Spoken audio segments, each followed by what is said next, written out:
What's going on, everybody?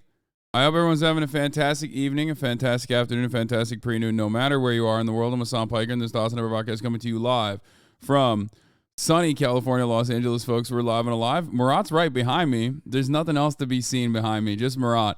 And I hope all the boys, girls, and MBs are having a fantastic one because today's a beautiful day. Today's a wonderful day.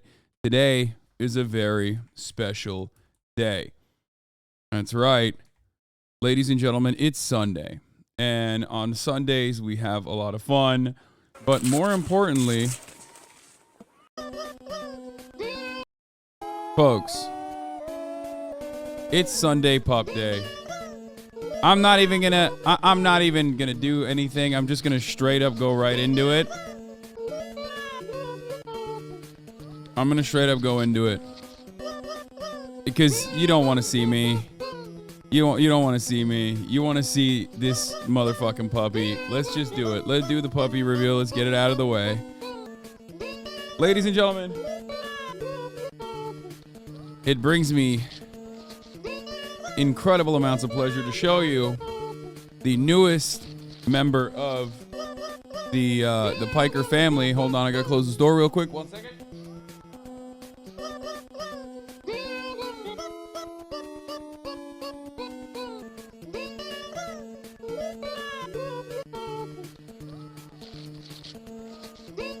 You can't even see anything yet. Hold on. Bam! There it is. She's whimpering a little bit right now because I put her in this crate for the first time. Like, not crate. She's never been here before. She's never been in this part of the house before. But there she is. Now, of course, I'm not going to just... I'm going to give you a closer look in one moment, and tell you all the adventures I had to go through to get her. But there she is. My currently unnamed pupper, who we will be naming today on stream.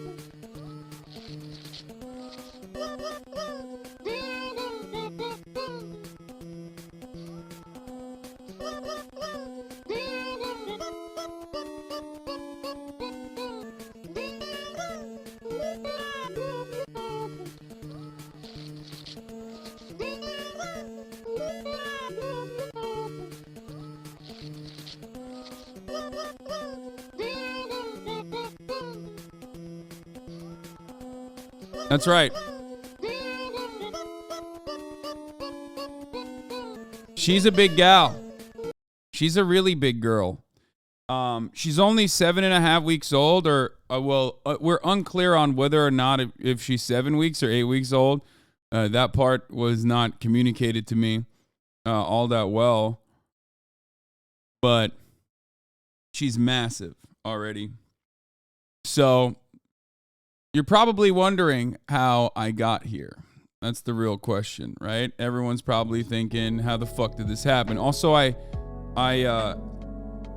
posted on Instagram, and I'll post on Twitter as well.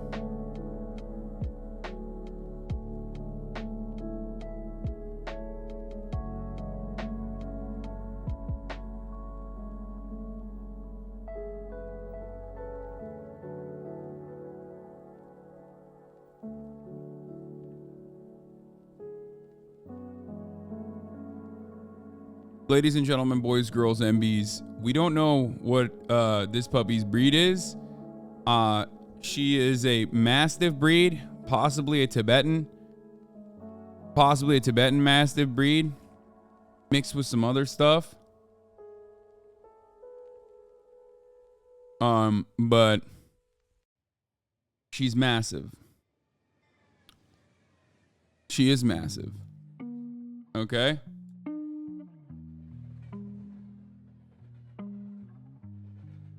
Anyway, I'm just gonna say puppy reveal on Twitter and then post the go live link.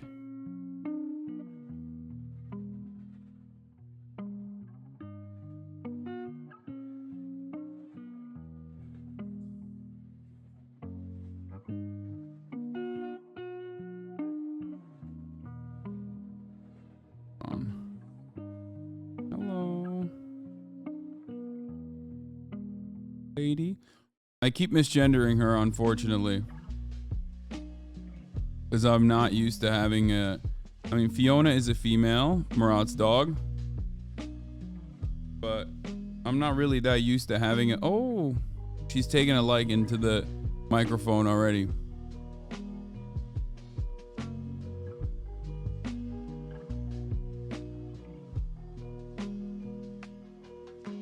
What the fuck? Oh my god. When I send a tweet now, it gives me like a 30-minute to make edits. Because I have Twitter Blue, by the way.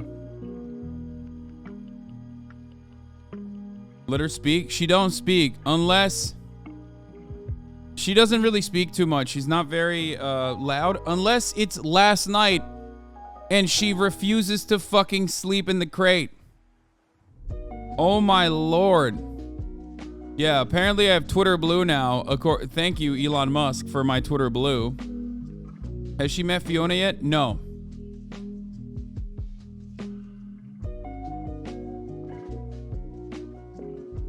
She doesn't only speak when spoken to. She just doesn't speak at all unless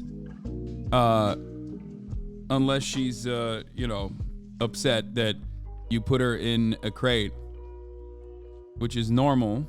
For puppies this age, you have to crate train.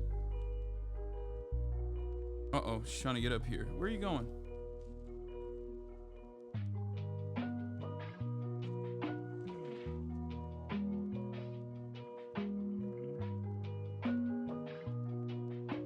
Hello.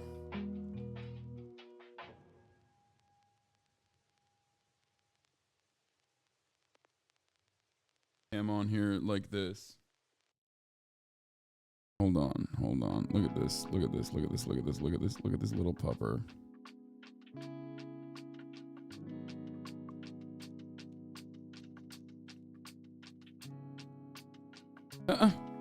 Okay, don't move.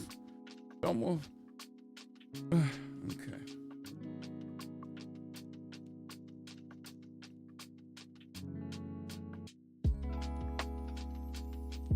There she is. Okay, so today's stream is going to be a interesting one. Probably not a super long one because I'll be honest, this is all I've been doing. All I've been doing is just like spending time with her and not really doing anything else, being a dog dad this entire time. Yesterday, is she soft? Yes, she's incredibly soft. Her fur is super soft. So here's what happened. Okay. Let's get into it. Let's explain the situation at hand. How do we get here, right? This is a question that people have. Well, I'll tell you. So, I went to the adoption agencies. I went to all of the 501c3s. And there were a lot of puppers that were great there. Okay. But the way that I got Fish, who was also a rescue, was completely coincidental and completely random. Right? Fish is my first dog, for those of you who don't know, who was with me for 6 wonderful years. And, you know, he was just like left at an Orange County tire shop. So I'm a big fan of Kismet, you know, fate, and vibes as well. Big fan of vibes with dogs, but also with Kismet as well. So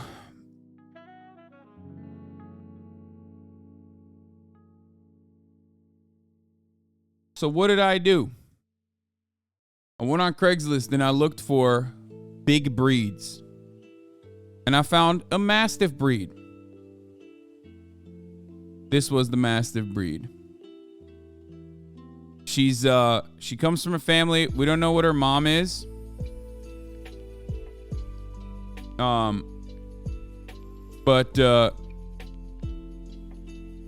Craigslist, oh no. Wait, why oh no? The family wanted to have her, but realized that she is going to be too big for their daughter. And the dude who had her originally was like, yeah, she eats way too much already. And also on top of that, like, we already have some big dogs and I'm having a child. Now, why is the I'm having a child important? as far as this component goes. Well, the reason why it's important is because originally I was supposed to go today to get her. Oh, no. Okay. She's trying to get up. She's trying to get back on the table.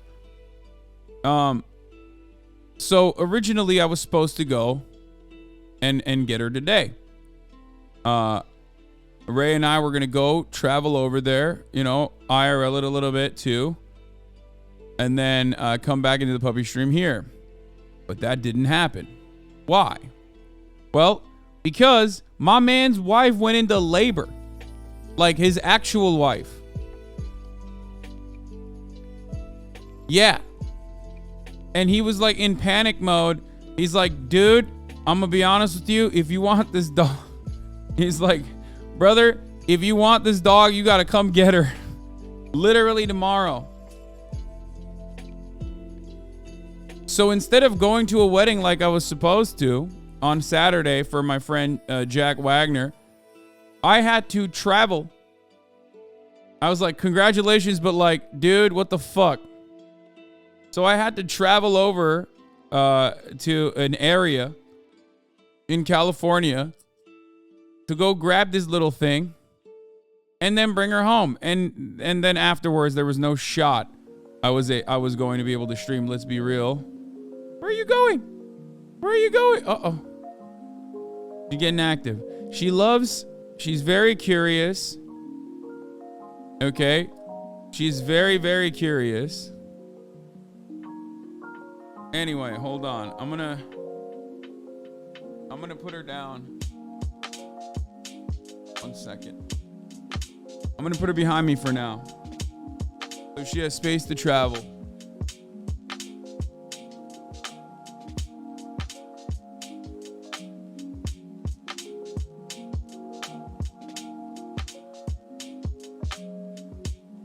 Trying to get her to poop in P2. She hasn't pooped yet.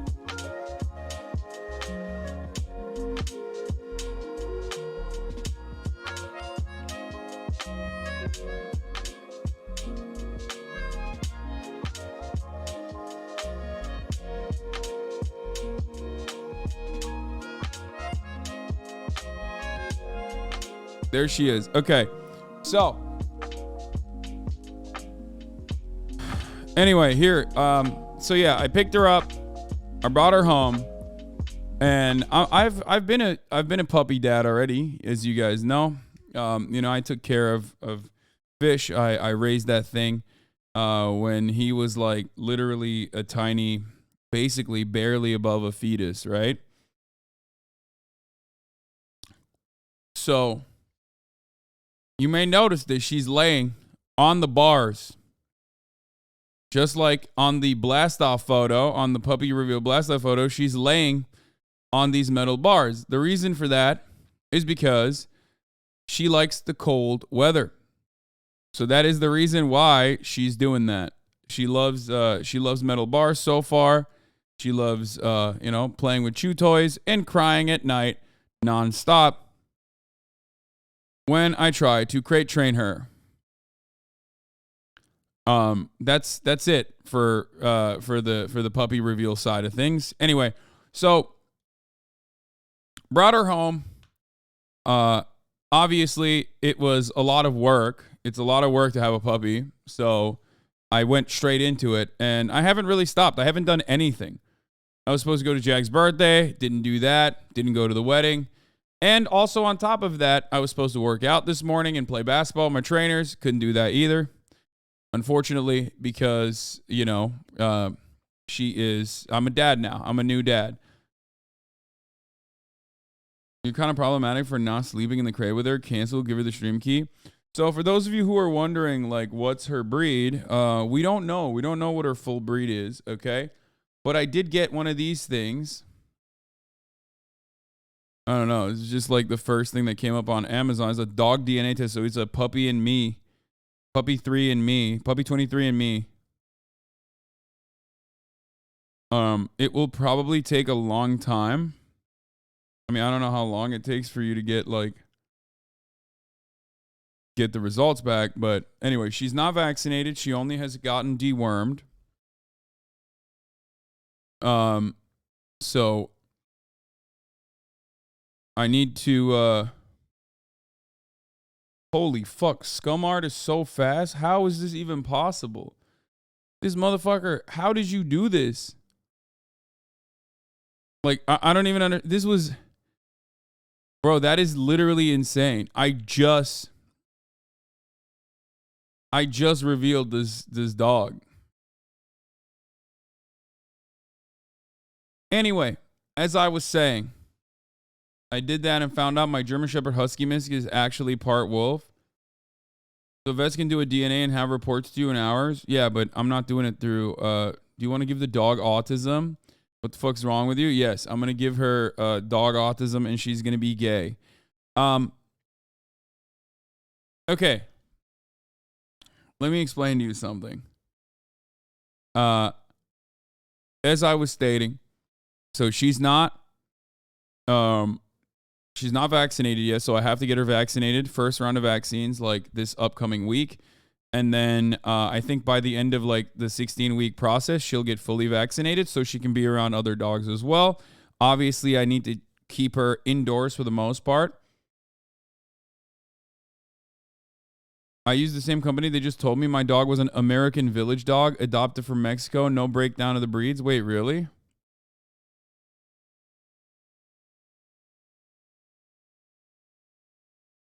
Okay, well, anyway. And you might have noticed that she doesn't have a name yet. I do have some ideas for names, and I want to ask you guys. And we're going to look at, like, training videos. We're going to look at, like, breed videos. Look at her pushing the crate already. She's so big. Like, you can't really tell. Okay.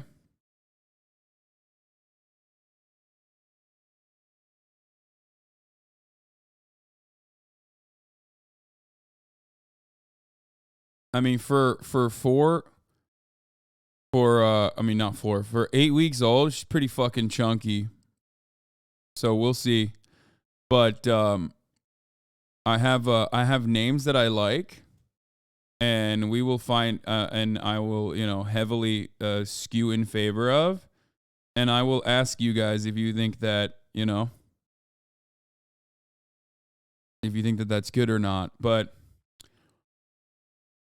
anyway, what's up, dude? What are you doing? Don't. Please. No, you're doing it. You're literally doing it. Don't try to get her attention. She's sleeping. Okay. Murat's at the door. Murat has been a real dick since I got her.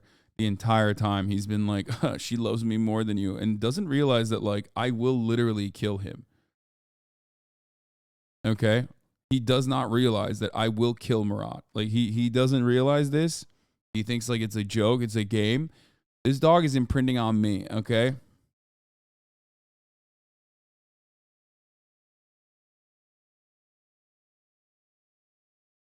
Anyway. Where was I? So, where the fuck was I? Oh, okay. So after a long process,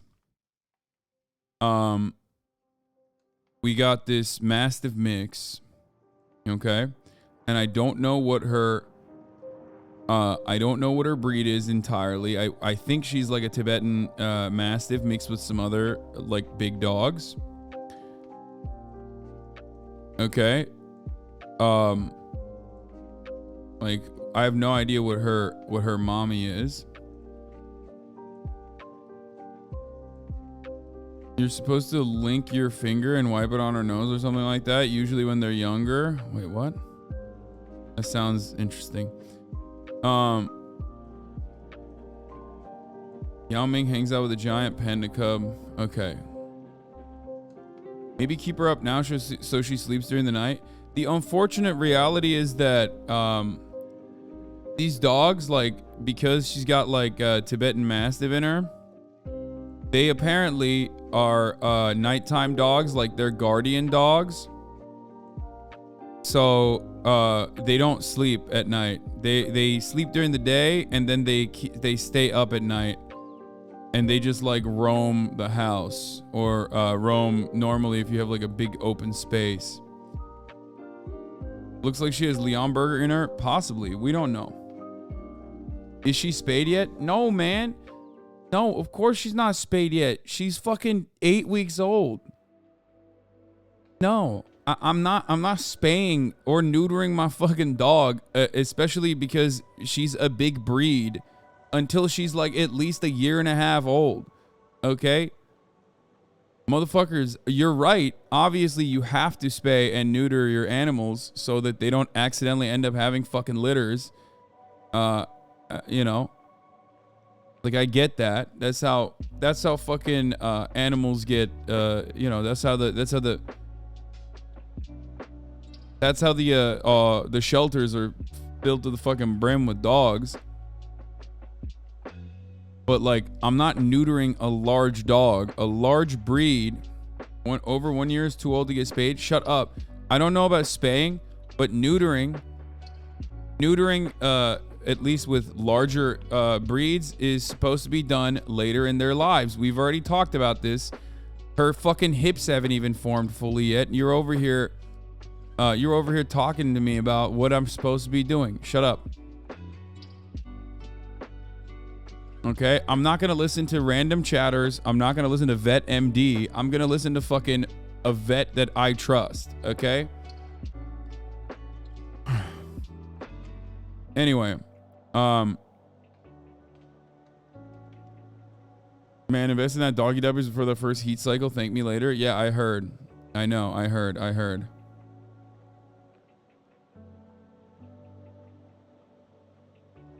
So, as I was stating, I can't even finish a goddamn story here. So, I played with her all day. I played with her all night. She basically, she gets the zoomies for a little bit, runs around, plays with some toys, okay? And then she will literally sleep for like 40 minutes, only to briefly wake up in between, take a pee directly next to the pee pad while looking straight at me, dead ass in the eyes, and then falling immediately into the pee pad. Falling immediately into the pee pad, or not into the pee pad, sorry, into the piss puddle. Okay, and then running up to me to play with me again while she's covered in piss.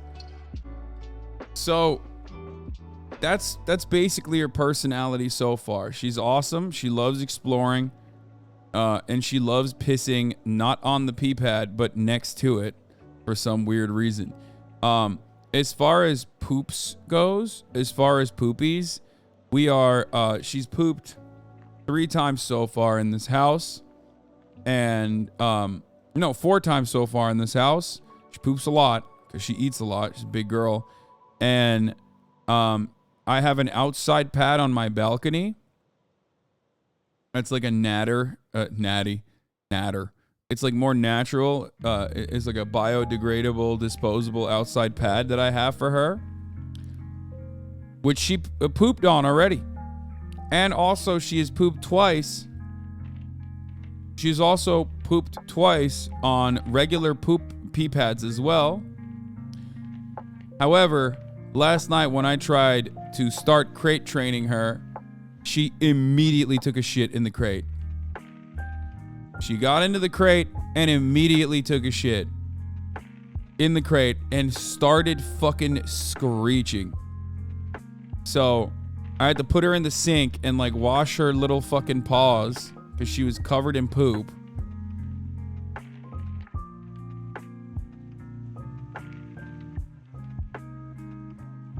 And then clean up the goddamn crate as well, because that was also covered in poop. But it didn't stop. Curious of you said why you needed a massive dog. Nothing wrong with it, but big guy doesn't mean big dog necessarily. I like big dogs, man. Rory V, thank you for the 25 gifted subs. I like having a big dog. Fish was big as well, and I loved it. I like being able to like wrestle with my dog. That kind of thing. That's just what I like.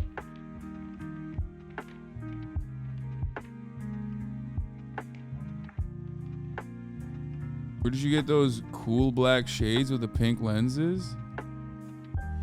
Are you talking about this? They were thrifted. If you're talking about these. Like I made them pretty much. They're like fake. They're fake YSL that I got for like $1.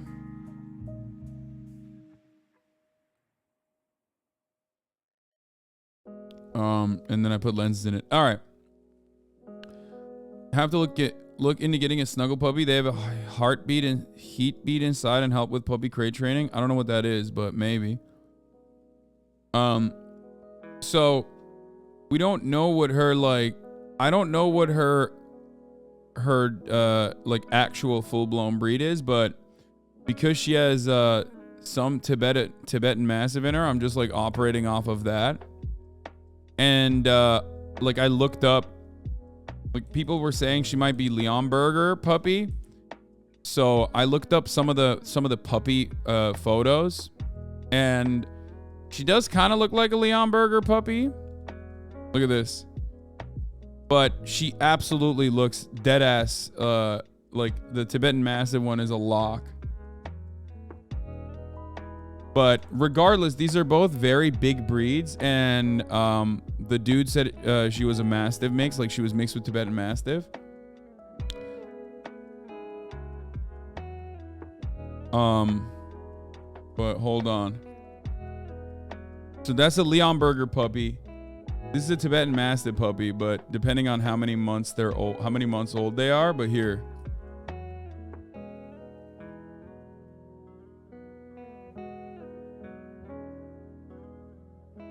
I mean, look.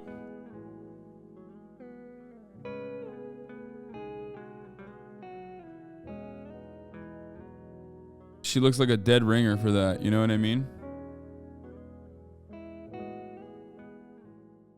I really admire you getting a big dog. They're a ton of work. Do you know how much exercise they will need? Say goodbye to your sleep schedule.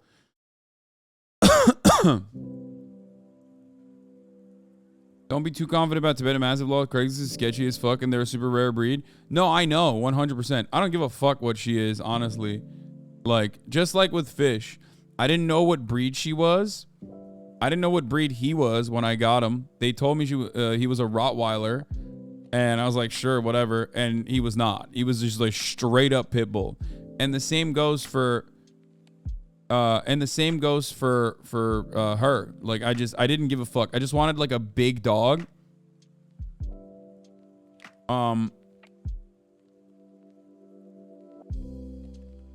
Dog breeds have been a special interest of mine going on 30 years. She's definitely at least part Tibetan Mastiff. Yeah, I mean she does look like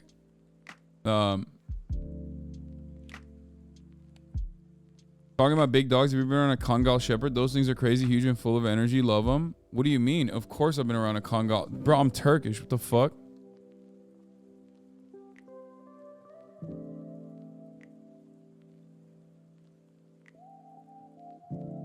Oh my god. That's all fuck. Holy shit.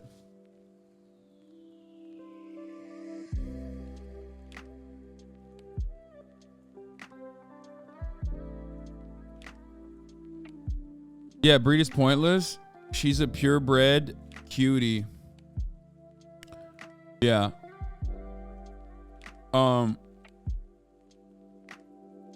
She is a purebred. Stay on top of her chewing on stuff. Yeah, I am.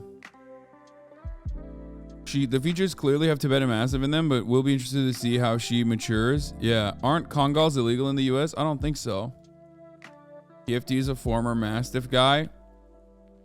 This morning I said goodbye to my best friend and very good boy Leroy. Oh yeah, this is like what kind of Mastiff is this? This is like, look.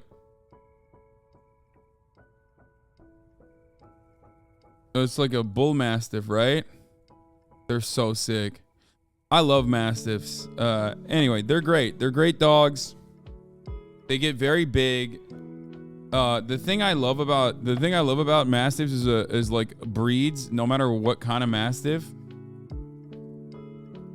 I spent a lot of my childhood with a Mongolian Mastiff, very similar to Tibetan. They shed like a lot, and they constantly sleep, very low energy. Regardless, though, they're extremely loyal and have really strong guarding instincts. Just my experience. Yes, that is what I've seen. So the reason why I didn't want to get like a bull Mastiff or anything is because they slobber too much, whereas she doesn't seem to have that. So.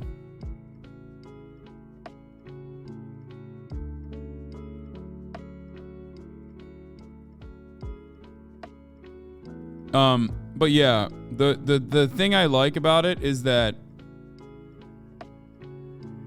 here's what I found out about this breed. Okay, here's what I found out about this breed thus far: that they are, one, very agile. They can get very fast. They get very big. The female of the breed, we're gonna look at some videos in a second, but the female Mastiff gets to I think like 70 to 120 pounds, whereas the male gets to 90 to 150 pounds.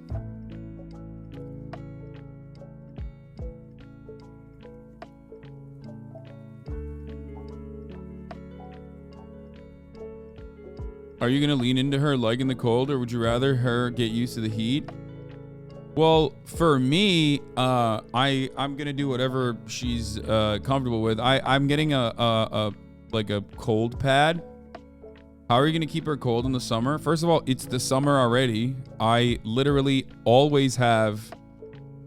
I always keep it insanely cold in here, regardless.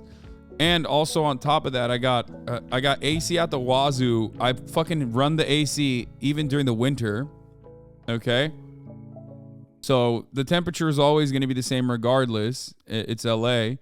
And two, I am going to get like a cool pad for her too. But yeah, they get really massive. This breed gets really fucking massive, and I am excited to see what she grows into. But as far as like the breed goes, like, yeah, it's a very, the reason why I don't think she's like actually a full-blown Tibetan Mastiff is also because, like, well, one, we don't know what the mom is, but two, this is like, they breed these things, you know what I mean? They're like expensive ass fucking breeds. So yeah, my family keeps popping in. Bro, that dog won the lottery. I think she'll be just fine. Yeah, I agree. But regardless, here's the average sizes. Minimum 26 inches from the ground up to the top. Minimum 24 inches for the female. Weight goes from 90 to 150 pounds male, 70 to 120 pounds for female, and the life expectancy is 10 to 12 years. So, like, as far as big breeds goes, this is a breed that lives for a lot longer than normal big breed dogs do. Let's watch this video, and then we'll get a little bit more information on this breed, and then I'll you know, once I give you guys all the info, I will give you you know, we'll name her.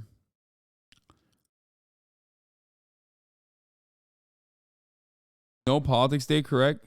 No, of course not. It's a fucking Sunday, and my puppy is like sleeping right behind me. No, we're not gonna do fucking any politics today, my friend. I'm sorry to break it to you. Okay, let's watch. Ancient grandfather of all mastiffs.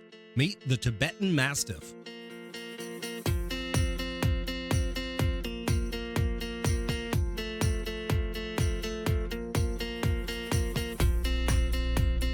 The Tibetan Mastiff is a member of the working group. They measure 24 inches and larger, weighing 70 to 150 pounds.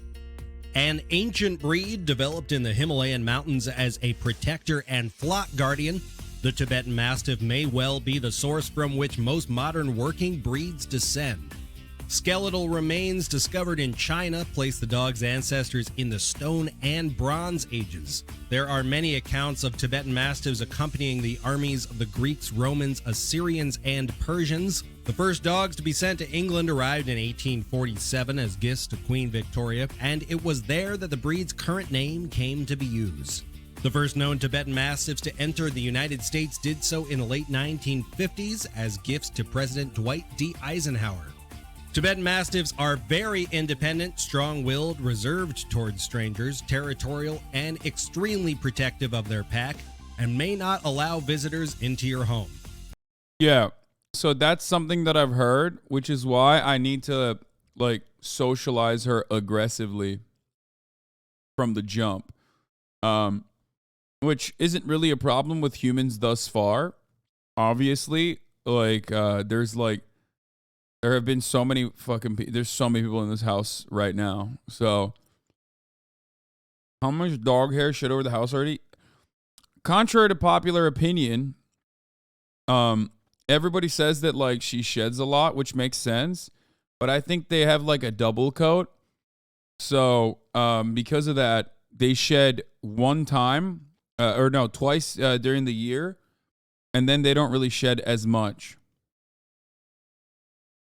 They are generally calm house dogs, though they may bark at night. This is a large, strong breed, and obedience training is essential.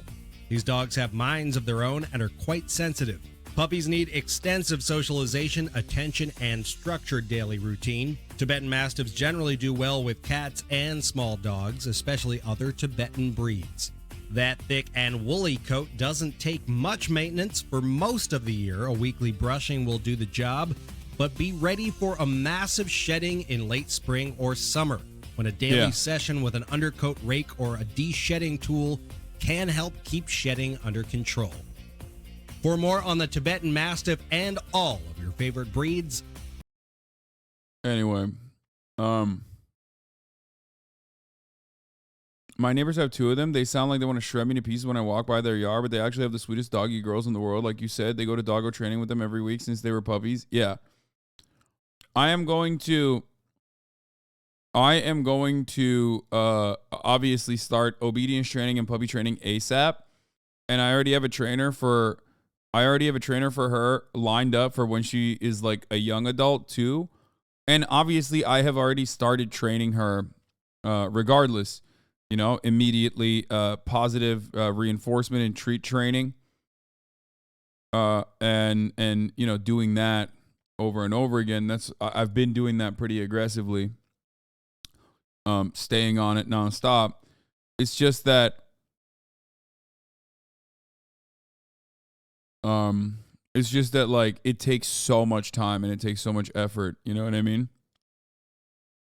Breed standard for the AKC. Oh, here are some of the traits. Family life, affectionate with family, very lovey-dovey, 4 out of 5. 3 out of 5 for good with young children. Good with other dogs, 3 out of 5. I have to socialize her with other dogs ASAP too. Hair everywhere to no shedding, it's a 4 out of 5. Coat grooming frequency is 3 out of 5. Drooling, 3 out of 5. Coat type is double coat. Coat length is medium. Openness to strangers, they are reserved. They are 3 out of 5 playful. They are incredibly vigilant. They're like very protective. The breed's tendency to alert strangers are around. So, you know, that's another reason why I have to like be very careful with how I train her. Adaptability, lives for routine versus you know, how easily a breed handles change. This change includes living conditions, noise, weather, daily schedule, other variations in day-to-day life.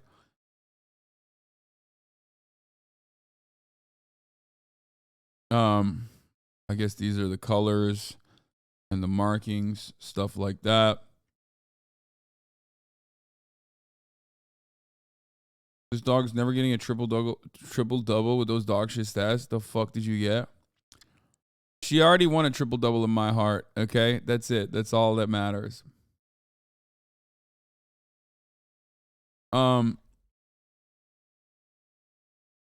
But But yeah, I mean, look, I trained my pit bull, who wasn't known to be like a very smart breed in general, to fetch.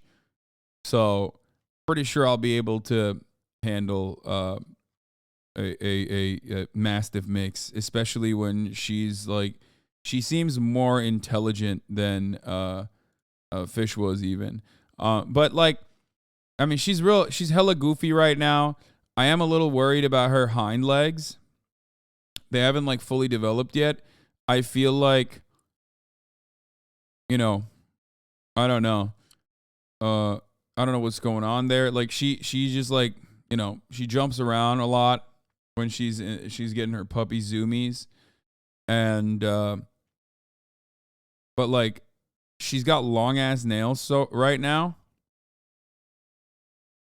which is part of the reason why she's on the hardwood floor. She like slides a little bit. I'm obviously going to do a full vet visit and all that. Don't let her jump or walk the stairs a lot at a young age. This sounds like hella work. Goddamn, my tiny ass apartment wouldn't cope, but we'll definitely smash as a big dog die. You have the space for it. Yes. So obviously, one of the most interesting parts about this so far for me has been thinking about how fucking broke I was when I got Fish and how I had to make do versus now when I went into a facility like a Petco style, you know, dog shop, and immediately was able to get like $500 worth of shit, knowing full well that she's gonna grow out of it immediately. But like, I was thinking about how fucking broke I was with Fish and how little space I had with Fish originally, and it's just like wild to think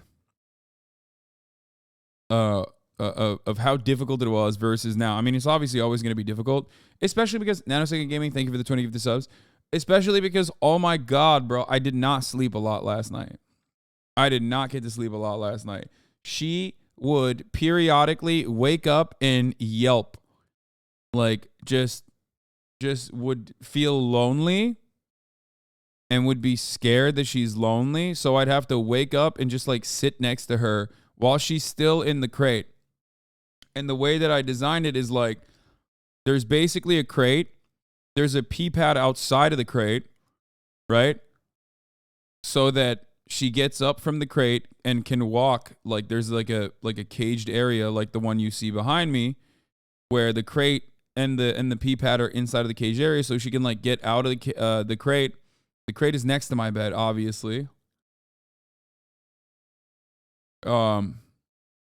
So she can get outside and pee on it.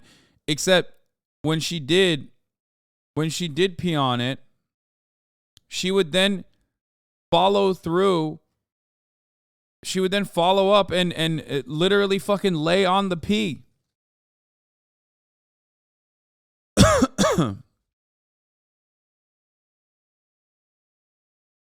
Anyway, if you already know, in the beginning, puppies need to be in confined spaces and slowly expand them. Sound like you're already doing well. Yeah. The crate might be too big for her, though. I had to sleep on the floor next to the crate for 2 days before my dog stopped crying in the crate. Yeah. Some of the people in the comments are disgusting for real. Always have a problem with something. Comments of what? I don't even fucking know what's going on. To be fair, I don't really care either. Like, I have no idea what's going on. I don't know what the outside world's like opinion on this is. And I don't even give a shit.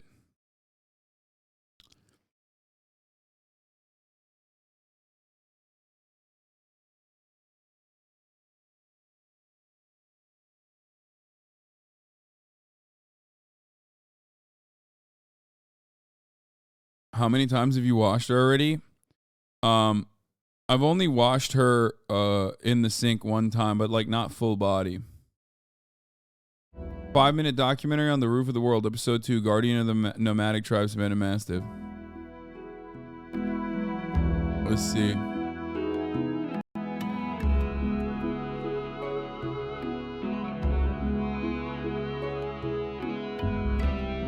What did Ray think about her? She loved her. She was very excited and also was shocked at how big she is. literally was like, this puppy is like, in a tent woven by the size of my atmosphere torso. is a little tense.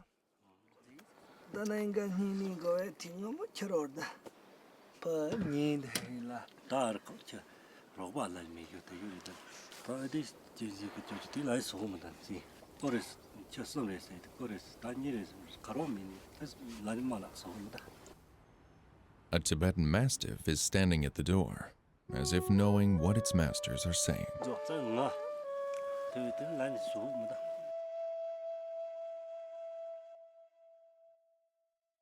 They decide to find a companion for the old dog. Maybe this can cure its depression.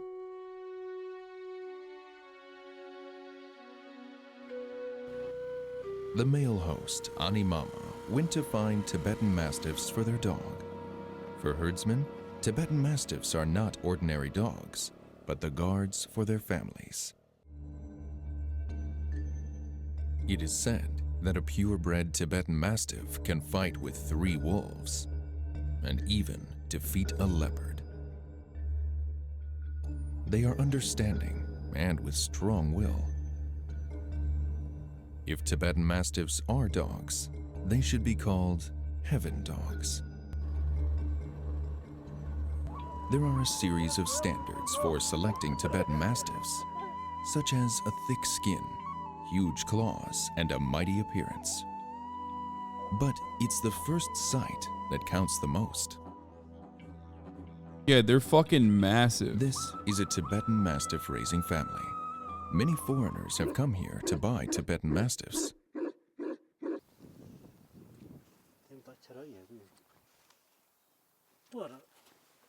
This dog, Like, that dog, from what I understand, is only like 6 months old. That is a 6-month-old dog. She's a natural.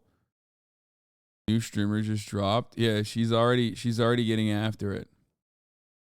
That's how big they get by 6 months. is really good.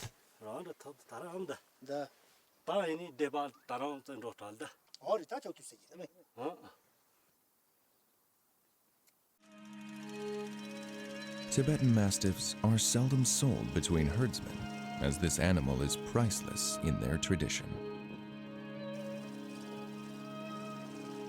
Despite his hard effort, Ani Mama is still empty-handed.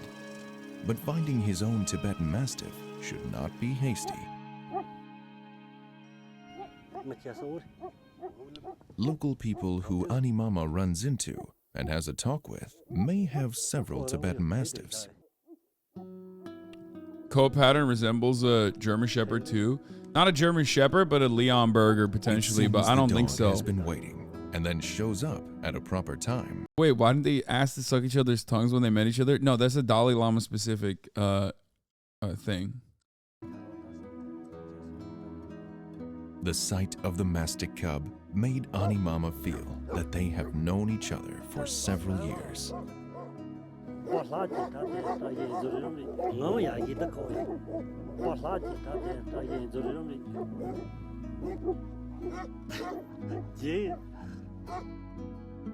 Moved by Ani Mama's sincerity, the host decided to give the pup to him for free. According to their tradition, Ani Mama should select an auspicious day to take the cub home, instead of taking him right now. Uh-oh. Uh-oh, she woke up. And she's looking up at me. Uh-oh. Go back to sleep, little one. Wait, hold on. Ani Mama returns with a hada, a white scarf.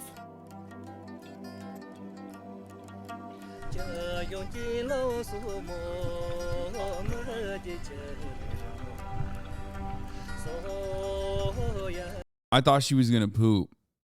Cause like when she wakes up, she will never mind. Nope, she's going right back to sleep. Bro, this fucking dog sleeps all goddamn day and then will literally just be awake all night. I am so cooked. I am so exceptionally cooked. You don't understand, okay? Like, we're going to do the doggy DNA test, but dude, she woke me up like 6 times last night. You can probably notice how fucking tired I am. It's because of that. That little cutie back there.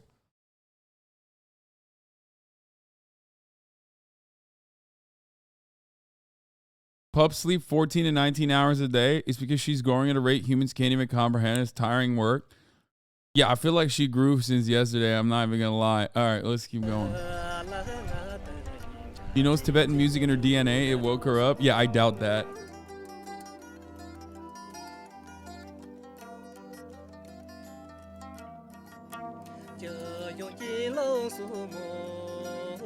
If she poops on stream, I'll donate 10 subs. She is 1,000,000% going to poop on stream. Okay.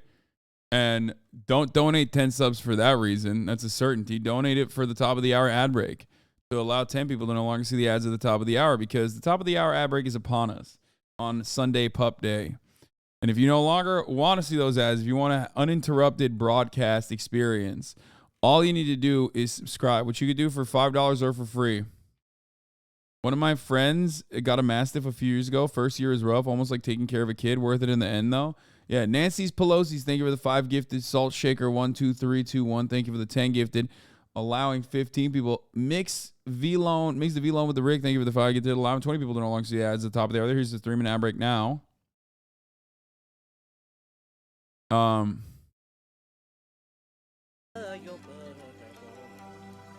Searing its nose.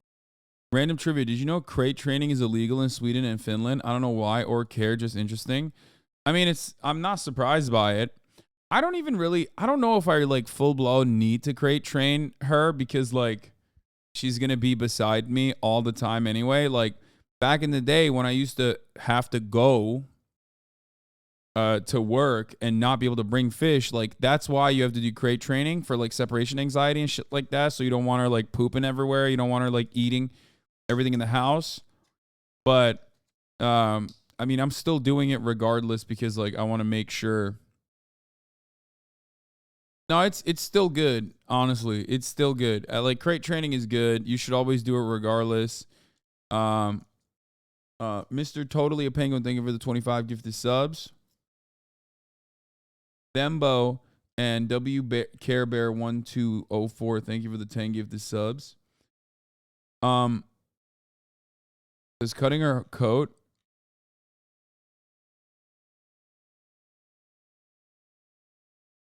Wait, what the fuck are they doing to the dog? They're searing the dog's nose with the fire in the hearth.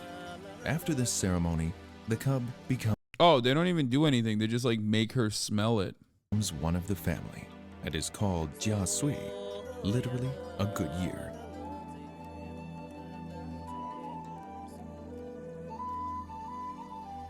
Only in such a dignified way can the 2 lives enjoy equality.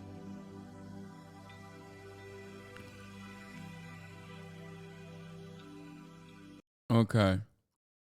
Oh, I was watching this earlier. This guy like breeds them professionally. And was like talking about the breed specific. Blau in your merch? Yeah, I have seen. This man is rocking the fucking ideology look through and through. Respect. And he's looking good while doing it. Totally on board.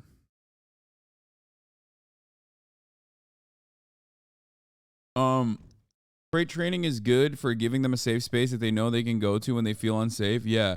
Except she currently does not like the crate at all and does not find it to be a safe space at all. Hopefully she will, though. Eventually. Messi also has a massive dog. Oh my god. Oh, this is the same type of dog that fucking what's his face? Bradley Martin has. Also, Messi is kind of tiny, to be fair.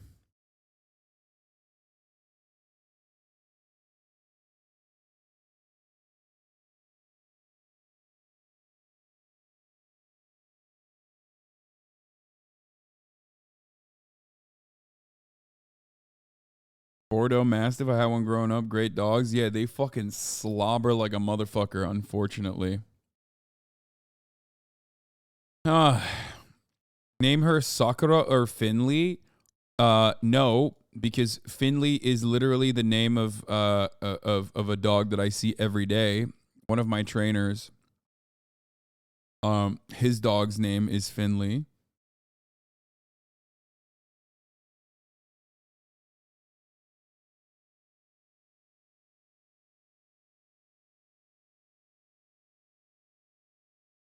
So there's that.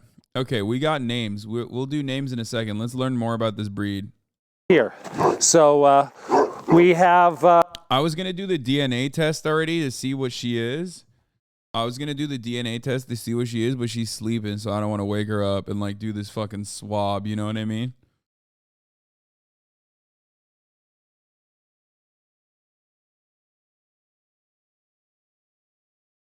This is a test for 350 breeds, types, and varieties, ancestry profile, and family tree, back to great-grandparents. Find and connect with your pup's relatives. I don't know how the fuck they would do that.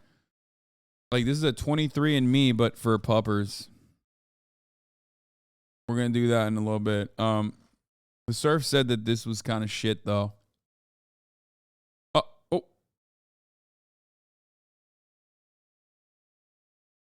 Oh, my God. Just stretching.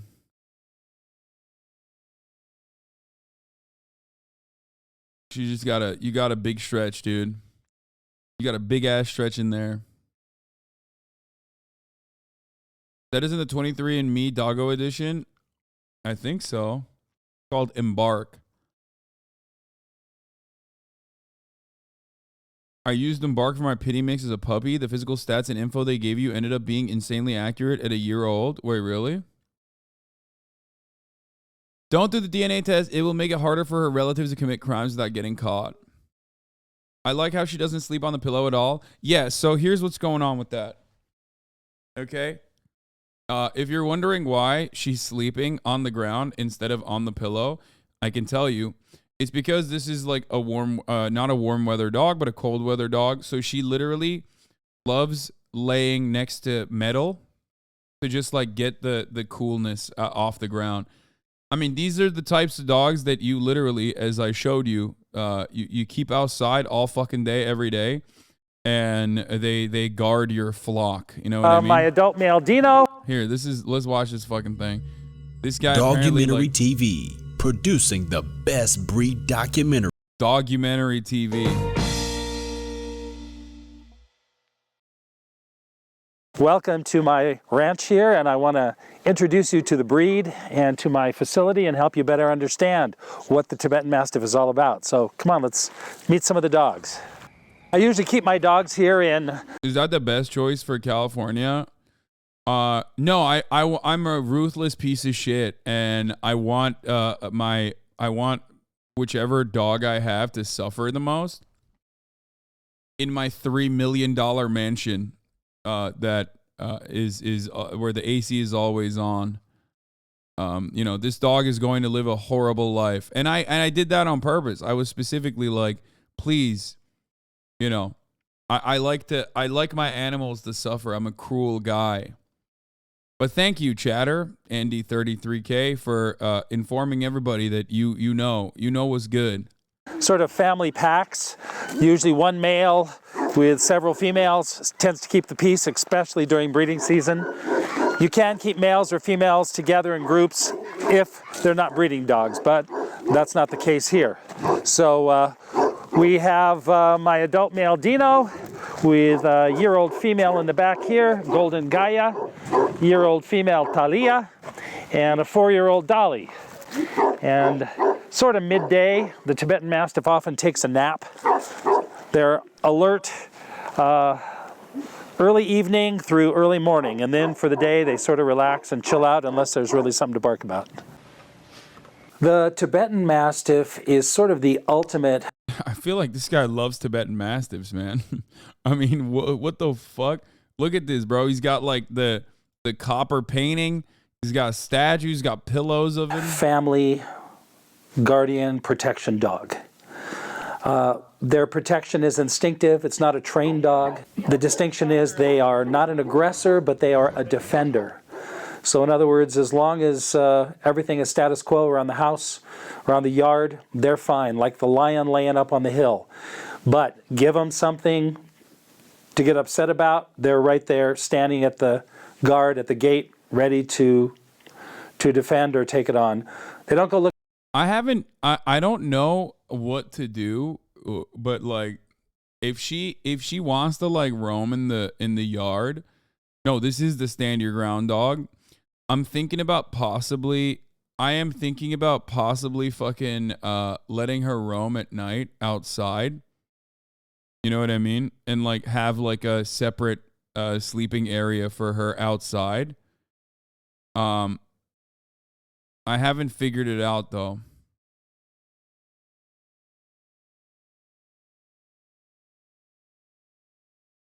She gonna kill a yote? No, not where I live, brother. I don't want her getting stolen.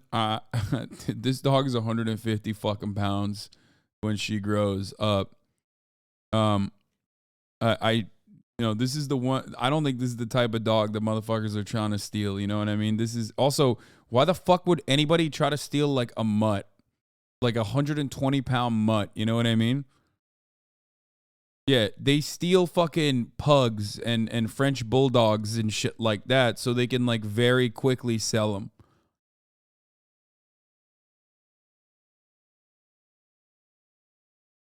And also, hey, are you sure you've considered this years-long decision you've made? I just did 40 seconds of Googling and have concerns. Yeah. Like, it'd be weird. It'd be weird to try and steal a fucking massive dog.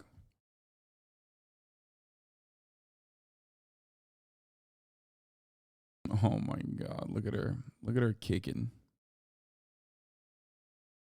Much. It's too much. It's shit.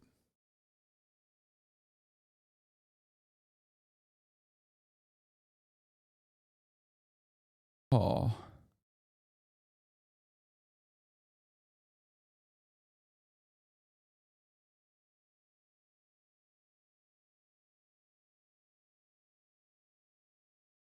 It's sleepy time.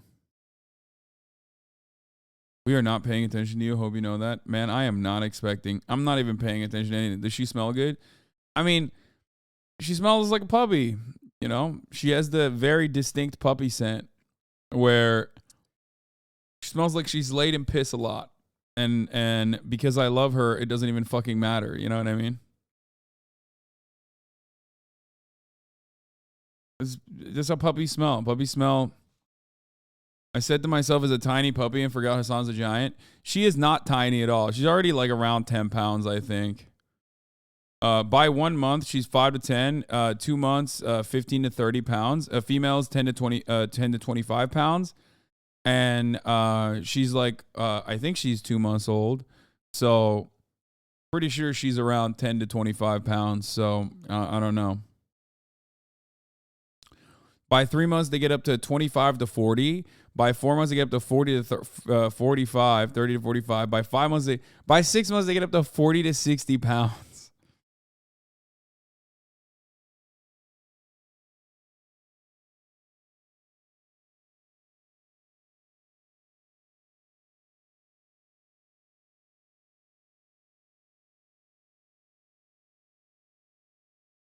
So, yeah. And they don't stop growing for 2 years. So big breeds are different, where like this breed, from what I understand, they literally keep growing for 2 years. Like they're supposed to stay on puppy food for 2 fucking years.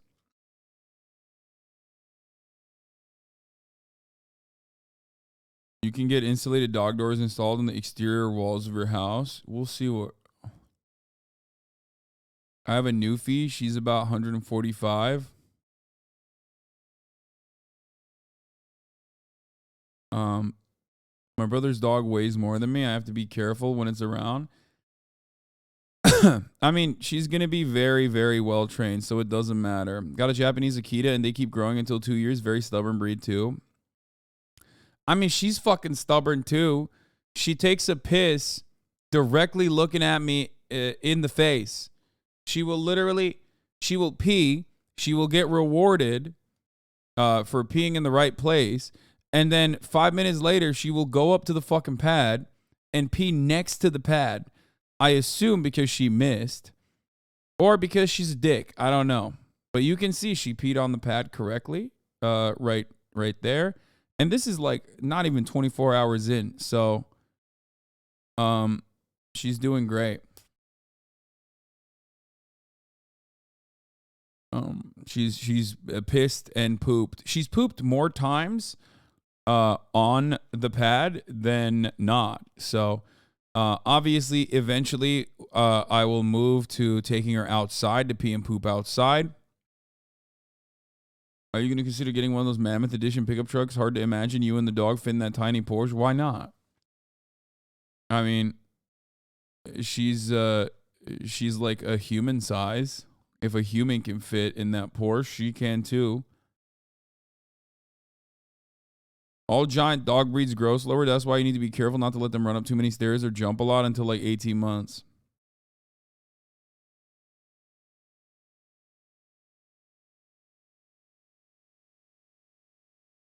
Pretty sure a hawk can pick up a 150-pound dog, especially if they engage in teamwork. Might want to second guess ever taking her outside, Sweaty. I think for we'll trouble, but they don't let trouble come to them. Sakura Gore, thank you for the 25. Get the subs. My name is like that coat.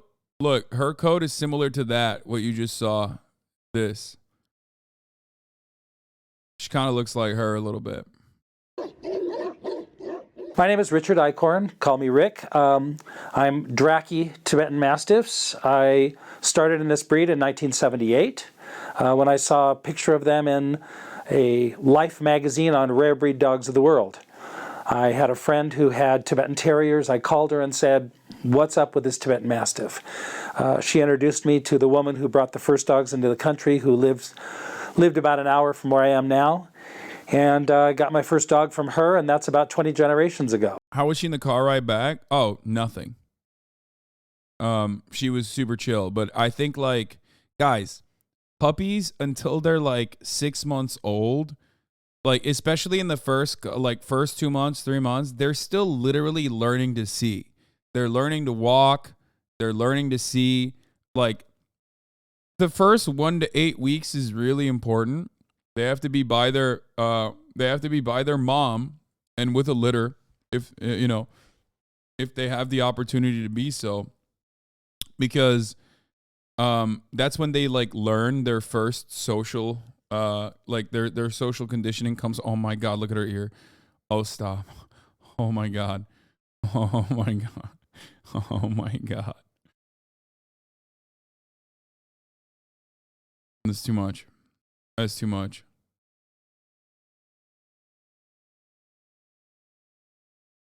She's not even trying. That's the crazy thing. She's not even fucking trying. She's just the cutest little thing. But yeah, they learn. It's very formative. They start seeing things like and reacting to light and whatnot by I think like 4 weeks, 5 weeks. So she's only a couple weeks removed from like literally being able to see things and getting off the teat by 8, and then being able to, eat hard foods by 8. So I got her like a all ages appropriate for puppy like kibble that is very very soft. But yeah, I have a bunch of name suggestions. We're gonna get to that first, but I'm trying to fucking set the vibe. Are they stubborn eaters? So from what I understand, she just eats when she wants and will sometimes skip a meal or whatever. She's not like weird at all. I mean, she ate. Dogs should not eat kibble. Well, this ain't your average kibble, okay? So don't worry.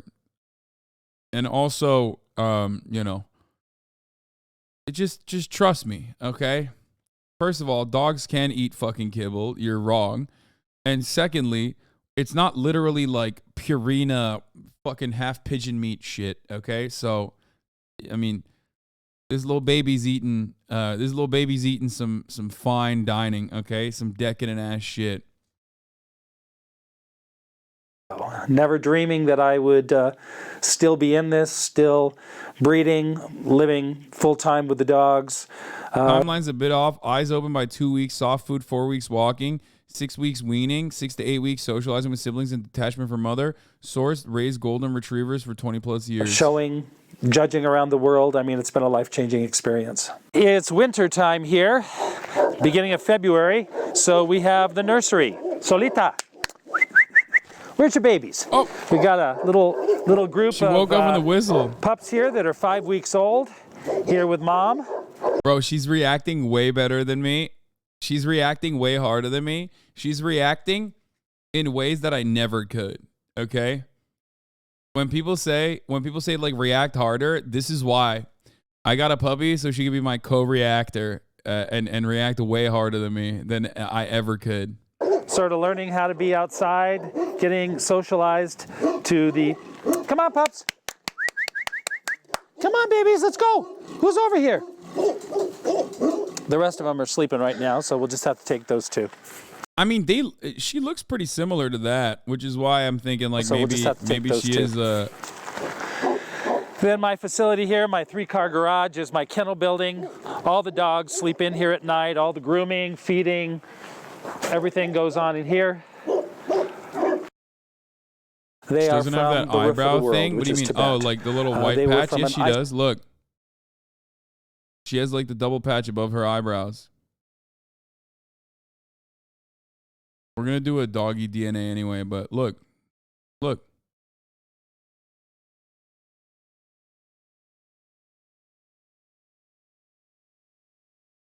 Isolated region, both in geography and climate, in the religion and tradition of the people.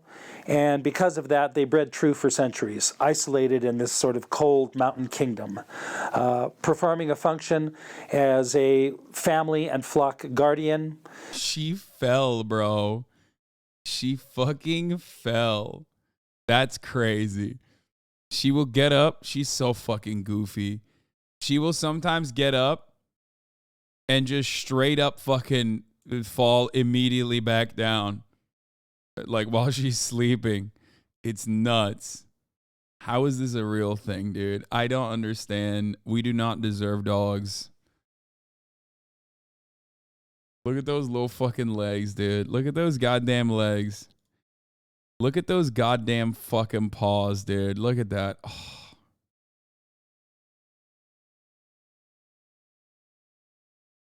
So soft, too. But yeah, I mean, her paws aren't that big, so maybe, I don't know. I feel like her paws aren't that big, for the record.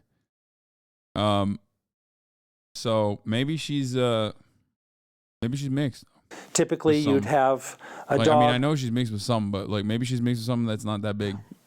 Living with nomads or living in a courtyard in the city, protecting the family, maintaining the safety of the home, of the children, of the flock of sheep from wolves, whatever their charge may be. Sort of evolving as a dual purpose, as a stationary guard dog, much like some of the other Mastiff breeds, and also as a flock guardian, like the Kuvas, like the Great Pyrenees. So sort of the amalgamation of a Mastiff breed and a mountain guardian breed. A naturally evolved land race breed that sort of bred true and evolved very specifically because of the isolation and the geography and the climate of Tibet. There wasn't much coming in or going out. It really was, the mountain villages, the snow-capped mountains, the mountain passes, the low-lying valleys, and the dogs were... Bro, this shirt is out of control. Like, all the other like Mastiff stuff is so crazy that I didn't even notice, like, what the fuck is going on with these patterns. Isolated there, and like the other Tibetan breeds, which include the Spaniel and the Terrier, they really didn't have much option to crossbreed. They sort of developed a very pure race of dogs. In that evolution of the breed, there were different functions. You have history documenting the traditional Mastiff type, the very large, heavy, more pendulous lips, more hanging skin, sizable, stationary guardian. These dogs would be seen at the monasteries, chained up in front, often in the courtyards of the... Like pendulous lips, as in like Mastiff breeds globally will always have like incredibly droopy fucking lips. That is because they're war dogs originally. All Mastiff breeds are bred for, defense and for war. So they have like these crazy jowls and they have a lot of extra skin. And the reason for why they have that is so they don't actually, if they get like stabbed or if they get bit by like a wolf or whatever, they don't actually feel it and they can continue fighting. Like they literally, that's why they have like so much loose skin. You're like, what the fuck is the reason for this? But the reason is because like it's like defensive. It's like chainmail. It's like having chainmail on your skin, basically. Yeah, plus 100 defense. The They're wealthier armored. people in the cities of Tibet, whereas a more athletic... What makes a dog breed pure? Dude, I don't fucking know. I don't give a shit about any of this stuff. I'm just looking at this because like this guy very clearly knows about the history of this breed. But I mean, I think it's incest for the most part, right? It's just like they literally will incestuously fucking breed certain traits for years and years and years with the hopes that like they end up getting these like designer traits. But I mean, what we're talking about with like this type of breed, unlike fucking French bulldogs or whatever, is that a lot of these breeds are bred for 1,000 fucking years already, so it doesn't even matter at that point. Like, which is why they like the Inu family of dogs are dogs that have been bred for like thousands of years. So at that point, it doesn't even matter. You know what I mean? Like they're very healthy. Whereas like designer dogs that are bred to be like small and like have that busted ass nose and shit, those dogs will have a lot of health complications. Like literally similar to like human. Like dogs that are bred for aesthetic reasons and for like consumer choices, like designer dogs will usually have like really busted ass shit. Like they can't breathe. They have a lot of like snout problems. They end up having cancer, shit like that. Whereas aren't all Inus literally from like 4 families because of World War II? I did not know that. But whereas like dogs that were bred for, guardianship, dogs that were bred for hunting, and dogs like that, they are dogs that have been bred for like thousands of years for a particular purpose. Don't actually have that many complications. Leaner, perhaps even a little meaner, more guardian type would be moving with the nomads, would be a little more efficient in its physiology, not quite as heavy, perhaps a little more confrontational with predators. And so you had this duality, and very often the two types would be regularly crossed to maintain the guardian ability and the physical. I love that. Why is this guy a mix of Tiger King and Papa John? Literally a correct assessment. Ability of the nomadic type, along with the size and the presence and the type and the heft that came along with the Mastiff type. So that's still manifested in today's dog and the subject of tremendous controversy within the breed, because you have people that are attracted to the breed for one type or the other, and there's many who sort of blend the types to maintain that same balance that was achieved in Tibet. The term Tibetan Mastiff was only applied once Westerners discovered the breed a couple centuries ago, because it was the massive breed of Tibet. The old word for massive is mastiff, so it was known as the Mastiff of Tibet, the great dog of Tibet. I can't tell if he's like making this part up, but he seems so confident that like I'm just going with it. But it also doesn't that literally sound like something that someone would make up? Like it just sounds like it sounds fake. It's probably not, because like this guy knows what he's talking about clearly. Nobody puts that shirt on. Nobody puts that shirt on when they wake up in the morning to talk about fucking anything that is their specialty without having the confidence of knowing every little thing about this breed. You know what I mean? Like this man put this Dan Flash's ass shirt on because he was like, this is my Mastiff talking shirt. Okay, I know what the fuck is good. I don't give a fuck what I'm wearing. No man bears the weight of that shirt without knowing exactly. Mastiff in Old Tibetan means suck tongue. In their native land, they were known as the doki. Doki meaning tied dog or guard dog. As they are one of the original breeds from which many of our present-day working dogs descend. Certainly the flock guardian breeds, also the Saint Bernard, the Chow Chow.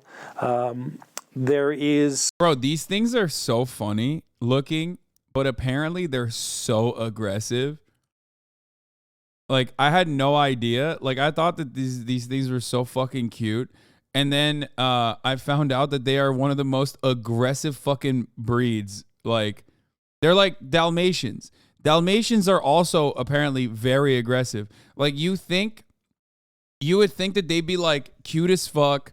And like, you know, you got the 101 Dalmatians. Like, you think that they are like, you know, beautiful, wonderful dogs. You have them at the fucking... you know, in the old days, like the meme was that like every fire department had a Dalmatian, that sort of shit. No, man, they are fucking aggro as hell.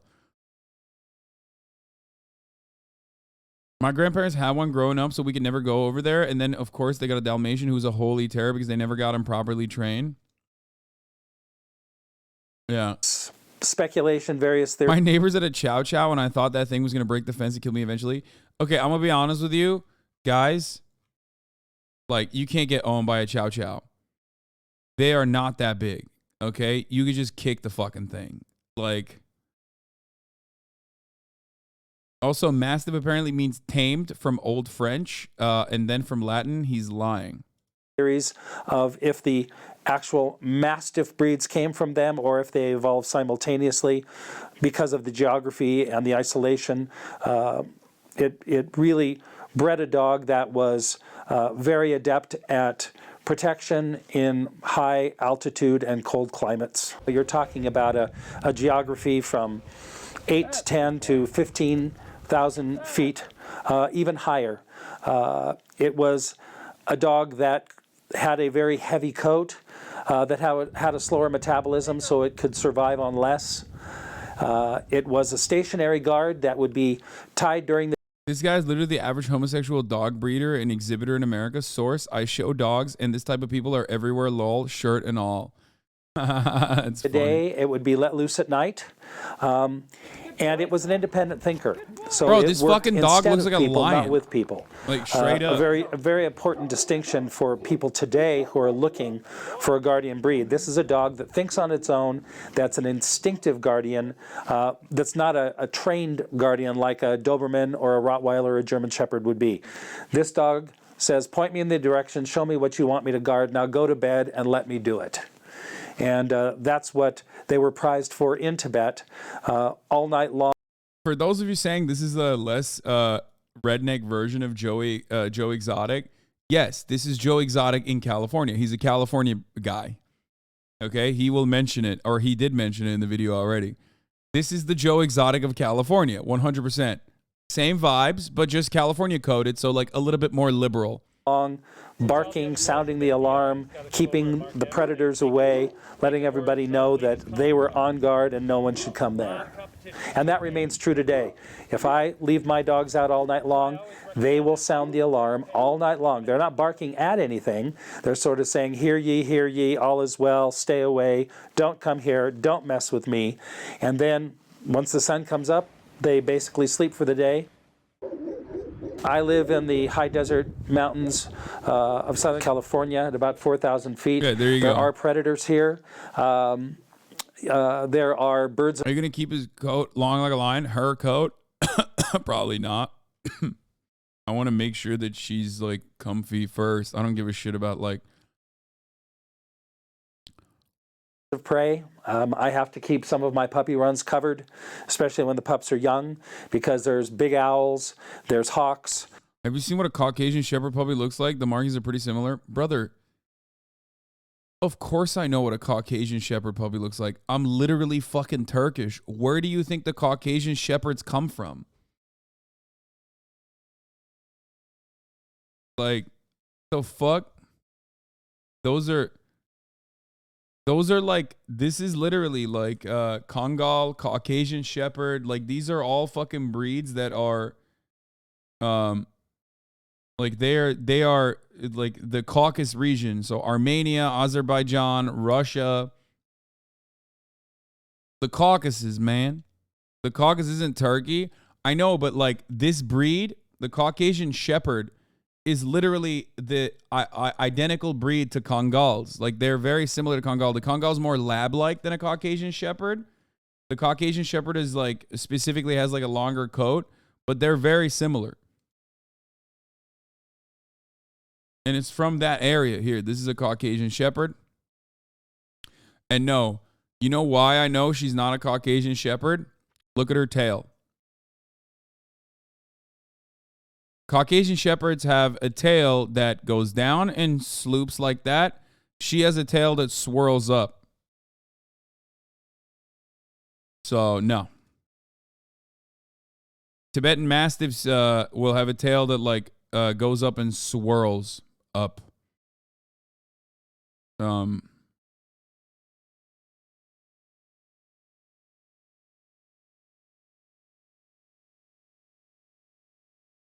And I think her face is shorter too. Caucasian Shepherds have like more elongated nose, looking more wolf-like, whereas she has not like a very long nose, as you can see from here.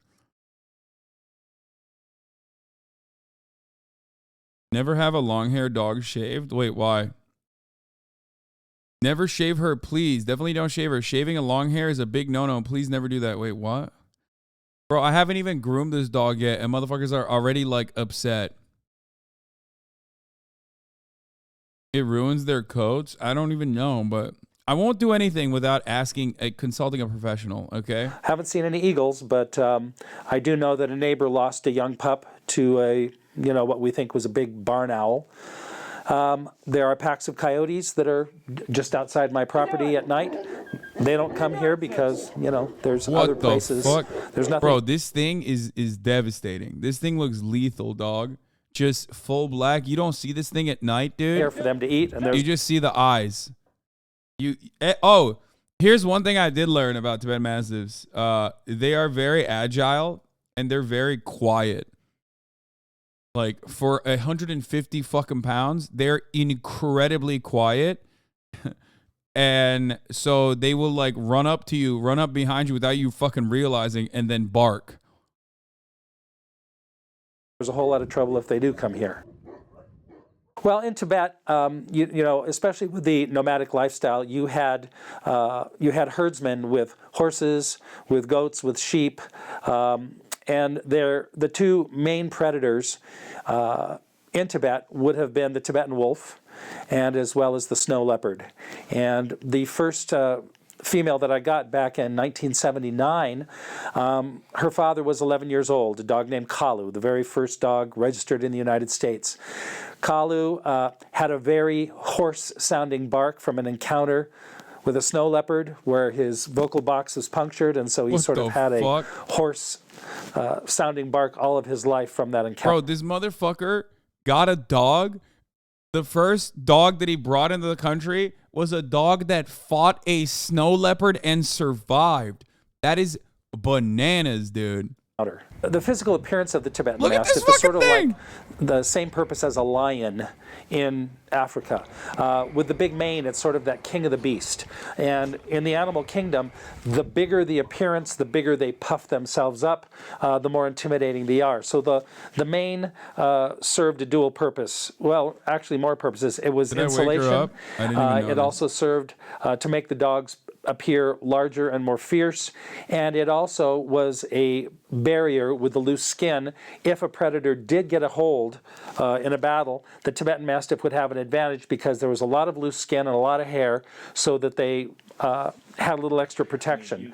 Add to that the traditional red yak collar called the kikor that they often put on the Tibetan Mastiff, both to be able to identify them at distance and to distinguish them from the wolf, and also for ceremonial purposes, but also that Tibetan collar gave them a lot of additional insulation, sort of like a spike collar would be used on some of the bully breeds. You know, this dog has been sort of classified as one of the flock guardian breeds. I would say it's more ancestral to the flock guardian breeds. For example, I do get people often who call me saying, I've got a flock of sheep, or I've got a wolf problem, or I've got, To be honest, very often I refer them to a different breed. The Tibetan Mastiff is what I'd call a sort of a home or a ranch or a farm protector. They are more involved with people than some of the other livestock breeds who would just as soon be with the sheep as ever see another person. The Tibetan Mastiff wants to touch base with the people, with the home, oversee the corrals, oversee the fields, oversee the whole thing, but to remain around the home and the family. They're not a breed that excels at, for example, being raised with the flock like you would see with a Great Pyrenees or a Kuvaz or even one of the Ovcharka breeds. If you have a wolf or predator problem, I'd suggest going to another breed. If you've got a big ranch or a farm or some livestock that you want an overseer who's going to sort of be the foreman and oversee the whole thing, the Tibetan Mastiff is the right breed. I've been involved with the breed since 1978, and I have to say that it has gone to places I never imagined. For the first 20 Everybody fucking calm down. I had the camera's propped next to the goddamn mini fridge, okay? So yes, when I move the mini fridge, the camera moves a little bit.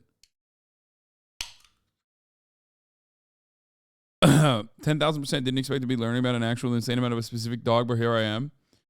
It's going to be really funny when I do the DNA test and we find out that, like, she's not even 1% Tibetan Mastiff. While I'm over here learning so much about this fucking breed, which, I mean, it doesn't matter. I love her and she's incredible, but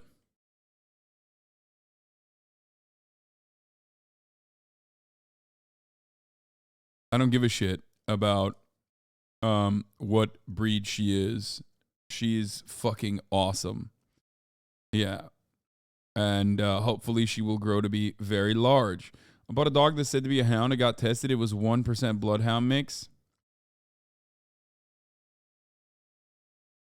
Gonna be like a white person claiming native ancestry? Yeah, but like it's a dog and I don't care. You know what I mean? I love her already. years, we sort of struggled to get new bloodlines in, to get any sort of support, to get recognition, for people to know what the breed was. It wasn't until 2005 that the breed went into the AKC miscellaneous group, and it was fully recognized just 10 years ago in 2007. I was a part of the committee that helped to draft the standard for AKC recognition, and I've been involved with it all along. The breed started out with very few imports coming in out of some of the outlying areas because Tibet was closed. Tibet was behind the red curtain of China. It wasn't until the last maybe 10 years that Tibet has really opened up to visitors. We've been able to see what's in there. China became a big player in the breed, much to my surprise and everyone else's surprise. probably around 2004, 2005, suddenly there were hundreds of examples of the breed in China, seemingly out of nowhere. Well, what we didn't realize was that, you know, during that 50, 60-year period when Tibet and China were closed, a lot of the dogs were still there and reproducing in the Tibetan regions and some of the southern regions of China with the Tibetan populations that were there. And it was sort of a shock to the Tibetan Mastiff world, but at the same time, very encouraging because suddenly here were a lot of new bloodlines that were available. So the breed was no longer in danger of extinction, no longer had to rely on maybe substandard examples with more or less Tibetan Mastiff blood from India, Bhutan, Nepal, all the outlying areas where the dogs were first exported to Europe and the United States in the 1970s and 80s. I love her so much. So this has been a real boost for the breed, which now has really legitimately reclaimed its position in the dog world. Hey, come on in and meet the puppies. Hey, Pup. What's going on? Hey, you guys. Don't get a wet nose on the lens. They say, what have you got? You must have a treat for us. This boy here is probably staying with us since he's already been named. This girl's going to Norway next week, and this boy is probably going to Mexico. Look, do you see their tails? They droop upwards like that. Usually, if they're staying in the U.S., they can leave at 8-9 weeks. Usually 9 to 10 weeks if they're going to be shipped. If they're going to be picked up 8 to 9 weeks. If they're going overseas, they've got to be vaccinated at 3 months with rabies and then wait 30 days before they go. So that's why these big puppies are here. Because the breed evolved naturally in Tibet, Mother Nature is sort of the harshest of breeders. You know, if a dog was not healthy, could not survive and thrive to reproduce, it often didn't. So, I love how chunky this dude is. I mean, she's a chunky girl or a chunky boy, but he's also a chunky guy running alongside her. As a breed, it is a relatively healthy breed. Give her a snow pile one day, please. Be the greatest content ever. Oh yeah, no, don't worry. I want to try and travel with her. I definitely want to try and travel with her before she gets too big. But I do want to do that. I definitely want her to, like, you know, experience snow and the like. As a result of that land race evolution and Mother Nature. You do see some of the same issues you see in other breeds, but not to the same degree. You know, we have. From what I understand, these dogs have hip dysplasia, like they can have front leg issues or back leg problems, and eyesight issues because their eyes are so droopy. A very low incidence of hip or elbow dysplasia, very few eye problems. Older dogs will die of a cancer or a heart problem or some sort of glandular problem or... No, I didn't pre-watch. I only watched it up to like here, but the rest of it, I read a lot. There's nothing that is a breed-wide problem like you see in other breeds. And it's a healthier breed, especially for a larger breed. They do go 11 to 14 years. You know, some of the first dogs may go at 9 or 10 years from a cancer or some other, you know, ailment. But you'll also have some of I've heard of dogs 15 and 16 years of age living, you know, sort of pampered dogs that have had the advantage of Western food and medicine and care. I've been fortunate enough to become a judge for the breed because of my experience in all the years. And the breed standard is very clear about what makes an ideal Tibetan Mastiff. It needs to be a large, imposing dog. And when I say large, it's not a giant breed, as some of the giant breeds go. There are dogs that are much taller and dogs that are much heavier, but this is a very large, imposing breed, and that size is amplified by the coat. You get an older male in a colder climate that's a large dog, that coat's going to make him look 50 pounds heavier. You know, sometimes, you know, my big males that you saw today, Your house is going to be so full of hair. No, man. They have two different coats of hair. They have like human style hair and then they have regular fur. So the regular fur sheds, and when it sheds twice a year apparently maximum, but then that's it. You're like fine with weekly grooming. They all range between 130 and 150 pounds. Like, dude, this guy is fucking terrifying. This is an imposing presence, dude. But people will say, oh, wow, that dog must be 200 pounds just because it has such an imposing look, which helped a lot with their function in Tibet. You look for a very natural dog, not anything overdone. It's got to be balanced because you want to keep in mind what the breed was used for in Tibet. It had to survive in very extreme conditions. It had to be an athlete. So you have a balance of muscle, of power, of bone structure, of sizable head, of harsh coat. All those things evolved to help it perform its function and to survive in the extreme environment. And those things are still maintained and prized today. When understanding the temperament of the Tibetan Mastiff, first and foremost, you have to realize that it is a dog that evolved to work instead of people, not with people. So I describe that as maybe about 20% cat. It's a breed that's smart, one of the smartest breeds, but it's more intuitive intelligence, not behavioral intelligence. You know, you throw a ball for a Tibetan Mastiff, second time it's going to go, you threw it, you go get it. Either that or I'm going to get it or chew it up. Another family group I have here, We'll see about that. I don't like that as far as dogs goes. Hasan got a cat dog? Okay, first of all, guys, the way that these things work, oftentimes, you know, dog qualities are compared to cats when you want to talk about the personality of a dog and how intelligent the dog is or how independent the dog is. And it's the exact opposite for cats. Cats will also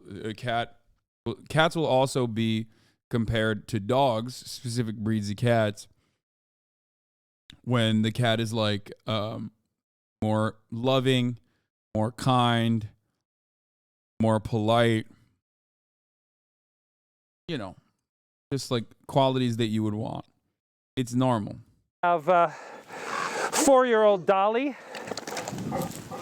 Dolly is a daughter of my big boy Leo, who you met earlier. Nice solid black color, which is the original dominant color in the breed. Then I have Dino, who one of my stud dogs. He's just come back from doing some stud work, so he's a little lean right now. But he's making up for it by eating double. Hey, Dino. Hey, girls. Talia. Then this red girl is Talia. She's 1 year old. She's going to be sort of my future show prospect. She and Bravo are half brother, half sister. And she just got that little show spark. Talia! Come on, Talia. Gaia. Come on, Gaia. He's also talking about purebreds. If your dog is mixed, anything can happen. Yeah, 100%. The light gold girl here is Gaia. Gaia. Gaia. Gaia's a year old also. I did a breeder trade. One of my friends, Himmat Singh from India, he has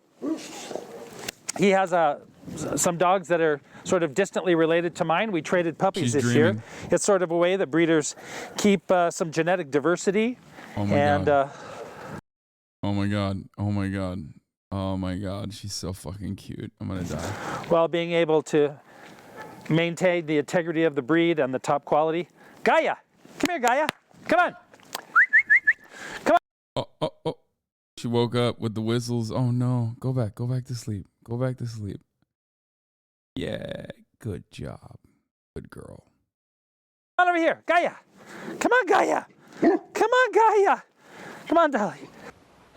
You know, you notice when we were out in the yard with my dogs, you know, I call them 3, 4, 5 times. They acknowledge that I'm calling them, but they're like, I know you're going to put me back. I've got other things I need to do. I need to check the boundaries. I need to pee on everything. I've got a higher calling. So the temperament is stable. They're not necessarily a one-person dog. They're more of a one family, a one yard, a one flock dog. They want to belong. They want to know, what am I supposed to protect? How are things supposed to be? What's the status quo? Who's allowed? Who's not? And point me in the direction and I'll do it. And let me do it by myself. They should be much more of a guard on their home turf, whether it's with the flock of... I wanted her to, every time she wakes up, I immediately put her on the pad because, like, I want her to, because, you know, you never know when she's going to poop, right? But she's such a little baby. She's, like, way too young to be, like, properly potty trained. Obviously, these are, like, the beginning stages of potty training. Eventually, I'll start potty training her by taking her outside. But, at this stage, she's, like I said, she's too young. So she doesn't even get it. So she just lays down on the fucking pad. Oh my gosh, she's playing with the toys. Oh, this is, what a treat. What a treat that is. Little yawn, wake up from the nap. And then play with the toys a little bit.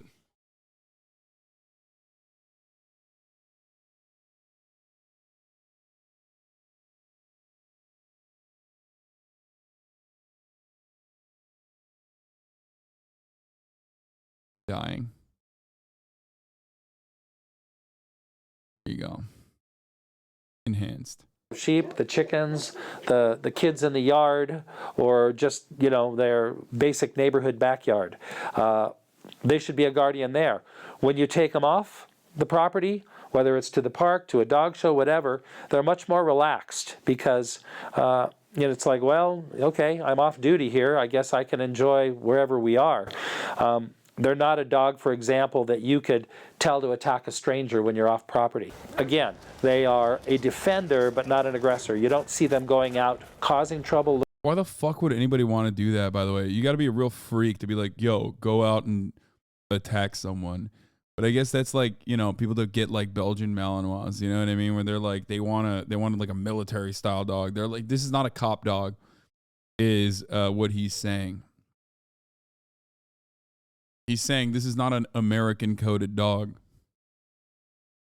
Looking for trouble, but they stand their ground and say, don't cross this line. You know, if you've got other breeds, get the dog as a puppy and raise them with those other breeds so that they establish their order. They're very reliable with other animals. I always recommend that they have a canine companion just because they relate to another dog differently than they do to a person. I do recommend for the average owner who's got a yard and a family to have an opposite sex companion. So if you want that big male puppy because you just love the breed and want a big male, then get an opposite sex. Get either a Tibetan Mastiff female as a companion, or, you know, a Labrador female, or something more sizable, a large mixed breed Malamute, something that is large enough to interact and exercise with the Tibetan Mastiff, because you know, they're a physical breed. And yeah, good thing I have a lot of friends with dogs that are that size. Oh wait, just kidding. The fuck, I got Fiona, who's like a tiny little baby. We got Mika, who is also a tiny little baby. Mika is like, both Mika and Fiona are the size of this puppy right now. Like, pretty much. They're like a little bit larger. Myung has Nabi, which is the size of a chicken. Much smaller than a chicken, actually. What am I talking about? The size of a chick. Farley is already much smaller than this dog. Wait, Fiona isn't big? I mean, to me, she doesn't seem that big. She's bigger than Mika, but... And no, Fiona has not met the puppy yet. No one has met the puppy because I'm keeping her away from other dogs for the time being, because I want to make sure that, you know, she's fine. Like, she hasn't been vaccinated yet. Oh, she's playing with the other toy now. She got so many toys. Got so many fucking toys. Dude, this dog is so fucking spoiled, dude. But she deserves the world. They enjoy roughhousing and having a buddy. You know, a nice sizable yard for the dogs to run in and play in. They're not a good apartment or condo dog at all. They are not particularly good in hot, humid climates. They can take heat as long as they have shade and cold water. They can take wet and cold, but it's the combination of heat and humidity that is exactly opposite of the cold, arid, dry climate of Tibet that really is a problem for their coat, ear infection. Yeah, California is dry heat, so at least it's not like humid. That's a big one, but ultimately it doesn't even matter because, you know, you can be indoors all day during the day. And if I, let her loose outside, it's going to be at night. So, skin infections, lethargy, not thriving, shortened lifespan if they're in a tropical climate. The type of home I look for is, first and foremost, someone with large dog experience. This is not a starter breed. This is an extremely intelligent breed that will be running you if you don't run them. They need an alpha owner who has large breed experience. They need a good-sized yard. It doesn't have to be a large yard. It can be a normal suburb yard. 6-foot fencing minimum. You want to make sure it's sturdy. Because they're a powerful breed. They can go over, under, around, and through just about any fence. You want a family that knows and appreciates a large breed, an independent breed, and who can stay a step ahead of them, because the Tibetan Mastiff wants boundaries. Once you give it that boundary, it's a great dog, and it's not going to be a problem. You're going to have to call Murad a lot to discipline this dog? Are you fucking kidding me? Dude, I had a big breed. I had a big pit bull. I know how to fucking discipline a dog. Murad, on the other hand, is a fucking baby, okay? I mean, I think he did a really good job of training Fiona, but... Problematic dog with behavior. But you want to socialize it early, socialize it to the people and places you expect it to go, and, then it will thrive in that environment that makes up your life. Some people say, why this breed? Why did you get involved? I liked something that was rare, something that was exotic. I wanted a place that I could make a difference. And there was only about 100 dogs, 100 Tibetan Mastiffs in the United States when I got involved in 1978. What makes me stay with the breed? They're such individuals. They have such character. They really are sort of an ultimate companion. I like the fact that they're independent. I like that they've got their own mind and do their own thing. I can rely on the fact that they're independent, and I like that. They're not going to behave the way I want them to necessarily, but I appreciate the character and the personality that they have. And for an individual or a family that wants a very loyal and reliable, large, healthy breed that has some experience, that lives in She's looking up at me like, what the fuck's this guy moderate doing? to colder climate, preferably, this can really be a special dog. But this is a large breed. It's something that requires a large car, a large crate, larger bags of food. Everything is big sized. It's not like having a small companion dog that sleeps on the couch. They're going to want to be an indoor and outdoor dog. They're going to want to know what's going on. They're not a dog to be left in the house when you leave. They're a dog that should be outside to guard the place, because if not, they're going to go through the screen or the door or the window to get out if there's a threat and you're not home to let them out. So it's just consider the strength, the character, and the personality of the breed, and if it's what you're looking for, it can be a fantastic dog. But you have to, choose the right dog for the right situation and be sure you're the right owner. Bro, she's fucking sleeping all day because she literally did not sleep at night. Okay? It's crazy to me that this demon slept all day. What is this all about? Living with Tibetan Mastiffs? Documentary TV? There's more? What the fuck? Safe. They can be a good pet if you're well prepared for a dog. Okay, well, there's a lot of documentaries on this dog, but I think we got enough. Okay.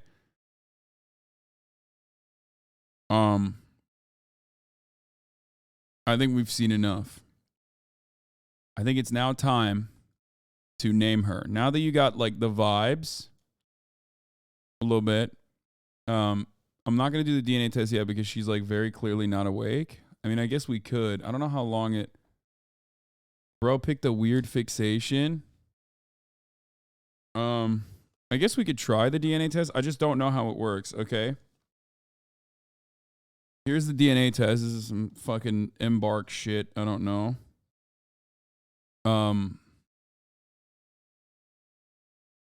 The veterinarian developed dog DNA test. Not an ad, by the way. You get it out and it's got this like cool, you know, gene looking aesthetic. And behind it, it says, Embark, thank you for joining family scientists and veterinarians around the world working to combat preventable diseases in dogs. I guess they're working to combat preventable diseases in dogs. The world leader in canine genetics. Unleash your dog's story. Okay, so first you got to go and activate it, which I have a unique code to activate with. Hold on one second. I'm going to do that real quick. Okay.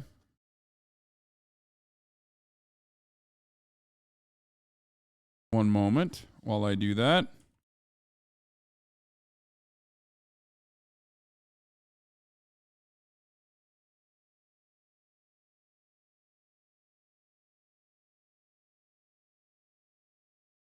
Please don't call her Rizzo. That's the name of the mistress that ripped my family apart.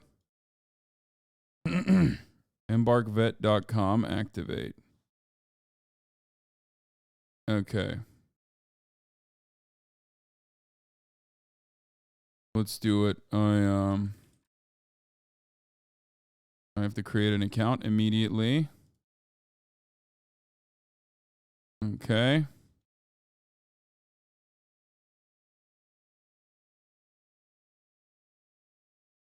Okay.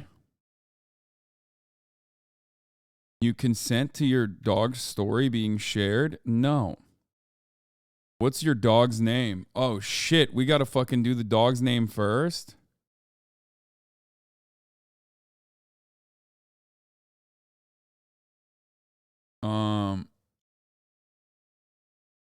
Fuck, should we do the name first? I guess.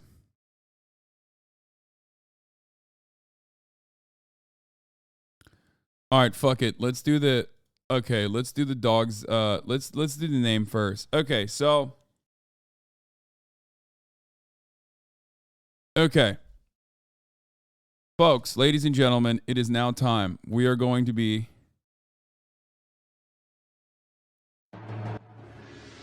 We are now officially embarking upon a journey. Before we end up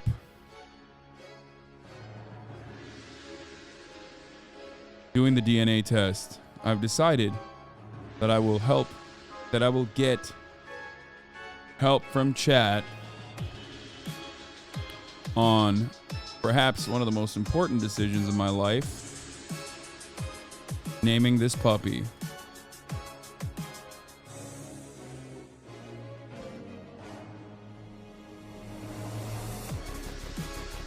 That's right. First and foremost, what are the qualities of this puppy? Just kidding. We're not even gonna do the qualities of the puppy. We're just gonna dive right into it.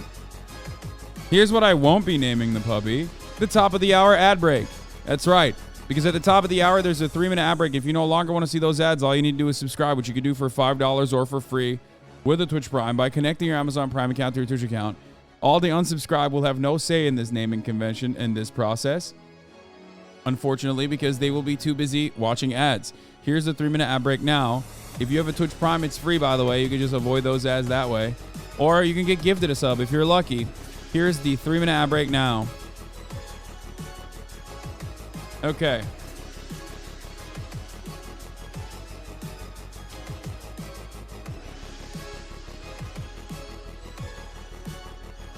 So, here are the names that I like.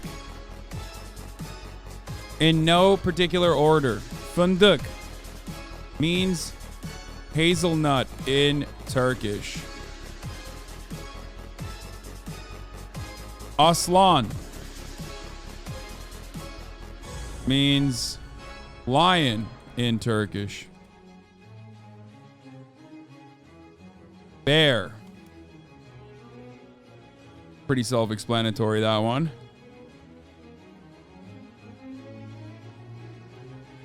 Kuma, which I think is Kuma bear in Japanese.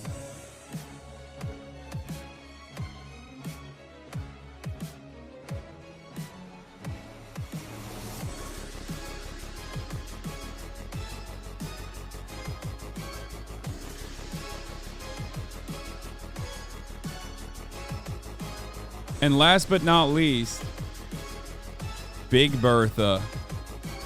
These are the names that I like for this dog.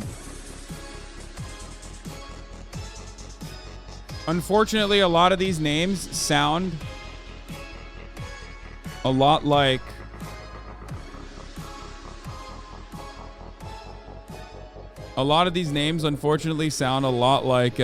male names, except for Big Bertha. And I guess maybe Kuma. So, first and foremost, before we put these up for polling, Kaya is what I said I wanted to name my child one day. Kaya, which means rock in Turkish. But it's also another male name.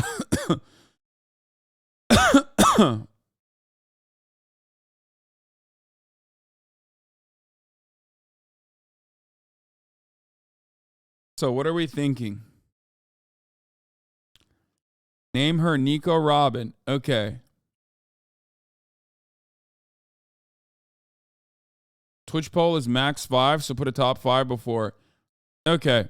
What can be eliminated from this list? Write the name that you think should be eliminated from this list. Because right now we have 6. And then we will put it up to a poll.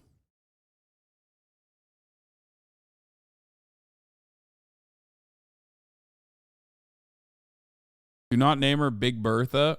Yeah, I don't think she's a Big Bertha. I'm going to be honest. A lot of Big Berthas in the chat.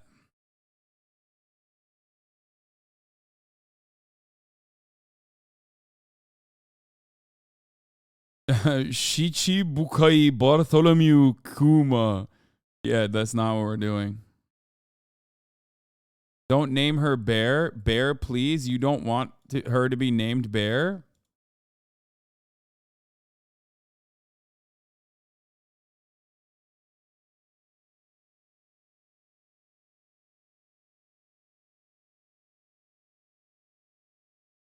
Big Bertha is my mom's name. You should know this already. I do, but she likes it. She likes that I have.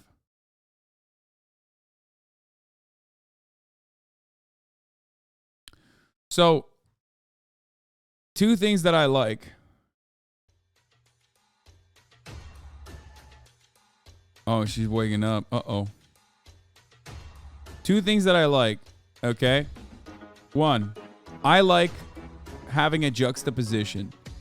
Like, I like having like a tiny dog name for a massive dog. So Big Bertha, I don't really like all that much. Okay? I like having, like I had a pit bull named Fish. I like naming a dog a different thing. It's not a dog. You know what I mean?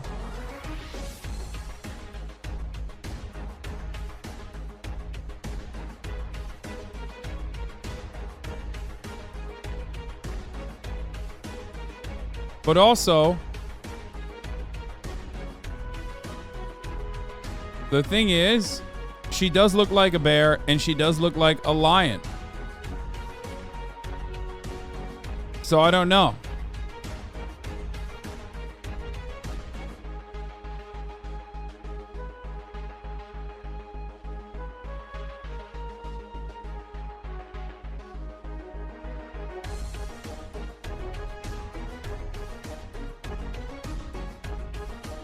Akainu because she will take your... Okay, dude.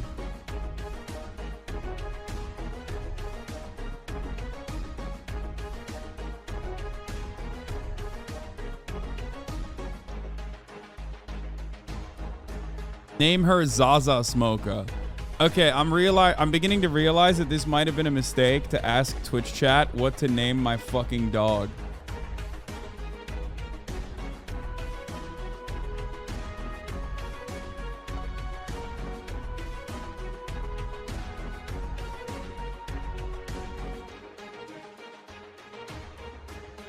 Ursa means bear, a totally awesome name.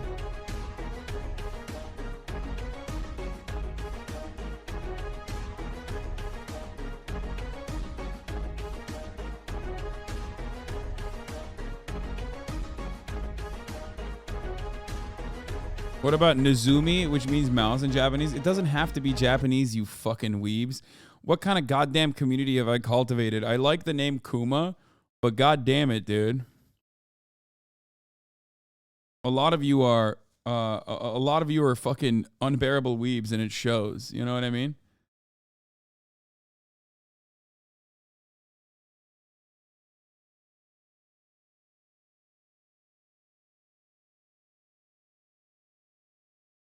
What is Fade in Turkish again? Sounded like a pretty sick name when you said it before. Kismet. Kismet.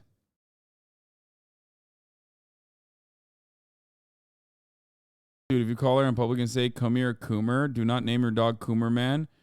I never said that I was going to name her Coomer. You're the one who made that up. I do like Aslan because it sounds like Azan. You know what I mean?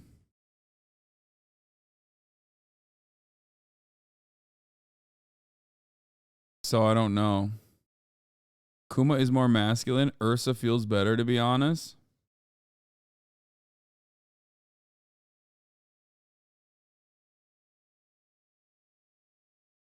So I don't know. Thoughts on Peanut? No, because she's too dark to be a peanut. A peanut is like a lighter nut. Almond could be. How about Aya? No, we're not going to do that. Coda means little bear, friend, ally. Aslan was used in Narnia, too cliche. Bitch, before Narnia, Aslan was used in Turkish, the language, okay? Americans be like, bro, I don't get it. Like, you're going to name your fucking dog after something in Narnia? It's like, no, I'm going to name my fucking dog after a Turkish word from the language that I learned first.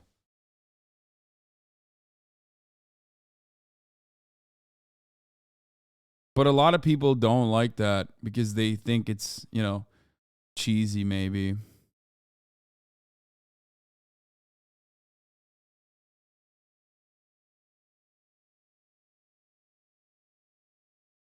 Make sure it's a name that is easily recognizable for the dog, so don't do something like sound something you say often.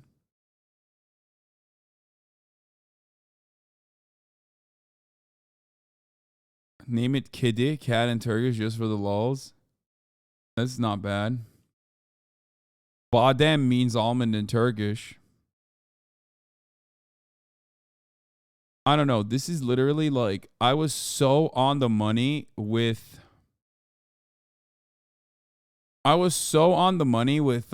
fish, and I was so like ready to name her bear, and then everyone in my bear in Turkish is Ayı, and no, I don't like that as a name anyway.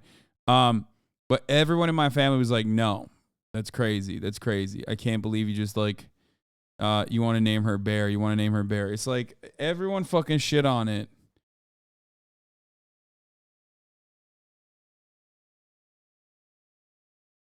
So now I don't know. But I wanted to name her Bear. All right, well, we'll see. I have veto power, but I guess we'll eliminate we'll eliminate Big Bertha from this, and we'll do it like this. We'll put these together. Let's do it. Let's put these names in a fucking poll. I'll start it right now. and we'll see what Twitch chat has to say. Puppy name poll is up. Vote on it. You have number 1, Fındık, which is hazelnut. Number 2, Aslan, which is lion in Turkish. Number 3, bear. And number 4, Kuma. And number 5, Kaya, which means rock.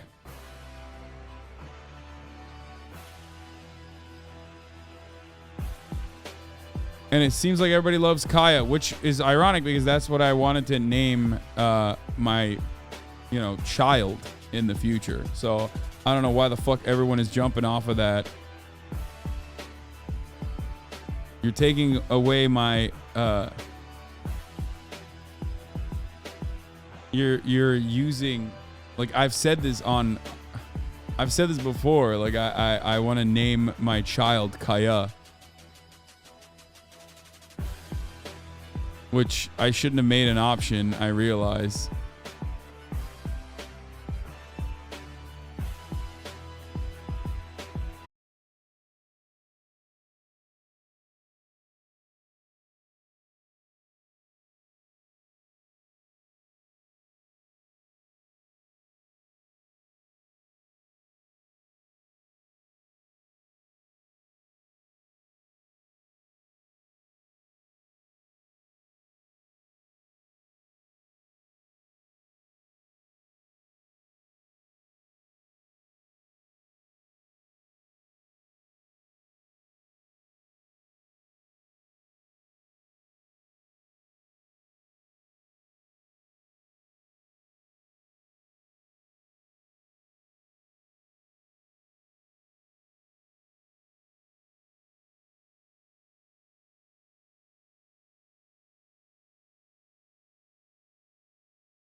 $8,000 votes at 50%. Kaya is number 1.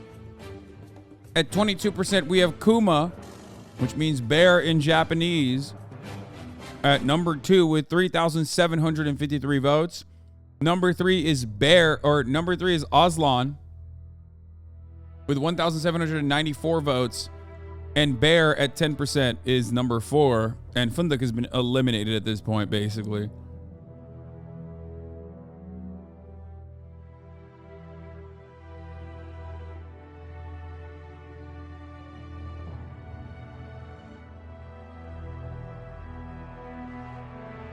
Caller Lucy or Hazel, Dr. Mike's Mastiff is named Bear. See, I'm going to pause this here for a second. And I need to explain something to you. I can't begin to tell you how little I give a shit about what Dr. Mike, what kind of dog Dr. Mike has, and what kind of name that Dr. Mike has named his dog, okay? I don't know why you keep bringing this up. Like, you know how many fucking YouTubers are out there? Are you insane? Like, half of this chat doesn't even know who the fuck Dr. Mike is. What do you mean? Like, I think it's funny to oh shit. Kaya is over officially 51% of the votes. It seems like Kaya has it. Ladies and gentlemen,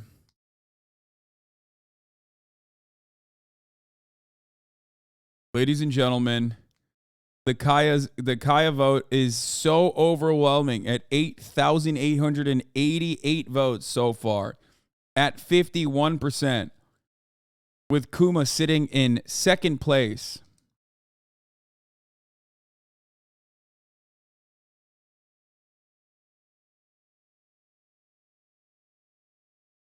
That it seems to be avoiding a runoff.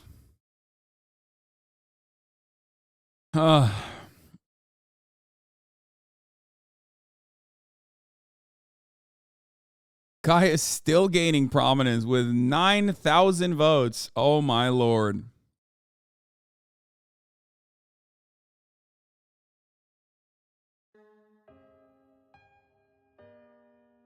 Folks, with 9,140 votes now, it seems the Kaya is going to win this election. Look at this little thing, dude.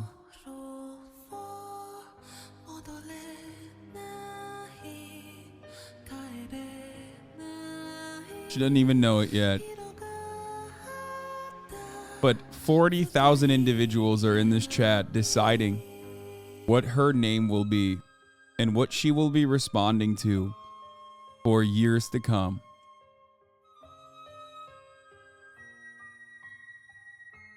Do you like Kaya as the name? I like that name so much, I wanted to name my firstborn that name. But you know what? She is basically my fur child, so why not? We are Kaya Higa? That's funny. Can chat name your firstborn? Sure.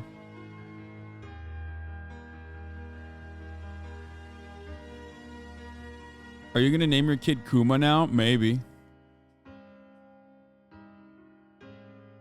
Kaya doesn't just mean a rock. It means a boulder, actually. Which she does have an imposing presence. Not yet, but she will. At 52% of the vote. With 9,572 votes. This is like a small precinct. This is like the... More people have voted in this than like a local vote at this point. We have a stadium filled with people, and it's almost 10,000 of you have chosen Kaya.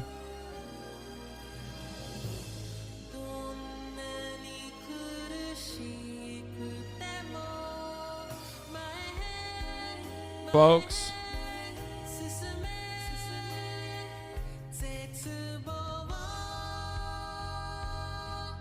it seems like Kaya has it as the voting is closing.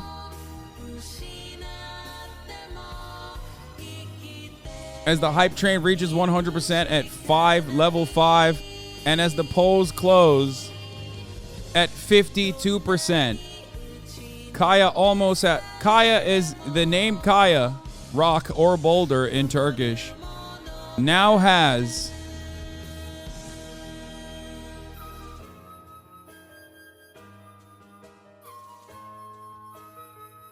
let me just like zoom into her a little bit.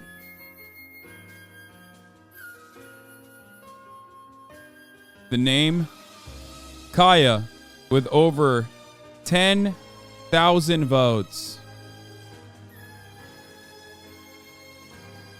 with over 10,000 votes, is the clear winner. At 10,146 votes, the name Kaya, the Turkish name for boulder, has it. In second place, we have 22% with 4,347 votes, Kuma, which is bear for Japanese, bear in Japanese. And at third place is Aslan, or lion in Turkish, at 10% of the vote with 1,955. In fourth place, we have bear, which is bear in English, with 9% of the vote with 1,744 votes. And at last but not least, well, I guess least for you guys, was fındık, which is hazelnut in Turkish, with 1,167 votes.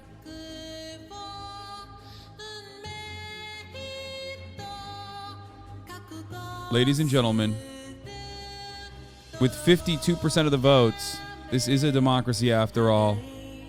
Kaya has it. Although I originally said in a TikTok that I believe went viral that I would name my firstborn Kaya, it seems to me like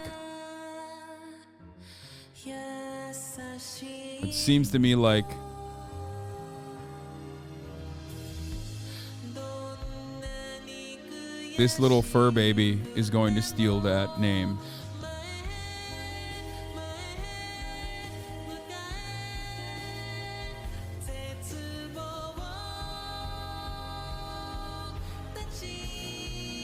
Kaya Kuma, Boulder Bear, please? Maybe. There it is. Kaya Piker. Now we embark upon the embark dog DNA thing that I was going to do.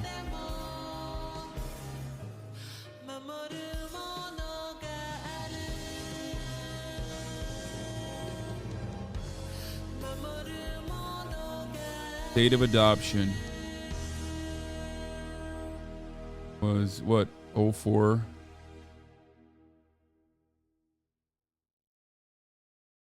Date of adoption. Date of birth was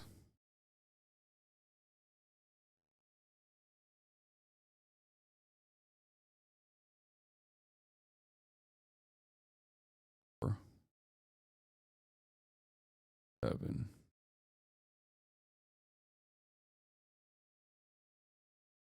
We're going to do it on March 1st.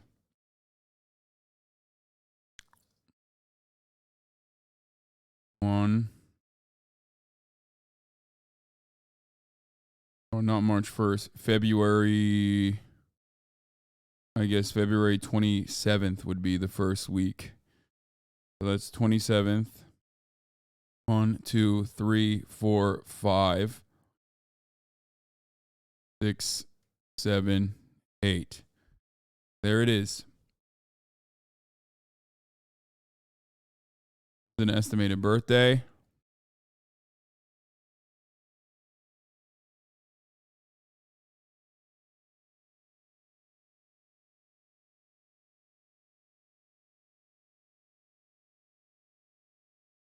Why did they want to know where the dog lives and shit? I don't really understand. No. Do you have pet insurance? No, I don't.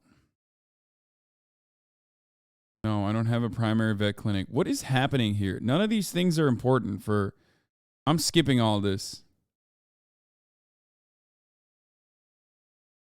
Complete the following steps to get your test result. Swab your dog, activate your kit, and then mail your kit.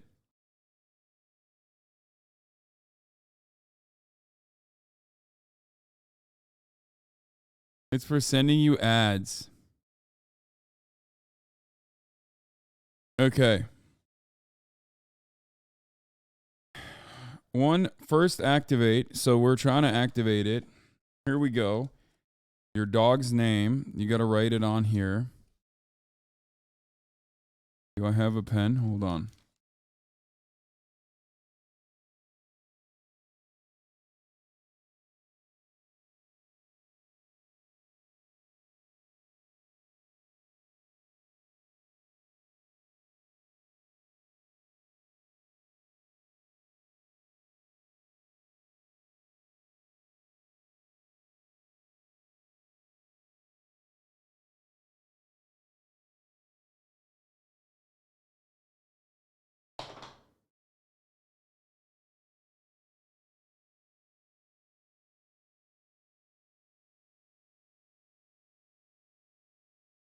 1 second. I'm just going to make her full screen while I go grab.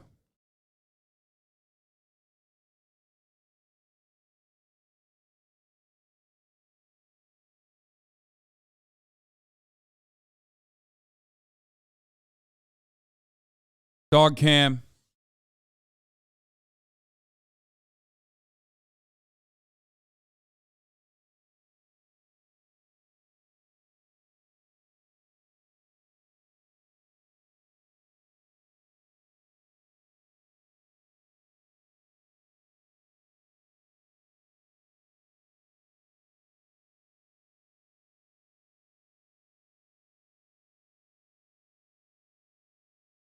Okay, so it says here that I am supposed to make sure it's been 30 minutes since your pup last ate, which is true. It already happened. Swab the lower cheek pouches for 30 to 60 seconds to fully soak the sponge, which I will do now, and then insert the swab into the tube with the tip facing down. And then I have to close the cap and shake it 10 times and then reward my dog on a job well done.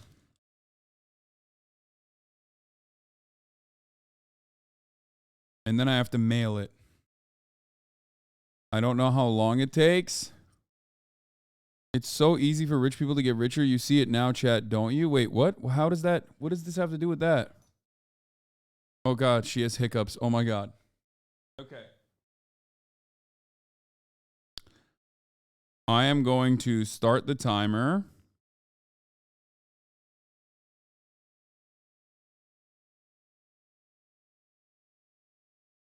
As soon as I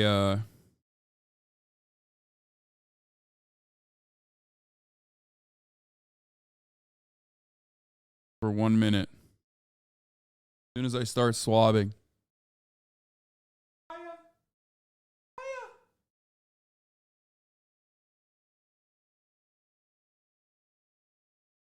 You know what? I'm going to bring her up here.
Girl, she's so calm.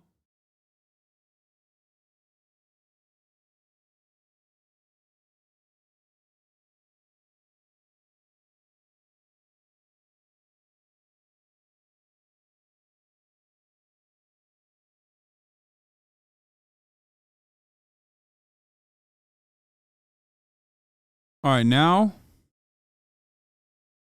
like the box says, we swab the lower cheek pouches for 30 to 60 seconds to fully soak the sponge. Insert swab into the tube with the tip facing down, and then close cap and shake 10 times.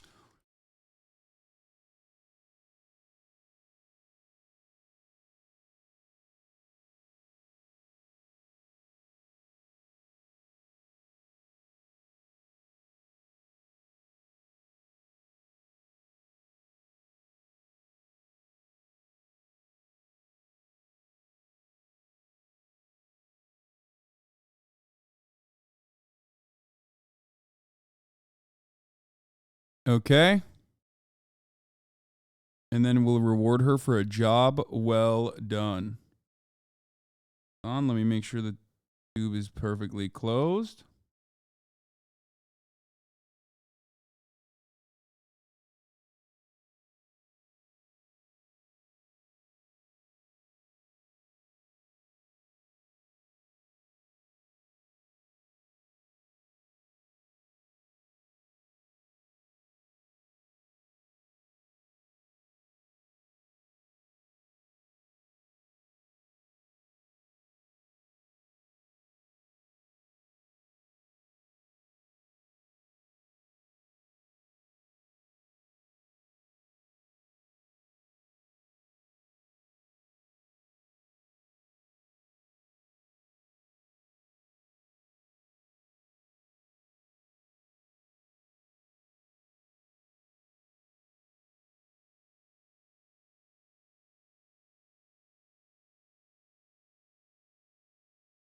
Yay!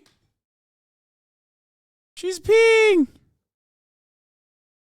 Yay! Good job.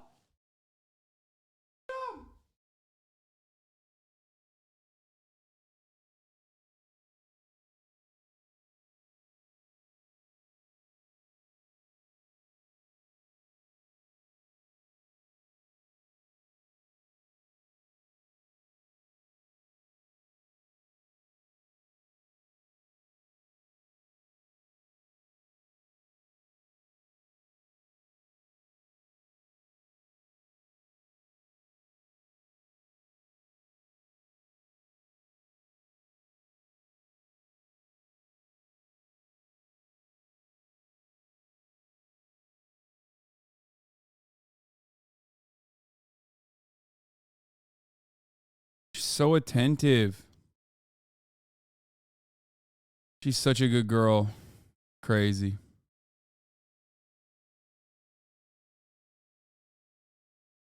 She's grabbing some toys. You don't cheer like that when chat pees on the floor? Yeah, I know. Okay, the kid has been activated. Hold on.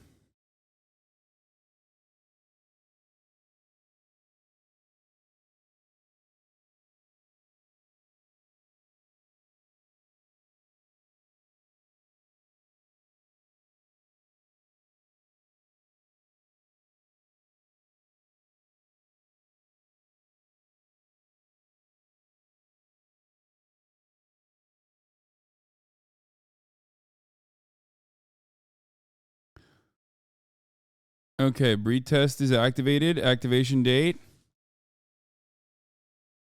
Okay. Now let's see what else I have to do here. 1 second. Pull this tab out for number 3. Mail this out. Okay, no postage necessary if mailed in the United States. Okay.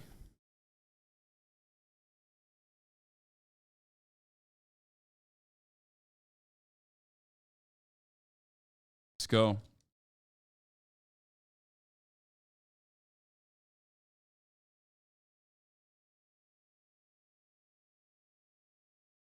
And then I will ship this out.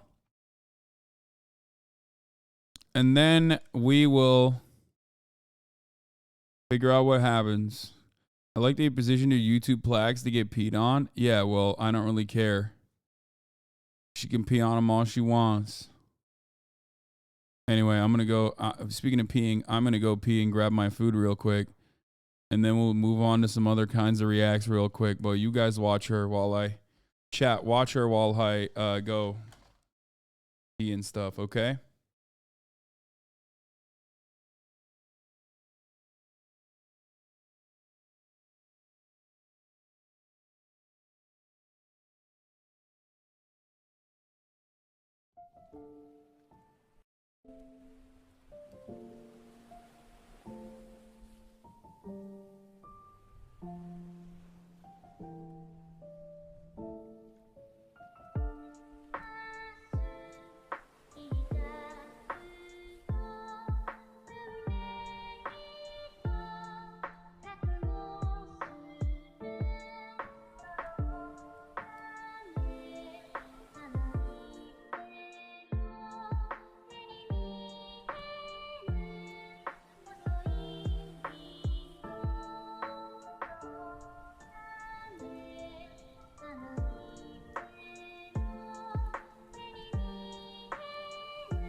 Hello.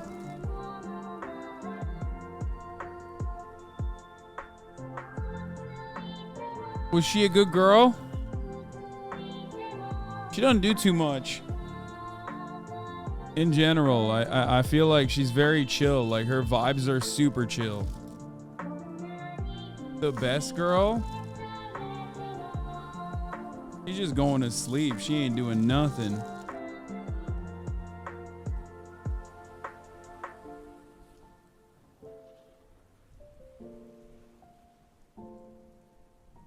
I love this fucking dog so much. Holy shit.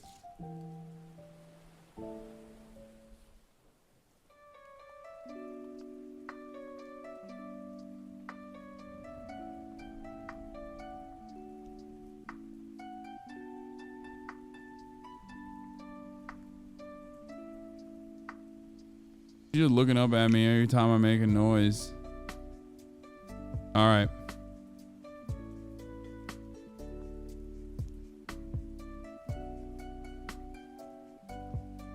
Said that America deserved 9/11. Wow, she's based already.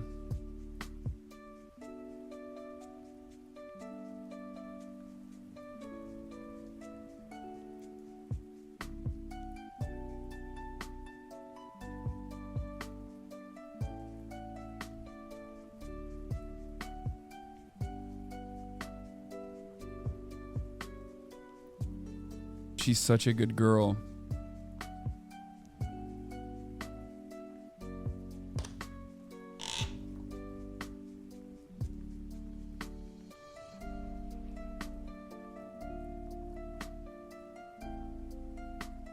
We need Kaya emotes? I agree.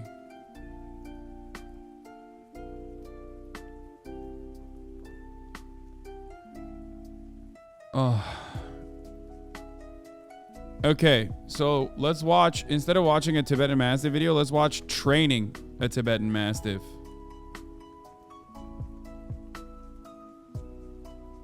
Video, because I need to learn how to fucking train a Tibetan Mastiff puppy training. Tibetan Mastiff puppy is cute, fluffy. Okay, this is an AI video. Fuck that. Never mind. I take it back. That's a dumbass way to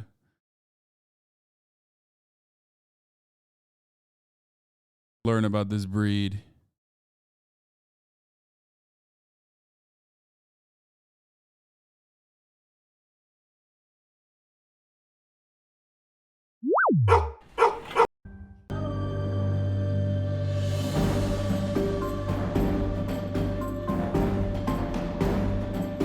Channel points to give. This part will be about a dog breed, the Tibetan Mastiff, which is perhaps one of the greatest dog breeds of the past, and is considered by many to be the common ancestor of all the large shepherd dog breeds that exist today. Tibetan Mastiffs are treated with respect by almost everyone. In my personal opinion, Tibetan Mastiffs are amongst the most incredible guardian breeds on the planet. One good look at these majorly imposing dogs makes it easy to understand why they are the most expensive dog breed in the world. With their long, shaggy manes, these guys really do look like lions. In this video, I'm going to discuss... They're fucking expensive. Well, guess what? New cancellation unlocked. I just realized. Motherfuckers would be like, yeah, I know you got this dog from someone else who couldn't take care of her because she's a massive fucking dog, and I know she's mixed. Well, I don't really care about any of that. This is the Gucci shirt of dogs, is what people will fucking say.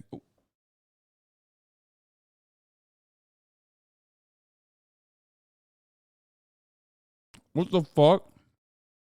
Bro, what? There's already an emote.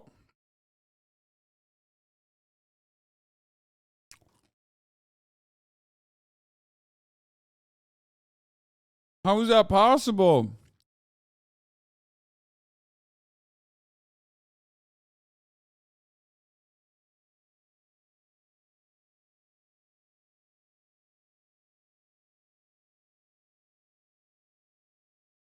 Y'all work so fucking fast, it's crazy. Plus absolutely everything that you need to know about the king of the canine world, the Tibetan Mastiff.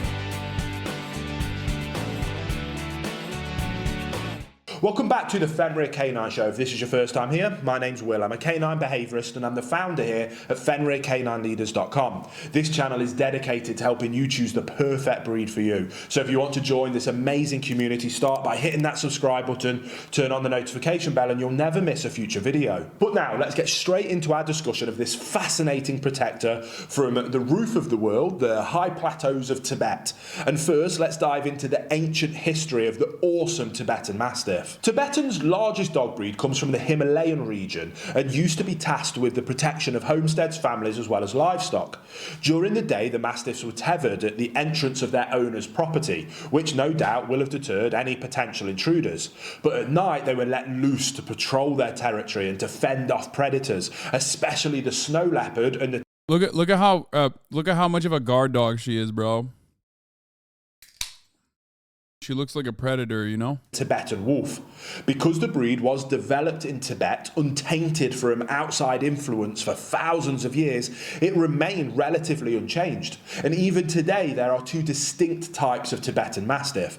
One more docile and more mastiff looking, that is large and heavier, and a smaller, lighter and more agile working type. These smaller Mastiffs are more aggressive in their guarding behaviour.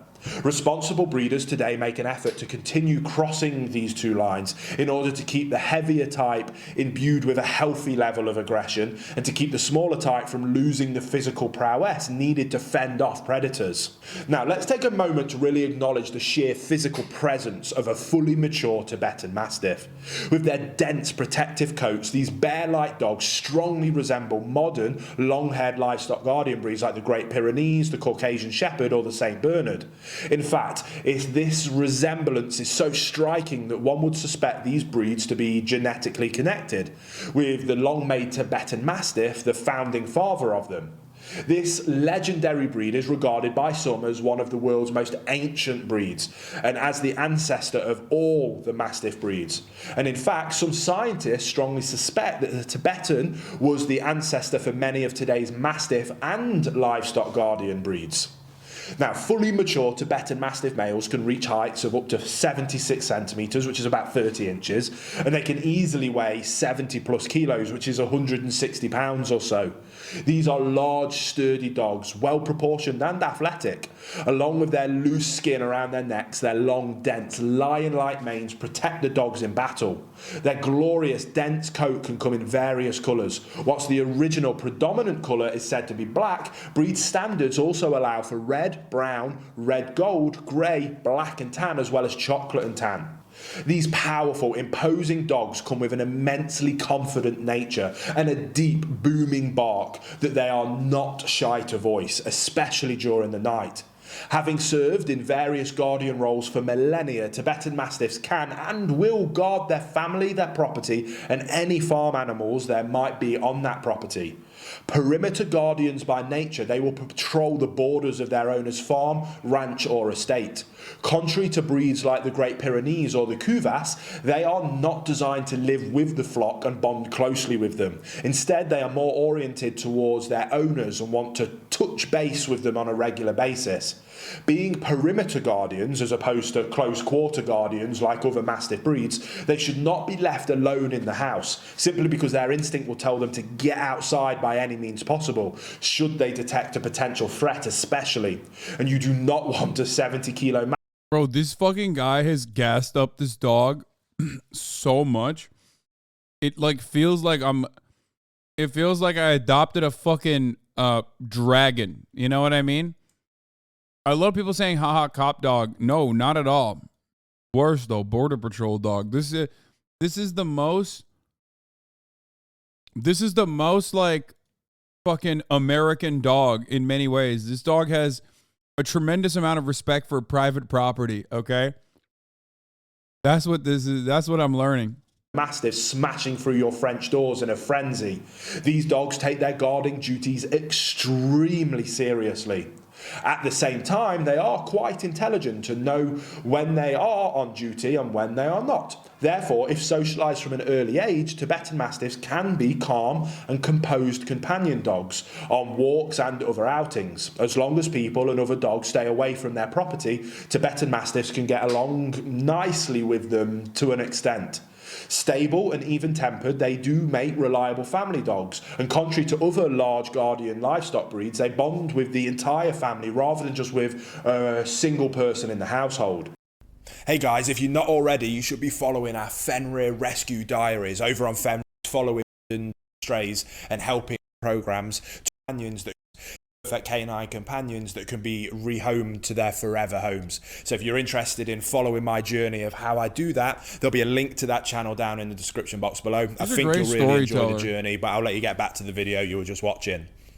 So then, albeit highly intelligent, these dogs are not necessarily easy to train, and neither are they keen to please their owners. Even though Tibetan Mastiffs are used to serve humans in various guarding roles, they do so on their own, making their own decisions about when to rest, when to bark, and when to attack an intruder. In other words, they are flawless sentinels who work for their owners, but not with their owners.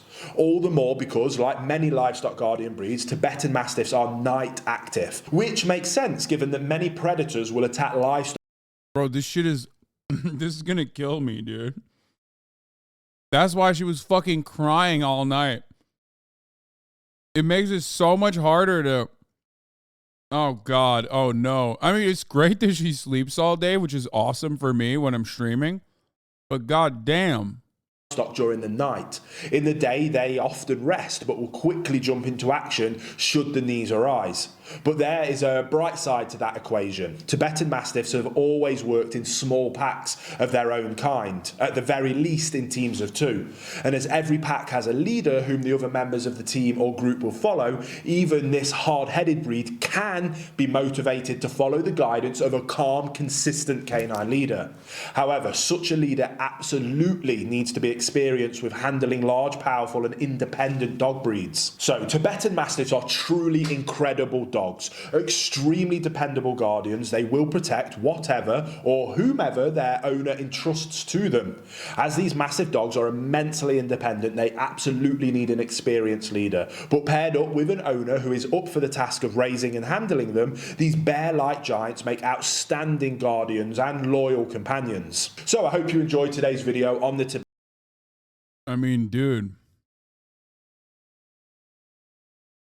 Why you can't own a Cane Corso? What the fuck is this? Now I kind of want to find. And welcome back to the Cane Corso was another dog that I wanted to get. Today I want to discuss why you should not get a Cane Corso. And hold off before you click off of this video. Just because anything I cover today suggests you should not get a Cane Corso right now, doesn't mean you can't get a Cane Corso 1, 2, 3 years down the road from now, when you're ready and everything's in place. And I'm doing this video because of the fact that everyone sees Bruce Wayne. Everyone sees how loving and obedient he is. I saw my last video where I took my Cane Corso Bruce Wayne to Lowe's, and everybody was loving him and petting him, and he was the star of the show. He didn't come that way, guys. It took a lot of effort to get my Cane Corso like that. So in this video, I want to go over ownership of a Cane Corso and things that may change your mind about getting one. And if you're wondering where my Cane Corso Bruce Wayne is, he is sleeping because it's midday right now, and he sleeps all day. Maybe you guys want to see what it looks like on the opposite end of the camera. And this is what we got. Bruce Wayne's right here sleeping. Got my video light, my microphone. We're good to go, except for we need a Mr. Bruce Wayne right here. It's your fault that I'm waking him up from a nap. Bruce Wayne, we can't do a Cane Corso video for your people without you here. You do not look happy about me waking you up right now. Come here, big dude.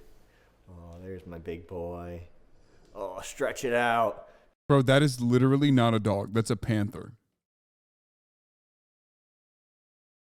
This is the dog I wanted to get, and then I settled for a Mastiff, because, I mean, that's like a, I think their Cane Corsos are called, like, what are they, like an Italian Mastiff, I think? But, I mean, I didn't really settle, to be fair. Don't diss Kaya like that, no settling. I mean, it's not. I love this fucking dog, shut up. Look at her face. Stretch it out. Oh, you want to give me a hug and kiss? Okay. Every video, He wakes up from a nap and he wants to give me a hug and kiss. We don't have to start every video with a hug. We don't have to start all the videos with a hug and kiss. No, we don't. All right, let me just get us rearranged here really quick. And he does this Eeyore thing where he looks like Eeyore and he puts his gigantic neck in front of you and he pushes his big old meat head in your chest and he's like, just pet me. He suckers you in. He'll sucker you in every time. You're trying to go to do something, he'll just come up, put his head in your chest and be like, Fish used to do that as well. I'm just sweet and dopey. Just pet me. Dude, every time. Every time. Before we get into this video, Bruce Wayne and myself need you to subscribe to the channel, smash that like button, ring my ding-a-ling so you miss any of the newest videos on Cane Corsos or Bruce Wayne. Yeah. The #1 reason you can't get a Cane Corso is because you lack leadership skills. Without leadership skills, your Cane Corso is gonna take over. You do not want this guy bossing you around. You do not want this guy going around your house doing anything he wants. Would you just like to do anything you want? Would you just like to run around the house, chew things up, eat things? I'm sure you would, but we're not gonna let you because I'm the leader, my wife is a leader, and Bruce Wayne's a follower. And I can't sit here in one video and tell you how to become a leader and all of that. It really comes through time and learning. And I actually have some courses that I'm always talking about that I listed in the description that'll teach you guys how to be a proper leader to your Cane Corso or any dog in general. If you want your dog to be like Bruce Wayne, highly suggest going through those courses. They use the same techniques and philosophies and methods that my wife and I use with Bruce Wayne. That way you too can also have yourself a Bruce Wayne on your hands. And if you use code Jason, you guys save 10%. Bruce Wayne, they save 10%. 10%. That's a pretty good deal. Cane Corsos like to lean on you. Everyone has a course? Yeah, no shit, dude. These are all like professional dog trainers. So even if you don't have a dog yet, I don't care what dog it is, I highly recommend those courses prior to getting the dog. That way you're not making mistakes with your puppy or dog you adopted. You know what to do from the start. You know how to handle the dog. When situations come up, you know how to act and behave and what to do. And like I said, these guys, or any dog in fact, if you're not a proper leader, they're gonna take over. And that's gonna lead to possible anxiety in the dog, meaning when you leave the house, have fun enjoying your furniture because it's not gonna last long. The dog's gonna become very destructive. The dogs may even pee everywhere. So first and foremost, you can't have a Cane Corso unless you have proper leadership skills. And for everyone wanting a Cane Corso watching this, can you comment down below why you want this? It's such a funny thing to say, but like, that's literally every dog. Like, that's any dog. When you don't fucking train your dog, and when you don't put your dog to work, like, what are you trying to get a cat? Like, what's going on? You have to fucking train your dog. You have to put your dog to work all the time. Your dog needs to know that it's got shit to do.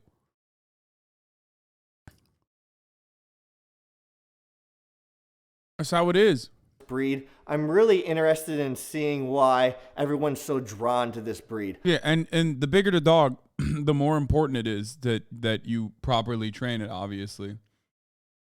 Obviously, Bruce Wayne is gorgeous looking. You are a gorgeous, proud statue. But if you can do me that favor, I'd love to see that. Bruce Wayne and myself would love to read the comments and why you want one of these guys. Number 2, you should never get a Cane Corso if you've never owned a dog before. These guys are the Lamborghini of dogs. When you learned to drive, did you learn in a Lamborghini or did you learn in your mom's van? He's suspecting something out there. He's always on alert. I don't know what he sees. No, you don't learn in a Lamborghini. They handle different. They're more powerful. They're more aggressive, just like a Cane Corso. Baby steps, guys, baby steps. Own a dog first. Just because you've never owned a dog before doesn't mean you can never have a Cane Corso. Get a dog.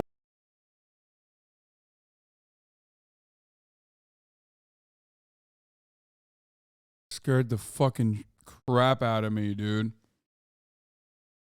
Oh my God, my cousins are here. What? My mom. I'm streaming. What do you want?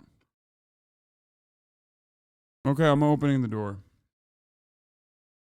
Oh my God. I was like, what the hell's going on out there?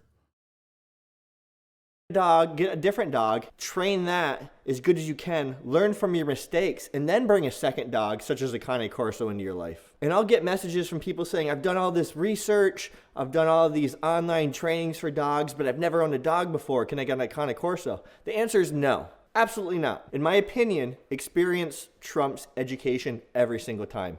100%. Let's do a fantasy scenario here for you guys. Oh my God. Let's say you needed brain surgery. It's not only did my mom not show up and was unable to open the door, so I had to unlock it for her. She also brought the entire family, including my grandparents, including my cousins here. So there's like 11 people in the house currently, which is pretty funny to consider because, you know, she's sleeping at the moment. Okay, everybody chill. Everybody. Oh, Jank is here even. Oh my God. Okay.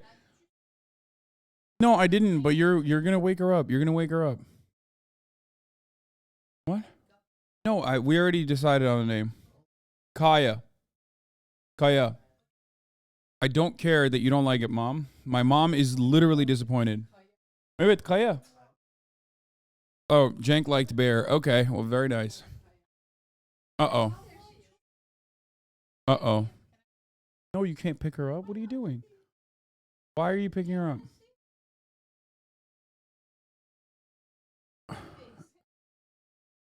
Okay, well, this is insane. This is literally my nightmare currently happening. Okay, my mom is trying to pick up the dog specifically so that, wait, hold on. Let me try to get her to poop first. Okay, she's up now. It's over. Here, grab her toys.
Grab some of her toys.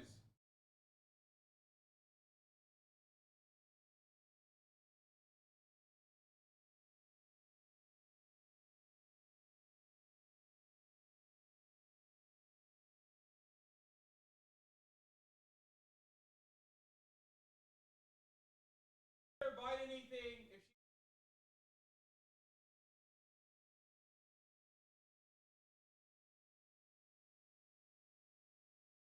Insanity. Yeah, I had to give her up because my family's here and they're going crazy mode.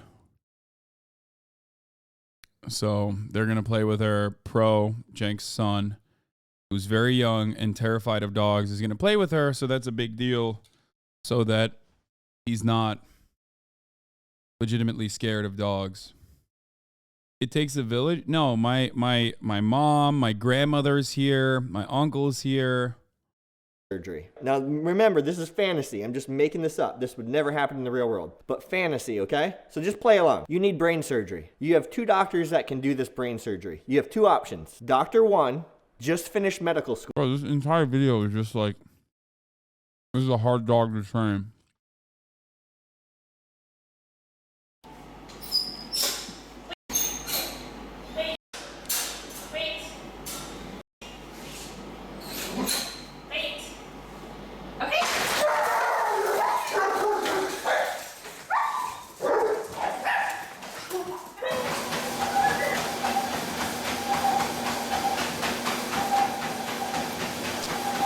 This is how they train them? Down. Stick.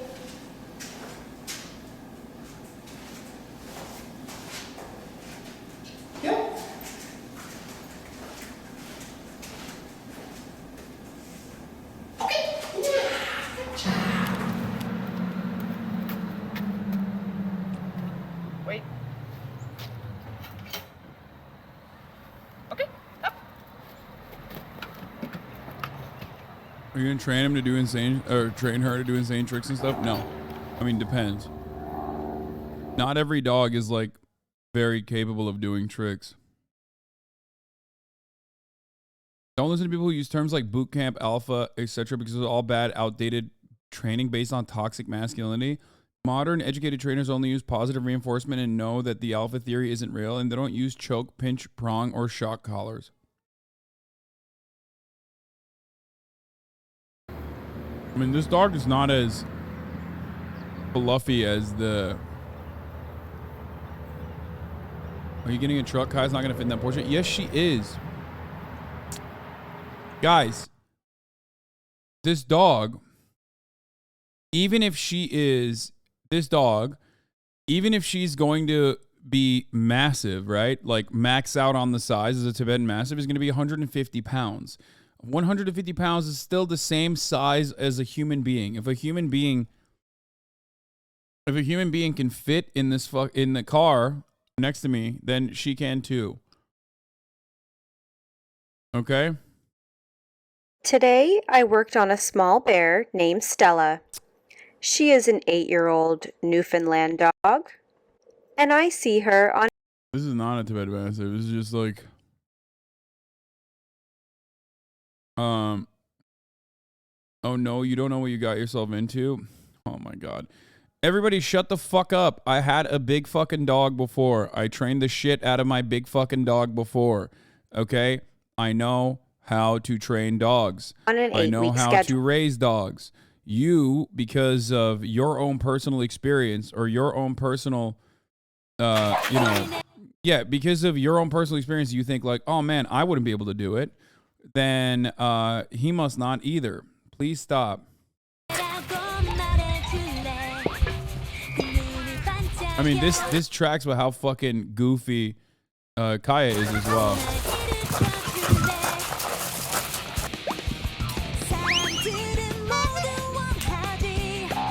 I mean, look at this. Look, that does look just like her. No, am I crazy?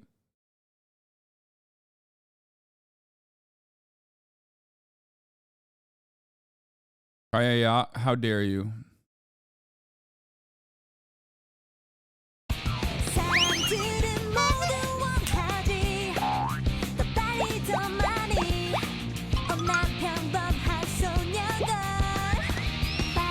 Two years old and weighs 90 kilos.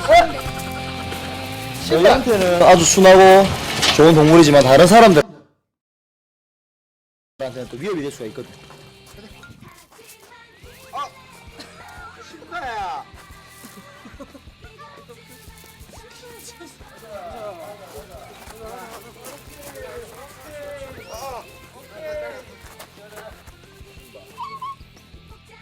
왜 준식해? 눈봐.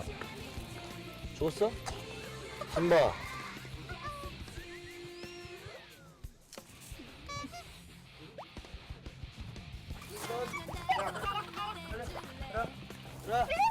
왜?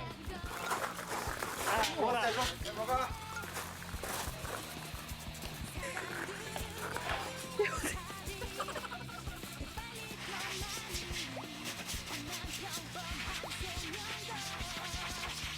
봐. 쟁탈전이 옛날 있죠.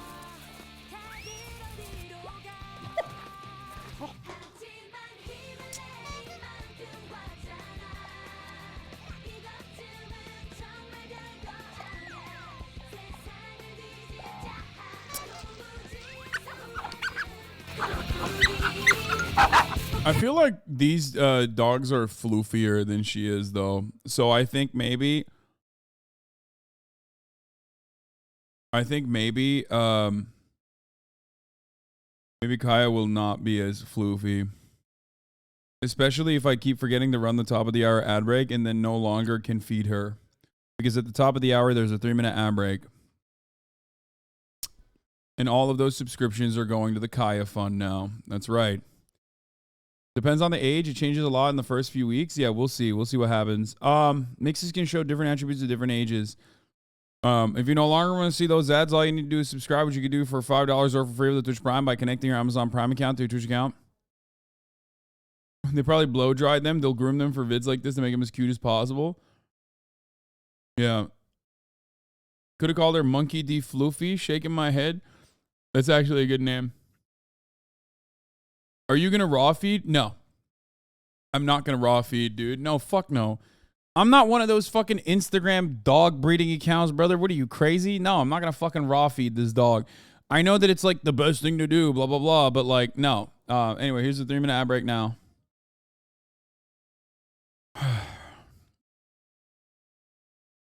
What's up? What happened?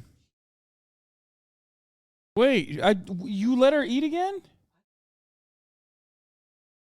Oh, no. Okay, well, she wasn't supposed to eat again, Mom. It's okay. Put her on the pad, please. She peed on the carpet? Dude, I swear to God, there's no reason for me to train this dog because my mom is here and she will do everything in her power to ruin it. Like...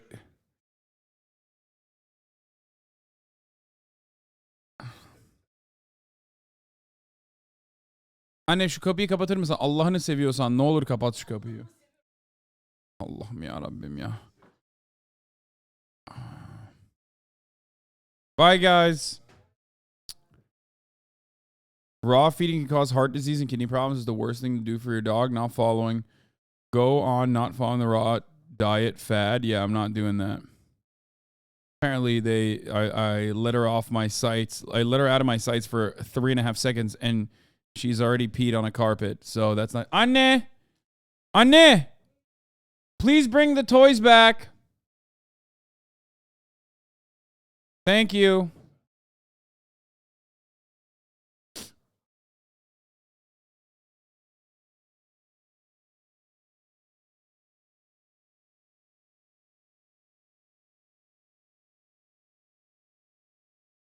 There she is.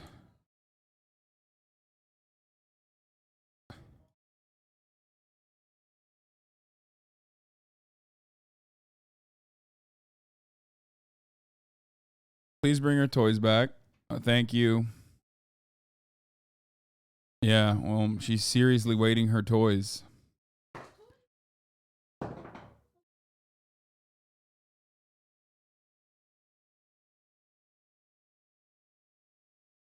Here to wake her up, get her to pee on the carpet, and immediately leave. Family move. Yeah, I mean, it is what it is. Yeah, exactly. Imagine, this is like what you complained my grandma doing to you when I was a baby, Mom. Yeah, I'm just letting you know you're doing what, yeah, you're doing that. That's, you know. Don't be too hard on Kaya. She was working hard on training your cousin, love. Yeah, exactly.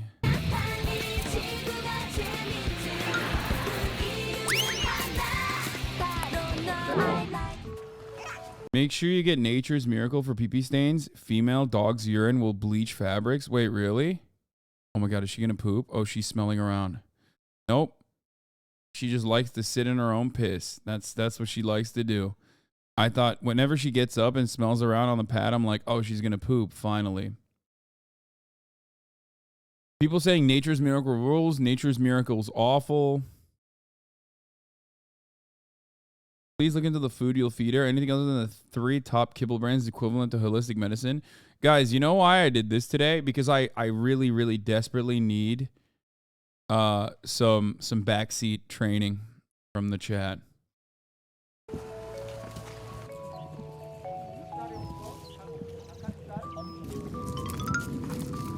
I think these guys are like a little bit older, so we'll see.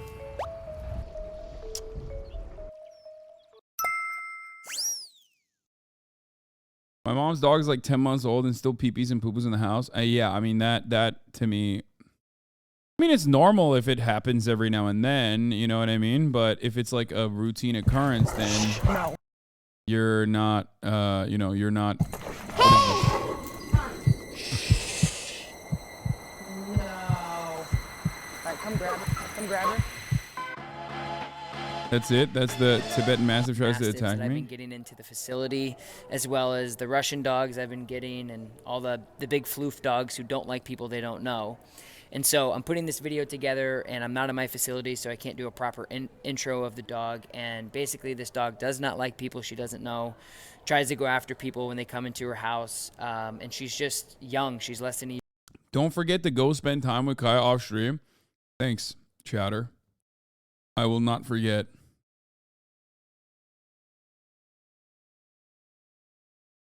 Year-old. So I'm going to walk you through the process of how to take like an inherited dominant protective dog and help them become integrated into a normal household with obedience. And this is the first session, so we get a lot done in the first hour. I will also not forget to feed her as well. These are the things I will not forget to do. Wait, hold on. Okay, 7 dog facts on You this really AI know the video. qualities Let's watch. and character of this special breed.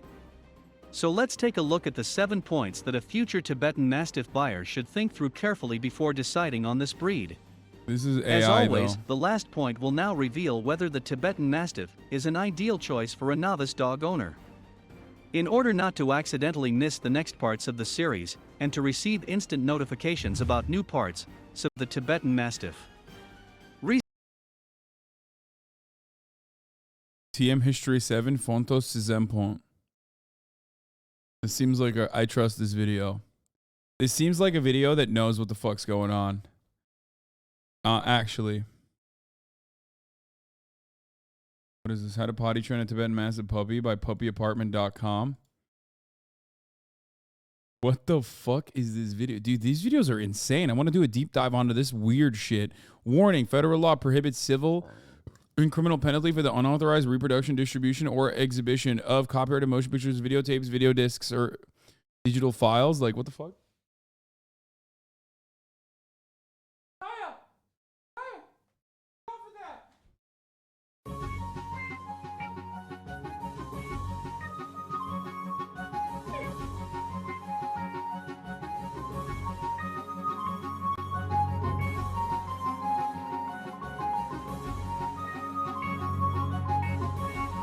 Dude, there's going to be a point on YouTube where there's just like never, like there are no real fucking...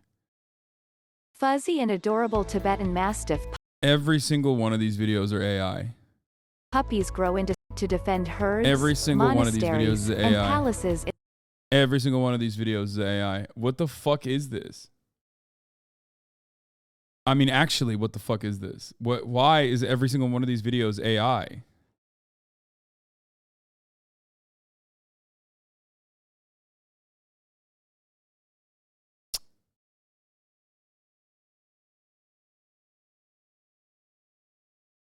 It's like confusing. Okay, now I want to watch this documentary, which is like TV.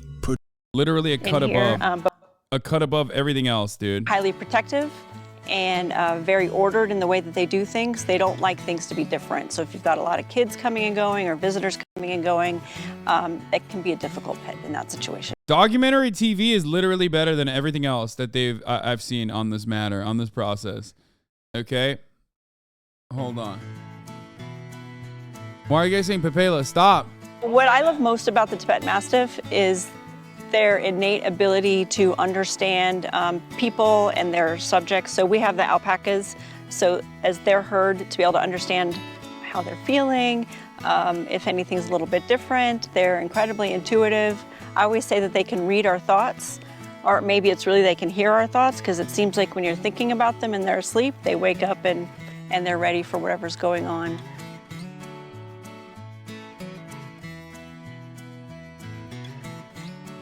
The history of the Tibetan Mastiff originated in Tibet, in the high plateau out there. They are a very primitive breed and were originally described to the West by Marco Polo. They're called Mastiff, Tibetan Mastiff, because that was the word for large dog. So they're not really a Mastiff, they're a Molosser, which is a little bit different. Their original working purpose is family and livestock protection. So their Tibetan name is Do Kai, which means chained dog, literally. And so they would be chained up with the nomads during the day, and then at night they would be set free to protect the families and the livestock from predators. Tibetan Mastiffs are more of a perimeter guardian than a flock guardian. So if you think of a Mayarema or Great Pyrenees, often are very, very bonded to their stock. And so separating them from their stock can be challenging and stressful for the dog. The Tibetan Mastiff is more of a perimeter guardian, so they work the perimeters. Not that they don't care about or build relationships with their stock, it's just not as intense. So they're much more of a perimeter type guardian. There are about 40 recognized breeds of livestock guardian dogs, and they range generally from west to east to more human tolerant and more human defensive. And so on the human tolerant side, you have your Great Pyrenees, which is a really common dog, Anatolian Shepherd, Mayarema. Those are real common dogs here in North America. At the other end of the spectrum, you've got the Tibetan Mastiff, the Central Asian Shepherd, Sarplananak, which I probably didn't pronounce that quite right, and the like Caucasian Ovcharka are very at the other end. Generally, Tibetan Mastiffs are much more human defensive than most livestock guardians that the average person is going to interact with in the United States. Generally, they're aloof with strangers. So for us, like what we did with you, is we have a specific routine we go through to introduce new people to the property, and so that takes place in a space kind of out here, away from the alpaca, so they're not really working. They're very, very protective and highly defensive if we're not home or if that introduction protocol didn't happen. So our property is just over 3 acres, 3.2 acres. We are zoned for farming here, but we are surrounded by residential areas. The Front Range is growing a lot, so the suburban area is definitely encroaching in here. But all of the properties that are, I should say, most of the properties that are adjacent to us are also farmland, up to, I think the biggest property here is about 5 acres. My husband Brad and I live here, roughly an hour north of Denver and about a half an hour from Cheyenne, Wyoming. So it's a higher altitude. We're just under a mile above sea level, and so it's an arid environment. We have a pretty good winter here, and so just my husband and I are here. We have the alpacas and the dogs. We have 11 dogs total at the moment, and 14 alpacas, so it's a pretty high ratio. The predators generally in the area are, we can have black bear and mountain lion. They don't come around here too much, so mostly what we see is coyotes. Hello. And there's a pack of coyotes just to the north here that we hear often. And neighborhood dogs are actually the biggest threat to alpaca, and people too. So the bipedal predator is a potential as well. So a typical day here at the Alpaca Mundo farm is that we get up in the morning, and unfortunately, because we have close residential neighbors, our dogs are actually in their kennel at night, which is a little bit different. A full-time working livestock guardian would be out with the dogs. Thank you to the chatter who said Kaya is chewing her potty pad. I just saw that. Not good. Bro, these dogs fucking just lay all day. It's awesome. She's just like, she's a chiller, dude.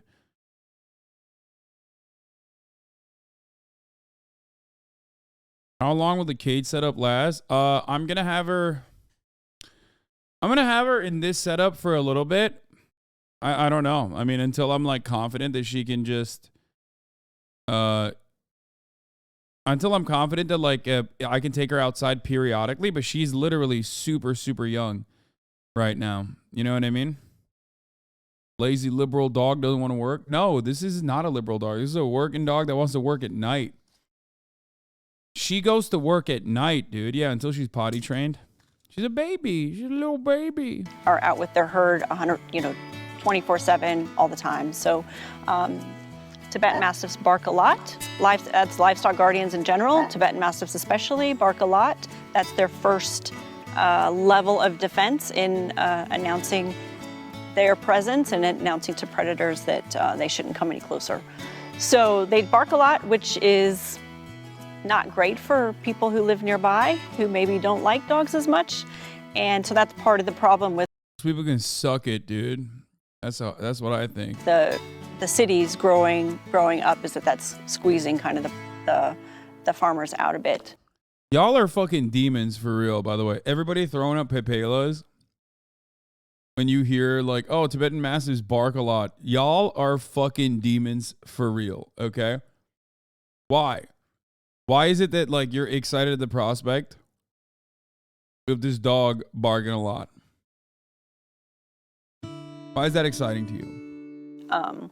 So we get up in the morning, it's pretty much as soon as it's daylight, we start working on the chores, let the dogs out. They do their perimeter checks and livestock checks, and we feed everybody and check, fill the water, do whatever chores that we need to do. Also, this is more about their fucking alpacas than the Tibetan We spend Mastiff. about an hour in the morning, and then we'll go about our day and then do the same sort of thing in the evening and bring everybody in at night. So while we don't have the dogs on 24/7, we'd like for them to be on duty 24/7, but just having them out there helps. Okay, this is better. Dogs 101. Nearly every huge dog in the world owes their heritage to one very special breed that started it all. Weighing in at 25 Chihuahuas, the Tibetan Mastiff. The Tibetan Mastiff is a massive, big, furry, bulky dog. The Tibetan Mastiff's look is not just for show. They possess the strength and smarts to protect their families and flocks from outside threats. When they were used as guard dogs, they would be entrusted with the care of... Americans will use any unit but metric. So true. And yes, this video is 2005's coded, yes. The entire village. A job that the Tibetan Mastiff has had since ancient times, when their ancestors lived with nomads on the high plateaus and valleys of the Himalayas. Some of these tough and intimidating dogs were brought as far west as Europe by the likes of Attila the Hun. Their progeny went on to become the modern Molosser breeds, including the Mastiffs, the Boxer, and the St. Bernard. They're treasured not only for their enormous size, but also for their breathtaking bark. The source of this voluminous...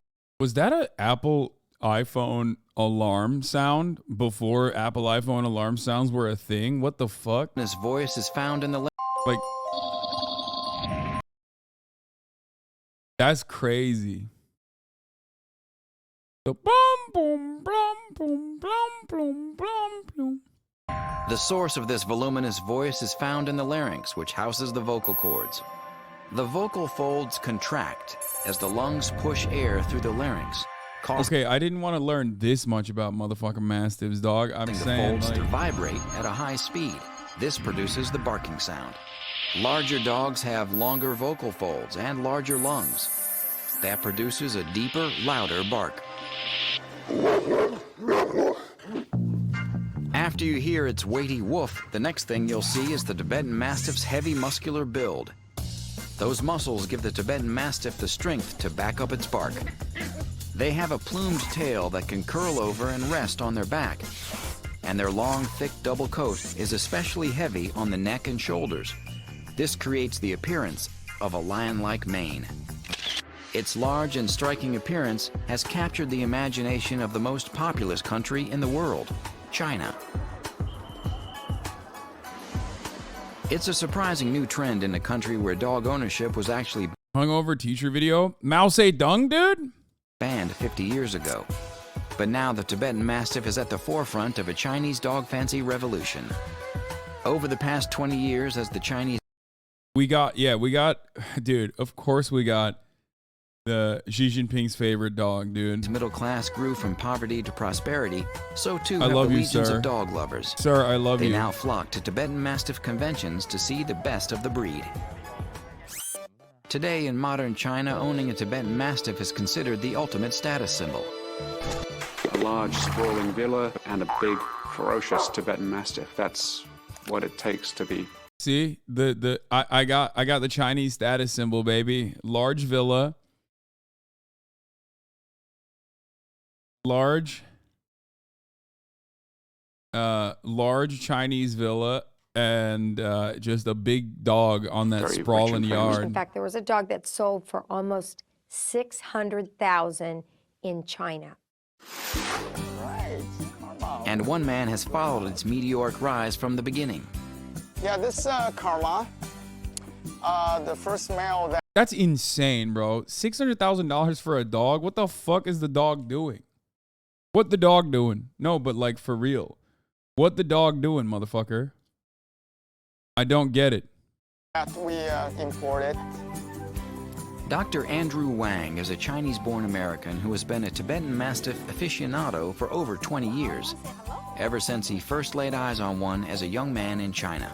They're very intelligent creatures, and they are perfect guardians. His mission is to help the Tibetan Mastiff transition from its history as a ferocious guard dog to a modern family companion breed by promoting proper health and breeding standards. So he's heading to China, where canine culture is still a work in progress. During this trip, I would like to visit my old TN friends and know some new friends. Western innovations like genetic health screenings and pedigree registries remain in their infancy here, and that's a problem for a suddenly sought-after breed. So Andrew is meeting with successful Chinese breeders to encourage them to adopt these new techniques. At a Mastiff kennel outside Beijing, Andrew meets one of the few female breeders in the country, Ms. Zhang Ji. Andrew gets a look at some of Ms. Zhang's finest Mastiffs. Nice, baby. Yeah, we know you're pretty. He has very nice muzzle and a wider forehead. Say, ah. These face-to-face meetings are crucial when it comes to convincing his Chinese counterparts to participate in international registries. That would pave the way for future cooperation between American and Chinese breeders. And Andrew has made a great impression. We want to learn their culture, their experience of breeding the dogs, and other good things so that we can preserve them. She also told me, actually made me very excited, more and more people started to realize the significance of the healthcare screening for Tibetan Mastiffs. Because they're highly prized as status symbols in China, it's still uncommon to see these mighty mutts as family pets. But in the rural suburb, why is this fucking dog breed dog 101 video turned into like Chinese social commentary? Like it's very odd that like what, you can't just like talk about the fucking breed, like what the traits are and shit. It's like China has a one dog policy. Just like America has a one China two systems policy, China has a one dog, two pets policy. It's odd. Of Beijing, the Gao family's Mastiffs are just that. Kids adopted the baby Tibetan Mastiffs they like. They brought up the dogs, so when they have time, they feed dogs, play with them, walk them. I feel happy too, because kids are so innocent. They have their fun. I let them love animals. For Andrew, this is the end game, to help the Tibetan Mastiff survive its newfound fame and take its place in Chinese society as the family dog he knows it can be. The Tibetan Mastiff does best in a cool and dry climate. Their territorial nature means their yard will need a big fence. The Tibetan Mastiff can experience a few specific health concerns. Hip dysplasia, thyroid problems, skin conditions, and ear infections are just some of them. Their thick seasonal undercoats shed heavily in the spring and fall and will require frequent brushing. For about 3 weeks, your house is going to be covered in hair. As an independent and often stubborn breed, the Tibetan Mastiff is certainly not for the novice dog owner. Tibetan Mastiffs are loving and protective toward their families, but wary of strangers. To keep a Tibetan Mastiff happy and healthy, you want to be sure you have a cool, dry environment. This long-lived breed experiences many of the common health problems of large dogs, and its thick coat will need your attention during the shedding seasons. It's important to make sure your Tibetan Mastiff gets social experience from a young age. But if you can put in the time and care, you'll be repaid with unflagging loyalty. When this special Dogs 101 comes back, It's time to wash the flu. Hi, puppy. So this is one of the Bengal Newfoundlands. I'm trying to be like that guy that shows the cats on the TikTok. Oh, he's too heavy. Okay, you ready? It's time. Okay, y'all suck. You said Dr. Mike got a fucking Tibetan Mastiff too. This is a new feed. This is a Newfoundland. You're stinky. I took you out in the rain. You were running around the field. Let's go in. Oh, look at that. Oh, God. Oh, my Lord. Look at that. This is what I'm saying, though. This dog, holy fuck. That's a big-ass dog. Bath time. Excellent job. Bear's really easy to wash, actually, because very well trained, though. Holy fuck. He's just, like, down for anything. But I like to... Based on this view, this dude lives in an 8-figure apartment. Yeah, you know what's funny about this? Like, Dr. Mike's apartment, this apartment that he's in New York City, I mean, he has 10 million subscribers, of course, but this apartment in New York City is more expensive than my house. Tell him, like I do with my patients, all the things I'm gonna do before I do them. So Bear, the first thing I'm gonna do is turn on the water. Then I'm gonna wet you. I'm gonna get you very wet. Then once that happens, I'm gonna get the shampoo and I'm gonna lather you up. Once you're fully lathered, I'm gonna make sure I get all ends washed of you, from top to bottom. Do you agree? High five if you agree. Okay, you agree, good. The problem with this water is sometimes it has really bad control over temperature. So I wanna make sure that it's not too hot, because for dogs, hot water is no bueno. See, he's doing the anxiety yawns. Craziest thing about Bear is that he looks huge when he's all poofy. Dr. Mike's dog is a certified therapy dog and can work in a hospital. That's so far. When he starts getting... No, this is an incredibly well-trained dog. Wet, he's actually really skinny. Bear, how are you feeling about this? He's such a great dog owner. Fur Holy is shit. actually a little oily, the top layer, so it prevents water from getting in. Bear, can I have a kiss while I wash you? Thank you. So you gotta be careful when you get dog shampoo like I did. I got the one that's concentrated, so you're gonna need to dilute it pretty heavily. Okay, this is your shampoo. All right, Luffy. Oh, it's so heavy. This is the version of a dog sponge. So you wanna introduce it to the dog so he feels safe with it, lets him smell it. I mean, Bear's really laid back, so it doesn't matter at all what you do with him, but okay, now we wash the What a Make well-trained sure we get dog. deep into his skin folds. The good part about this rubbery thing is it does a good job at getting through the fur, even knots. Are you ready for all this care? Yeah, man, I've done this already. Also, Dr. Mike will probably go to a groomer normally. This is for YouTube, you know what I mean? Which makes sense. This is an awesome video. He trained the shit out of his dog and he wants to show it off a little bit. Also, when you do this with your dog, it should be a fun thing. So, like, bringing your dog snacks is great. Bear, do you want a snack? Or do you want to just lick my face? Your breath's gonna smell better after I brush your teeth, though. Look how much fur comes out of this guy. Oh! Bear, I feel like you're concentrating on solving a math problem. Which math problem are you thinking about? Clean the butt? He doesn't like that? Good boy, Bear. Good boy. Oh my God, look at this. Dr. Mike got canceled before for saying obesity isn't healthy. That isn't first of all, that is the most doctor thing on the planet to say. And secondly, it's true. Yes, it's not healthy to be obese. Like, I don't believe that that's what he said. Okay? And also, again, saying obesity is not healthy. Like, doctors are literally the most fat phobic motherfuckers on the planet, followed set closely by EMTs, okay? Straight up.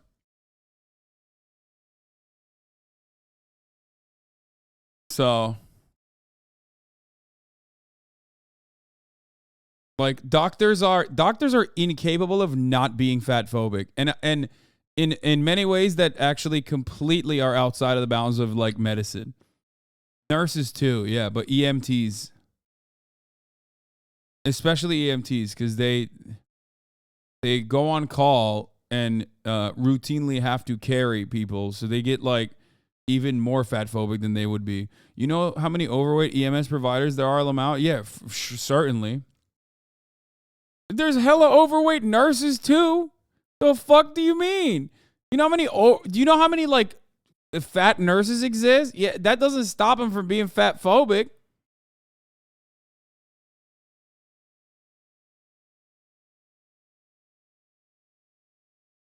I had a raging eating disorder as a teen girl. My doc congratulated me on losing 60 pounds in 2 months. No concern at all. That's insane.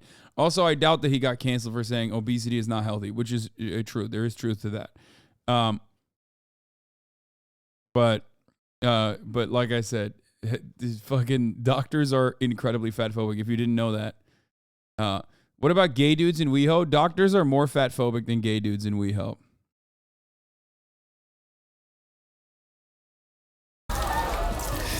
I have a special like ShamWow-esque product here where you can actually put your hands inside of this and just hug your dog like it's a giant little loofah. Giant little loofah. Look, it's like he's being born. And I want to do this as much as possible before he starts flicking it off all over the place. Okay, he did it nonetheless. Wow, this is soaked already. Then I have the next ShamWow dog towel. These are super absorbent, so they do a great job at holding the water and pulling the water off the dog. Okay, come on. Oh. You see the floor is already soaked and he just... Dr. Mike responds to the fat phobia claims. I really want to like Dr. Mike on YouTube, but he really has some fat phobic tendencies. He's actually a fan of intermittent fasting, which is unbelievable to me considering he's a medical professional. Wait, what?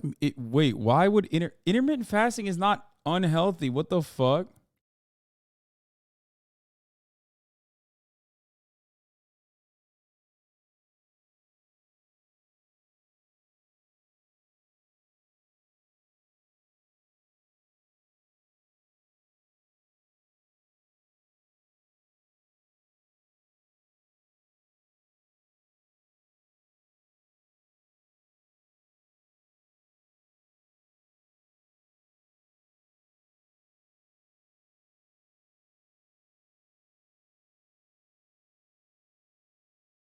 In his most recent video, he talked about gastric bypass surgery being good for long-term weight loss. And just in general, he's talked about obesity and quote unquote, watching what you eat. He's done videos where he tried certain fad diets for 30 days, but I've never watched them, so I don't know where he stands on keto, for instance. Anyway, it just goes to show that even doctors can still learn a lot in their own fields. I have to respond to this, as well as many of these comments. Let's get into it.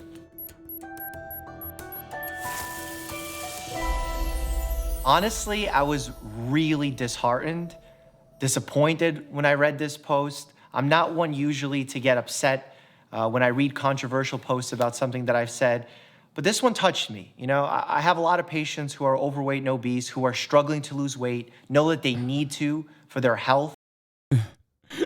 He said, I know fat people. I know fatties, dude. That's what he said. He said, listen up, fatties. I know some of you, okay? Because they don't want to die young. They don't want to have a heart attack at age 40 or... And let me tell you, all these fatties, they don't want to die young, okay? Which will happen to you if you keep talking shit online. If you keep doing this, which you shouldn't be doing this. You should be doing this, both at the table and right now, okay? This is what you should be doing. Oh, this is so funny. He said, I'm not fat phobic. I have fat friends and fat clients, patients. How can you argue with a doctor about it being good or bad for your health to be obese? First of all, America. Secondly, the internet. And last but not least, doctors do actually have a tendency to be so fat phobic, as we've talked about before, that they sometimes unironically will, like, there are instances of doctors literally not seeing like an actual issue within their patients because they immediately go to, oh, you're fat. Which is additionally funny because 60% of America is fat. So like modern doctoring in America probably needs to overlook your fat examination because sometimes motherfuckers just have cancer, okay? And like, yes, losing weight if you are morbidly obese will help with your cancer treatment even. You should probably still focus on the cancer thing or any other issues that they might have. Not saying that this is what Dr. Mike is doing. I'm sure Dr. Mike doesn't do that because he's a YouTube doctor. So YouTube doctors who also have like actual patients are way more considerate and way more fucking cutting edge with their understanding of medicine. I myself am a YouTube politics guy, so what the fuck do I know about medicine in general? I'm just simply telling you that doctors do sometimes have a tendency to hyper-focus on their patients being overweight, which is ironic because, yes, it is technically true that, like, if you are obese, morbidly obese, like, that's going to cause you issues. So, like, being sick and then on top of that, being obese makes it worse for you versus, being sick and being skinny. There's a big push now to educate doctors on how to talk about weight loss in a more productive way. I'm sure Dr. Mike is fairly nuanced and kind to his patients. It's the older docs that are dismissive and more brutal to their obese patients. Yeah.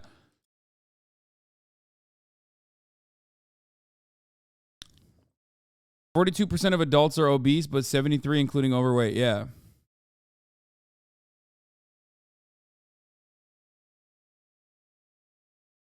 Dr. Mike has a video on the fat false diagnosis / fat phobic bias. Yeah, like I said, there's no fucking way. There's no fucking way Dr. Mike doesn't know all that shit and hasn't addressed it before.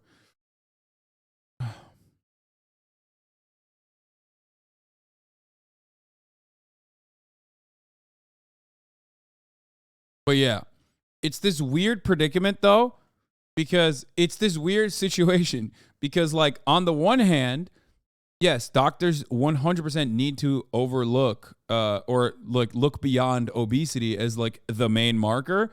But also on the other hand, they're not wrong when they say that, like, yeah, losing weight would lead to less issues. So it's this weird double bind where, just do the doctoring, which is like beyond the obesity situation. Like I said, this is not about Dr. Mike. This is just about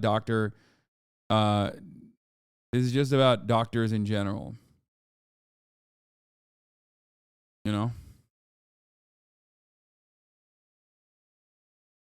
Why did this dog stream turn into a Dr. Mike stream? Because Dr. Mike is a newfie and he's a very good dog trainer. Yeah. Who's happy? Hang out here for a second. Tell me this doesn't look like the twin turbo back end of a jet. You might look at this contraption. Okay, that shit's like a professional groomer equipment, which I should probably order as well. And say to yourself, why? It's selling me. Dr. Mike is selling me, dude.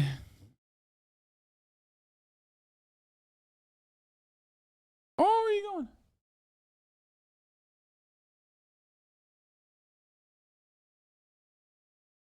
Bro, this dog, literally, this was how she was yesterday too, where she basically doesn't do anything for the entire day. She just like floops around, okay? She'll walk from one spot to the other and then just plop her entire little but also kind of relatively large body onto the next cold spot on the ground. But it's so funny because, like, she does it like she's been, she had such a busy day.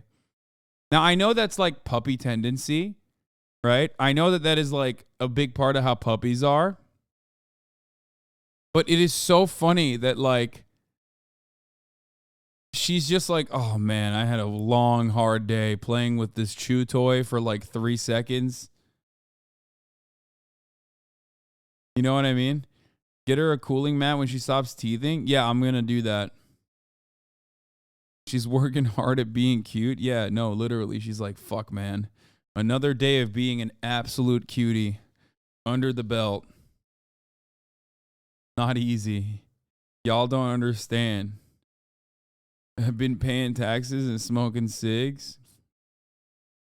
Why in the world do you need such a crazy dog blower? Dog skin is too sensitive, so you can't really use heat. The goal with dogs and drying them, especially big floofy dogs like Bear, is to blow the wetness off of them.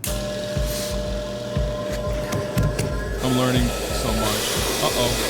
Slow stretch. When you blow really forceful air, you could actually see his skin. And that allows me, as I go through, to see if there's any rashes or anything else popping up in the skin. Also, a mistake that a lot of people make with these, if you go in like circles like this, you could actually create tangles in your dog's hair. So the goal is to always do it in one direction. Dude, why is this dude so knowledgeable? Like, he's handsome, he's a doctor. He also is like, what, weirdly knowledgeable on professional grooming? Like, it blows my fucking mind.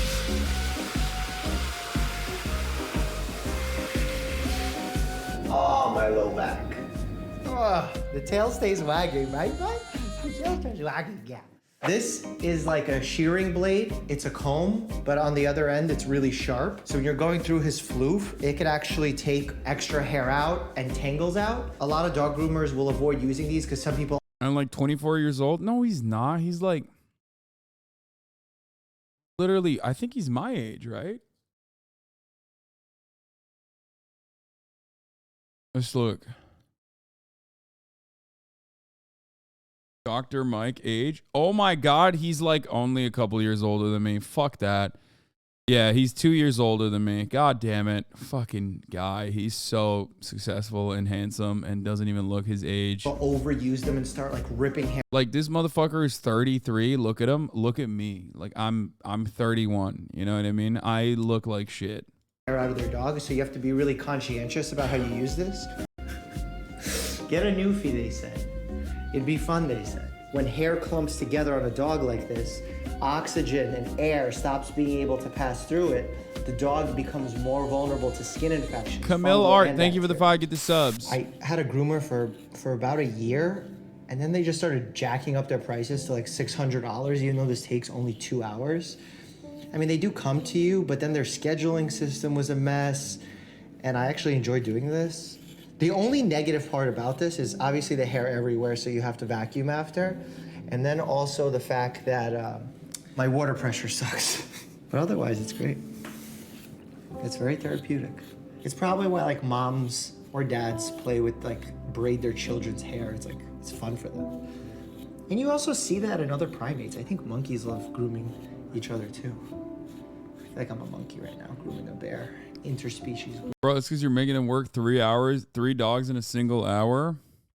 Grooming. Do you think he likes it though? Look at this guy. Who's he talking to? This is a wire brush. It's like good for finishing his coat, but Bro, this dog is this dog, I don't know, is this like newfie behavior? Are they like this? Because like when I used to wash fish, he would freak out, dude. He would fucking freak out, dude.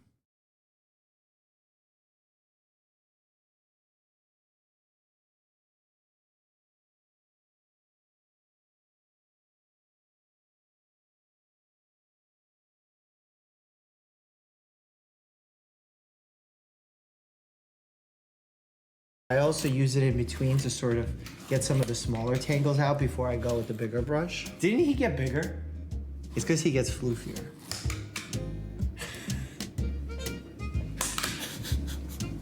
Just crazy. Again, whatever thing you use on your dog, introduce it to the dog. Bear hasn't seen this in a little while because I wasn't clipping him, so I need him to be calm when I turn this on. Turn that on, let him see that nothing bad happens. And then basically I just want to clean up the fur in between his paws here, because when it overgrows, it can be a problem. I'm actually surprised Bear is so comfortable with letting me play with his paws, because when he was a puppy, he actually cut his paw real bad, and I had to take staples out of it after he got an operation. And he let me do it like a champ. But it's important when your dog's a puppy that you handle their paws regularly for this exact reason, so that you can groom your dog.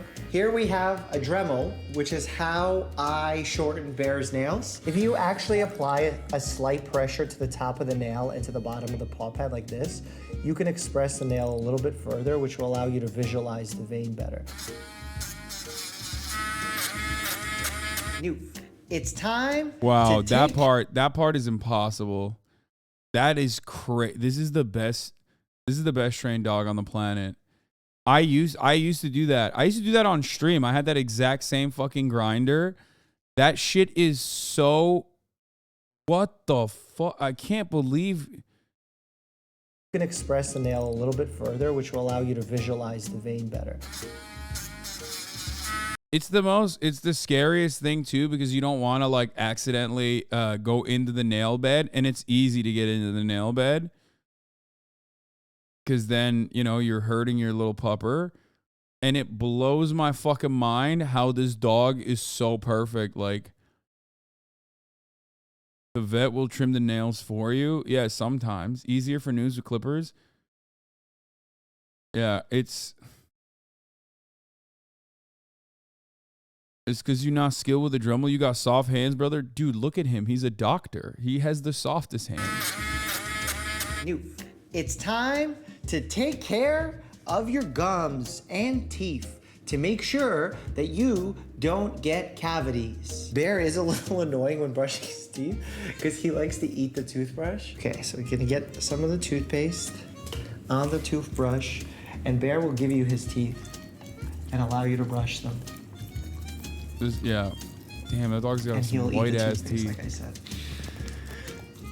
This is not a glamorous job, but it's a job that someone has to do. The hardest part is getting the back teeth. Yeah, I'm getting those back teeth. Don't chew the toothbrush. Just wait before you.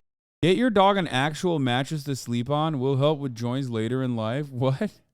A mattress? Chew the toothbrush, please. I actually don't mind when he chews so much on the back ones because then it's like he's helping me brush them.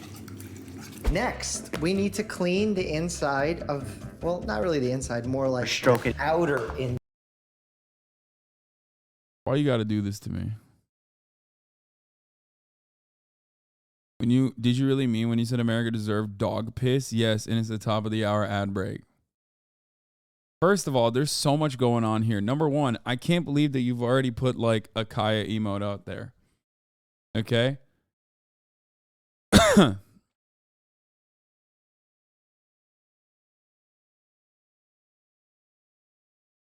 Number two, at the top of the hour, there's 2 emotes now. Kaya sleep. That's crazy. This is actually crazy. Y'all are going bananas mode with this.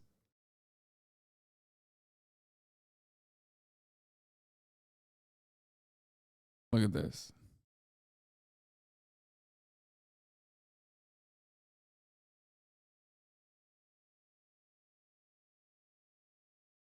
And yes, at the top of the hour, there is a 3-minute ad break. If you no longer want to see those ads, all you need to do is subscribe, which you can do for $5 or for free with the Twitch Prime. By connecting your Amazon Prime account to your Twitch account, you get 1 free Prime subscription a month.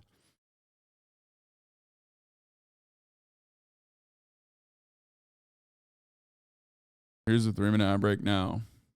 Downhill Zeus, thank you for the 5 gifted subs, allowing 5 people to no longer see the ads at the top of the hour. Inside of Bear's ear, and I have these special wipes that my vet recommended. They're called Vet's Best. They have witch hazel, aloe vera, and tea tree oil, all good ingredients against infections. The goal is not to go inside your dog's ear fully, but just to visualize the ear and get the gunk out. Bear gets a lot of gunk in his ears, again, because of his floopiness of his ears. See how gross it is already? I also sometimes will use a solution if there's like a lot of earwax or a lot of buildup that you actually put into his ear and then let him shake his. It's crazy how much he's like, this dog is so incredibly well behaved.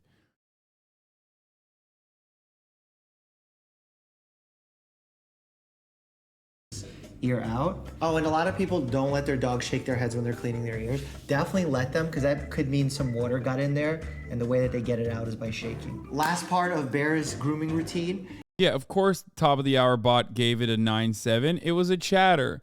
Chatters give chatter debates literally a 10-10. Like, I rarely ever see chatters give chat debates anything lower than a fucking, 9.75. Okay? Chatter solidarity is too much.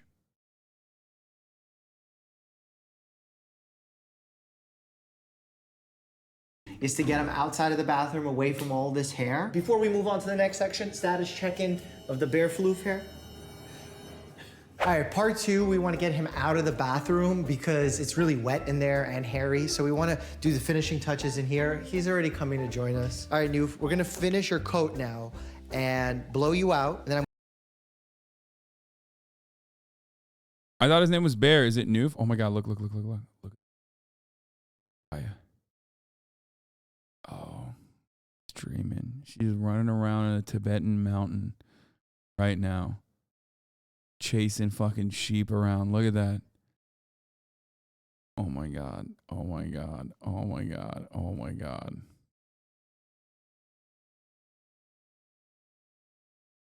Running. A fucking cutie she is. I'm gonna do a little haircut for you because you're getting a little bit too poofy. High five if that's okay. Okay, good. Play dead. Play dead. Oh my god. Not the most glamorous part of owning a dog, shaving his but he gets a lot of rashes here because of the moisture gets trapped.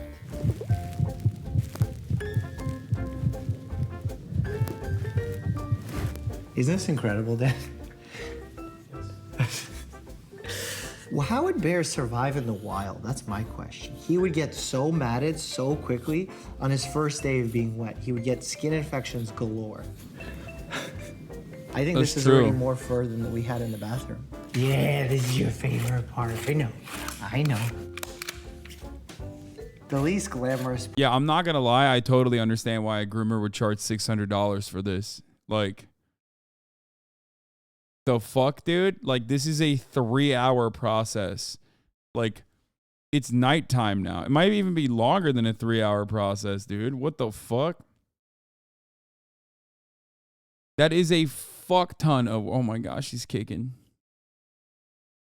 That is a fuck ton. No, this is not weekly. No. Don't be crazy. No. This is a big thing.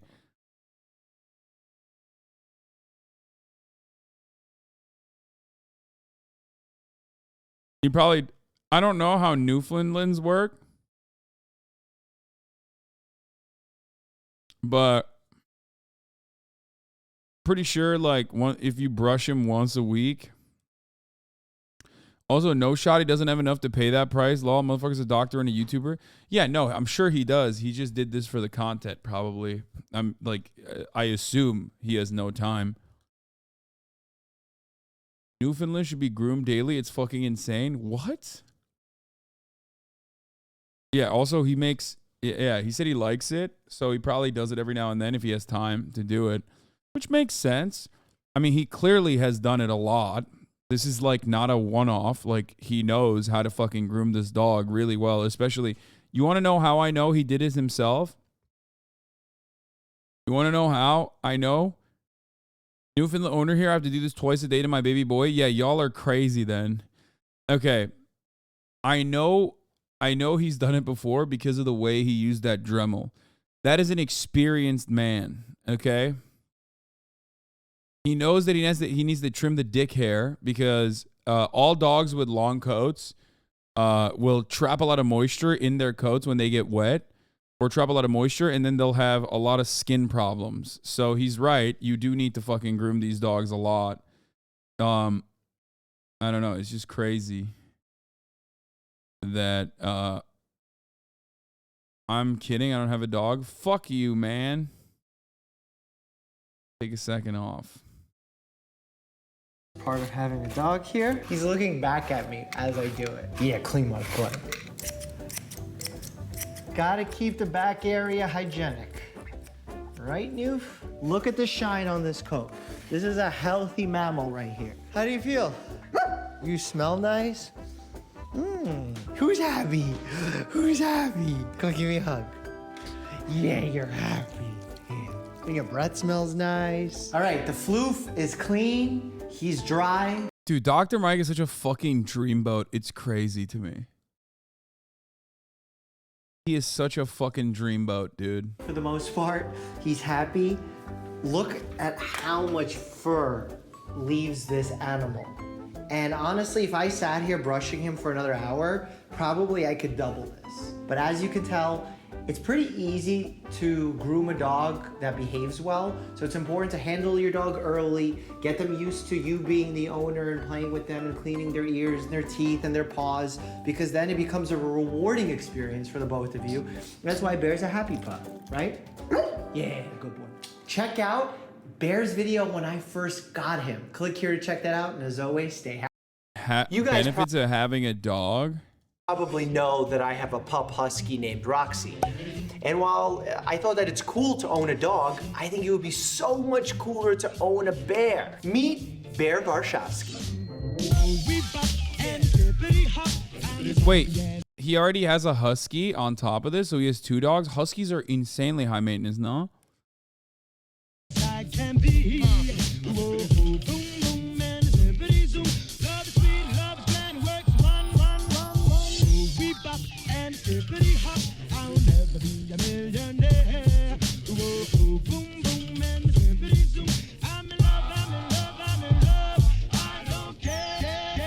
Oh my God.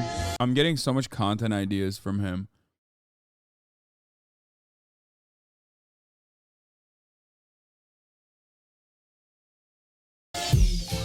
Come on, little boy.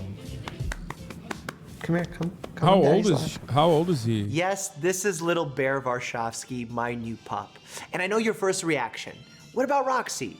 Don't worry, Roxy's not going anywhere. She's my little pup forever and ever. Like most of you know, I do share Roxy with my dad. In fact, we got Roxy together when my mom passed away to have something to bond over. But nowadays, since I'm living apart from my dad, I feel awful when I have to take Roxy away from him and then leave him alone because it makes him really sad. And on the other hand, when I have to give Roxy back to him, I get really sad because I want to still have a pup around. What better way to celebrate being a dog lover, get health benefits, cheer up myself, cheer up my dad, and get Roxy an awesome brother than to get a little Newfie and name him Bear. A Newfie is a Newfoundland. And I know it sounds like I'm saying New Finland, but I'm saying Newfoundland in a way that it's properly pronounced. So I'm still learning myself. This little guy here, right now, he's only 8 weeks old. He's technically tiny, but he weighs basically half of Roxy. So you can imagine he's gonna be probably 150 pounds when he grows up full size. He's gonna be a huge beast. Wait, how old is she? Saying new little guy here, right now, he's only 8 weeks old. 8 weeks old, and he's like... He's technically tiny, but he weighs basically half of Roxy. So you can imagine he's gonna be probably 150 pounds when he grows up full size. He's gonna be a huge beast. The highlight of the Newfoundland breed is their temperament. I mean, these guys are known as gentle giants for a very good reason. They're amazing with kids, they're amazing with people. They're basically giant people pleasers. And that's how their breed came to be. They were working dogs that helped haul loads. They helped rescue people that were drowning because they're excellent swimmers because of these webbed, huge feet of theirs. I mean, his paw is bigger than my wrist. Like, I don't have the biggest wrist in the world, but Jesus. He has hiccups. That's why I suggested Gentle Giants Rescue. I mean, it worked out for me in the end. This dog is sick, though. Growing pups always have hiccups. That's not new, so that doesn't even concern me. I'm sure you've heard that there are health benefits to owning a pup, but do you know exactly what all those health benefits are? Anxiety and depression. We know dogs make us feel good, but actually they're great at warding off mental illness. Yeah, those who have pups generally have less anxiety and less depressive symptoms. We don't have a clear understanding why dogs help with anxiety and depression, but we know that they definitely make you more social. And this is great for all ages. Kids benefit from this. There was a study talking about how kids who are autistic benefit greatly by spending time with a dog. It's great for socialization. Another time... Wait, what the fuck? Does that mean I'm going to be a worse poster now? Does that mean I'm going to not... Holy fuck. After Fish passed away, I did find myself on Twitter way more, dude. I'm not even kidding. I mean, obviously that's what, like... I wonder if that has something to do with it. What the fuck? I am much, much more severely mentally ill now than I was when I had Fish. I was healthy. I was happy. I was laughing all the time.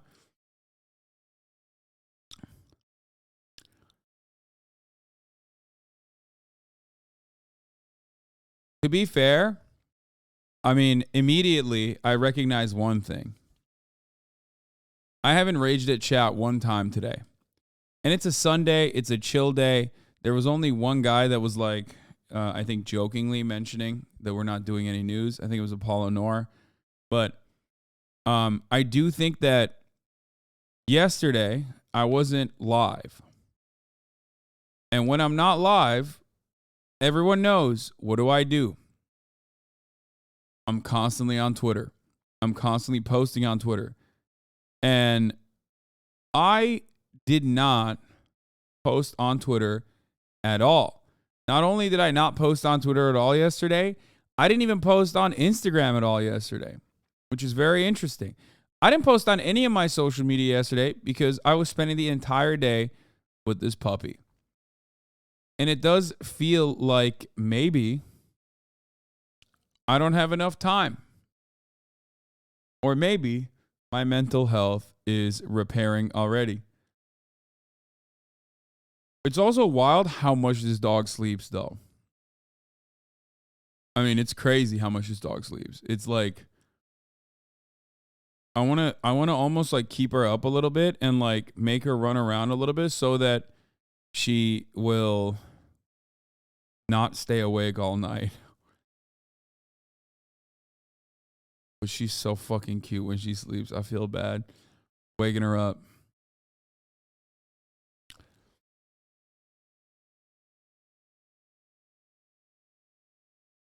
A point in life it's really good for is when you're 20s and your 30s and you're trying to find someone new and you're dating and it's not that easy. Guess what? Get an adorable pup, go to the dog park, meet some dog people. She because still generally hasn't dog pooped people since are really she ate this awesome morning. I don't people. know why. I don't know why I did awesome people. We've talked about the negative effects of chronic stress on your body, and a lot of that is a result of the chronic activation of your sympathetic nervous system. That's that flight or flight response that keeps you always on edge. Well, guess what? Having a dog, petting a dog, lowers your blood pressure, calms your sympathetic nervous system, and you get a lot of health benefits from that. Not only is your heart healthy because your blood pressure is lower, but in studies, when we've looked at dog owners and comparing them to non-dog owners, we found that the dog owners had lower cholesterol, lower triglycerides. She fucking moved again. She moved again to another cold spot. Oh, she's moving again. Where will she go now? That's crazy. This dog literally only gets up to find another cool spot and then just, you know, parks her ass down. Look, she plops her entire body. She plops her entire body down like she has been working all goddamn day and she's fucking tired. What is that? She literally will just drop her entire body down. Like, you would think that she's been running around all day, dude. You think she's been doing so much work. Oh, wait. Oh, my God. Oh, my God. Oh, my God. Oh, my God. Oh, my God. I think she's going to poop. Oh, my God.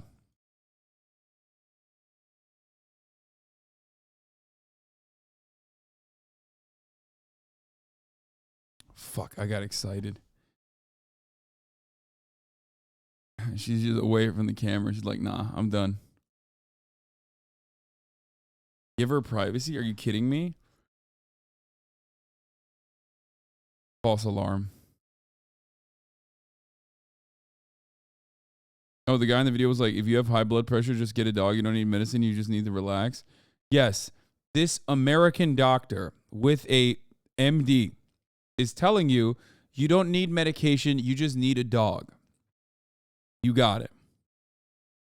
And that really makes a difference for heart health. It reduces the risks of heart attacks, strokes. If you can reduce a chance of having one of these major illnesses and diseases happen to you just by owning an amazing dog, while this is not directly a health benefit, I think this is incredibly awesome. Dogs' noses are 40 times more sensitive than a human's nose is. And what dogs have been able to do is sniff and detect cancer. Initially, this was just based on anecdotal evidence of people telling stories that a dog was licking their lump and they got it checked out and found out it was cancer.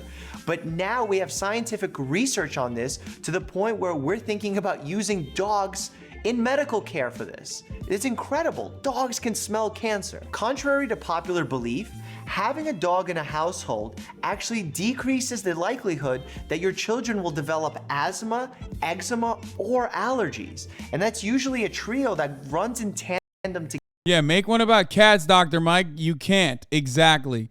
I bet if Dr. Mike was about to do a doctor-ass video on cats to talk about toxoplasmosis, you know what I'm saying? This guy, I love Dr. Mike already. I love him even more now, okay? My man is such a dog supremacist, not even funny. Respect. Together. Let's get out of science land for a moment. Not only do you see benefits within heart attack patients, depressed patients, Alzheimer's patients, but the biggest benefit and like the most exciting stuff that I've seen research on is that they compared people who own dogs and people who don't own dogs. And guess what? Those who own a dog drastically and significantly extend their lives. And we don't have a clear explanation for that. Whether that means dog owners take more walks and are more active. Is it because they're more social? Is it because their stress levels are lower because they're constantly petting and playing with their dogs? It's like... Is this going to be some kind of look at the wallet pictures of my kids and how cute they are, but with pupper stream? I'll understandably wait out the honeymoon phase for like for like a week, 10 days top. Brother, all you've done just now is just show how sad of a person you are. Like, I feel bad for you, man. Like, it's just sad.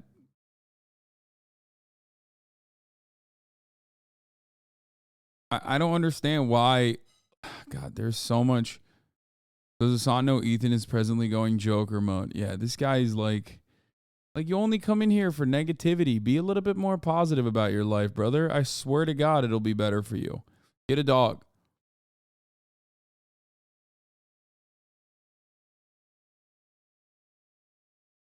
Get a dog.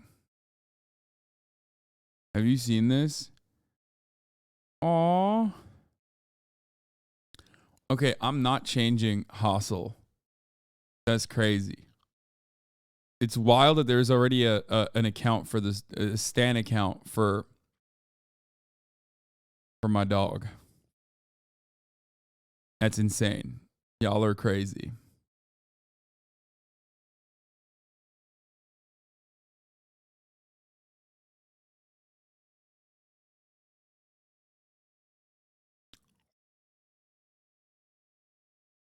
I'm not gonna change Hassel, but I would be down to use put some Kaya emotes in there too.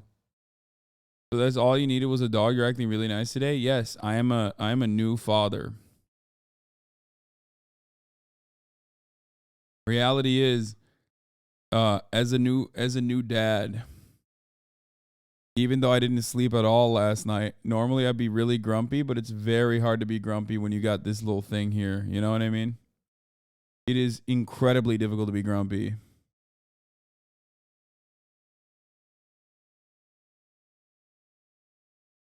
Cute as hell.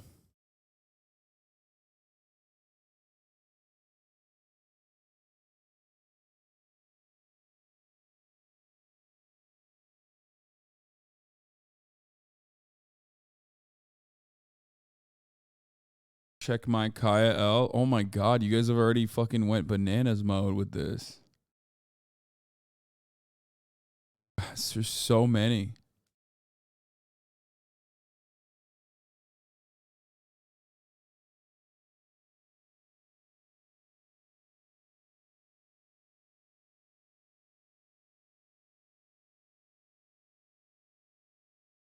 This is how I felt about my kids before they started shitting and screaming and walking and talking.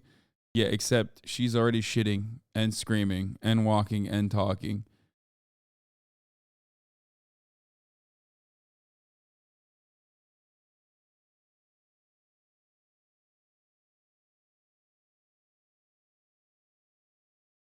Aww.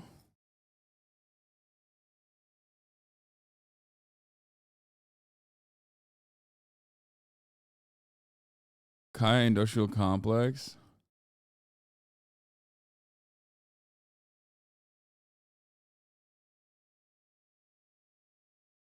Also, what the fuck? Parents should talk about your kids in Twitch chat, Lamau. First of all, parents should talk their kids all the time.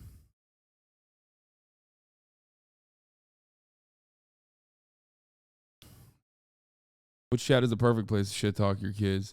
They probably look at me shit talking you guys, my 30,000 children, and think, oh, he's just like me for real.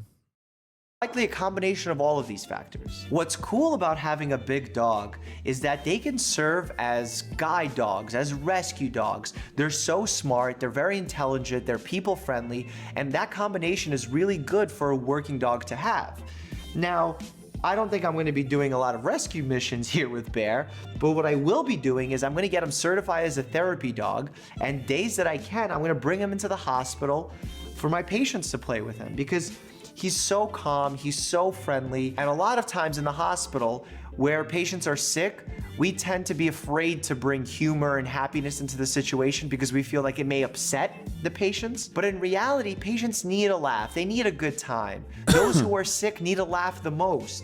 So I hope that Bear can be an awesome therapy dog. We can bring him into the Gamer service dog barks when his frame rate starts to dip. hospital. Maybe we can bring him on a curbside consult with us and ask people questions on the street with Bear with us.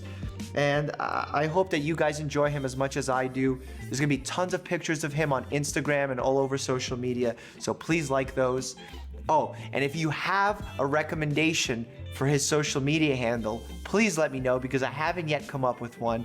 I don't know if everybody knows what a newfie is, so I was thinking Bear the Noof might be a little weird for most people. So if you have a social media handle recommendation, please write it down below.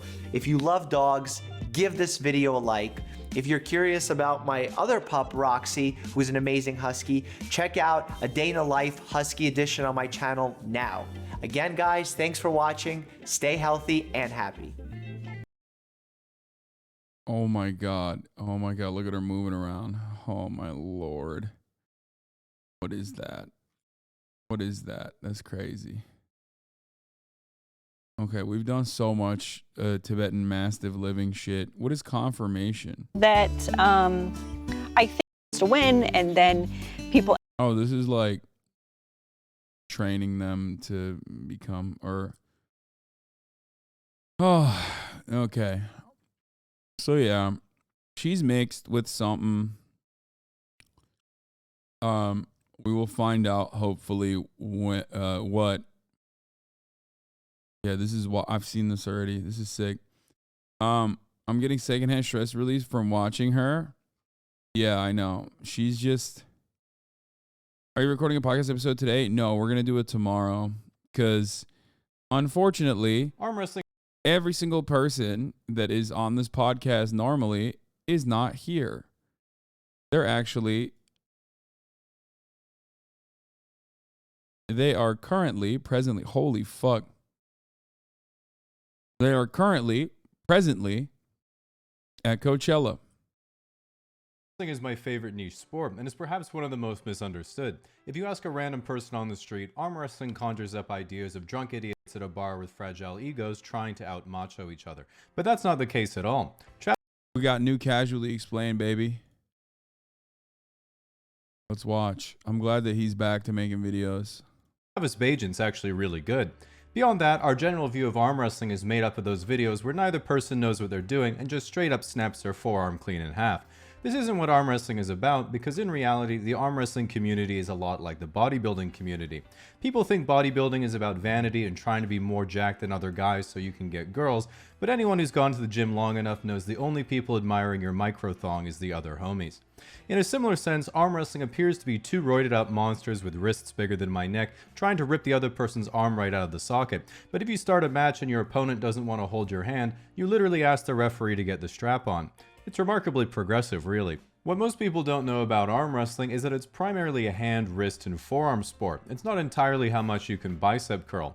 In a sense, it's similar to rock climbing, because even though the specific strengths are different, in rock climbing you can take a super jacked bodybuilder, but because he's never trained his grip in a crimp position, he's going to be barely any better than an average guy, because it's largely about your finger strength to body weight ratio. Similarly, professional arm wrestling requires strengths that most regular gym bros never train, such as being able to rapidly fuck. Sorry, I was not even looking at the fucking video at all. I'm sorry.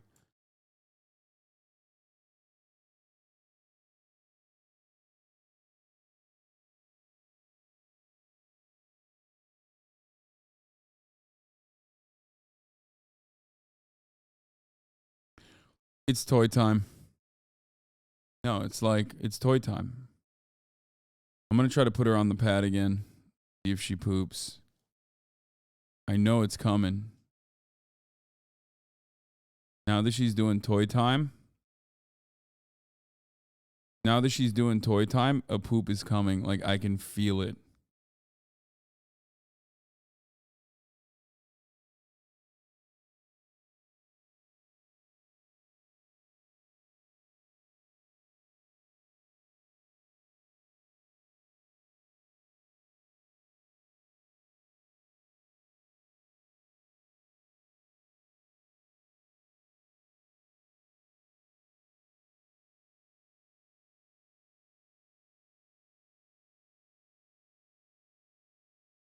Shit on the YouTube plug? Yeah, do it.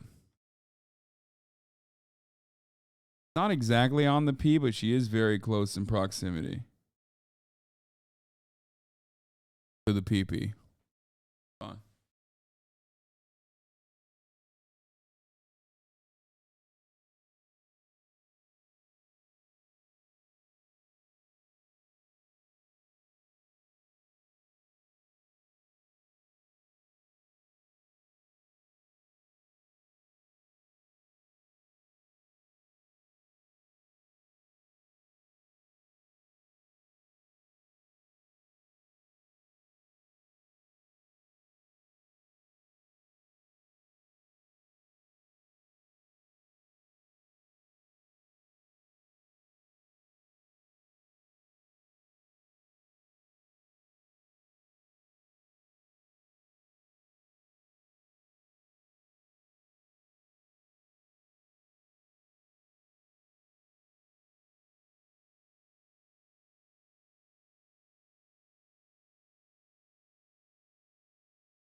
Ne getirdin? Merak ediyorum.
Verme oğlum kokuyu.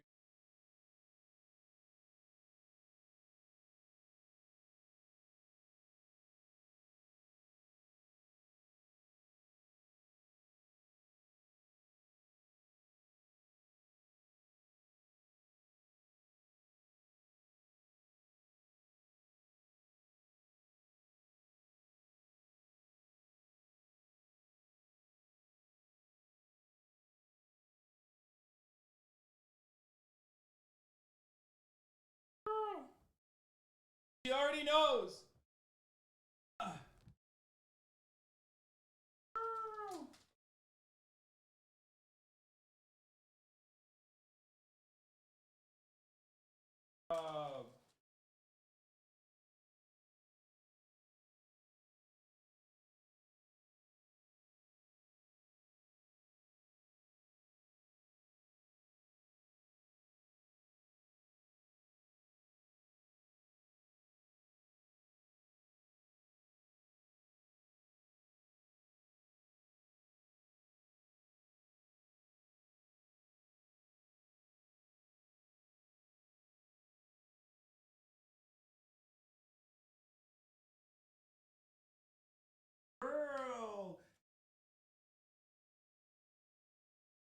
knows how to sit already. Just kidding. That's a trick. It's the easiest one to teach.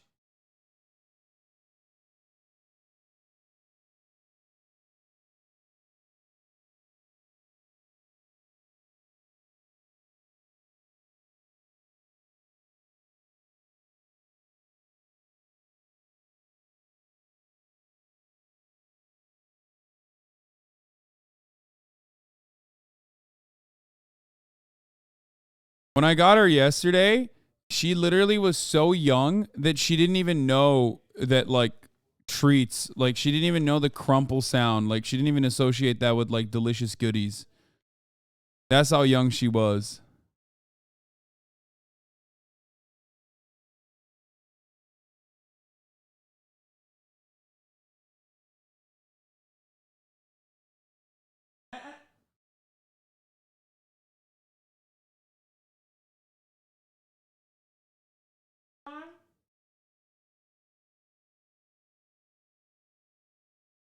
Going, no, don't.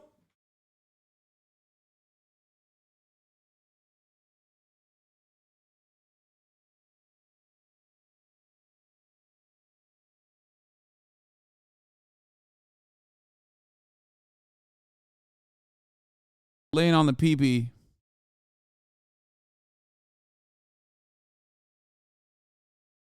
Not do that.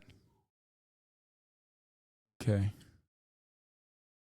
Off under the Let's table. let's react to casually explain together. Shorts in a foreign language.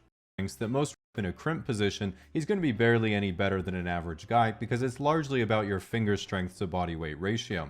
Similarly, professional arm wrestling requires strengths that most regular gym bros never train, such as being able to rapidly fuck off under the table or shitpost on YouTube shorts in a foreign language. While most people think of arm wrestling as a side-to-side movement, this is literally how you end up breaking your feeble, normal person bones. If your real-life opponent insists that anything but side-to-side is cheating, make sure you do it over a ledge so you at least get a banger of a live leak video. In reality, arm wrestling properly is almost always both people pulling corner to corner, or occasionally one person pressing and another person pulling. If you ever see someone using their body weight in a casual environment, that is actually the safe and proper way to arm wrestle because it keeps your arm in line with your shoulder. If, however, you want some MLG pro tips to beat your friends at the bar, here are some tricks. Grip their thumb higher up for more leverage, start with a slightly cupped hand, bring your elbow and shoulder in closer to the middle to get a higher hand position and a narrower V shape through your arm and shoulder, lean in as close as possible to the other person, give them a quick peck on the lips, and then hit them with a flash pin like the patriot you are. There are then additional stylistic techniques such as back pressure, side pressure, posting, which I like to do at most once per year. Then there's pronation, top rolling, and hooking. Then there's the more unorthodox moves like flop pressing, the king's move, the dad move, and many others that you can employ to emphasize your opponent's childhood weaknesses and engage your strengths. There is of course one strategy above all else, however, which is just being really, really fucking strong. Again, at least physically. One of the reasons— Bro, look at these fucking hands, dog. Look at the— I mean, that's insane. One of the reasons I find arm wrestling so appealing is because it has one of the highest genetic anomaly to overall population ratios of any sport that I know of. Think of how crazy it was back in the day when Usain Bolt, who was 6 inches taller than what everyone thought a professional sprinter should be, came in and smoked every world record. And we all said, wow, very fast and impressive. I'm greatly pleased by this novelty. Arm wrestling is like that, but it's almost every single person. Some people say, you know, what if there was a version of the Olympics where everyone was allowed to do as many drugs as they want, and we say, to heck with it, let's see what humanity's really capable of.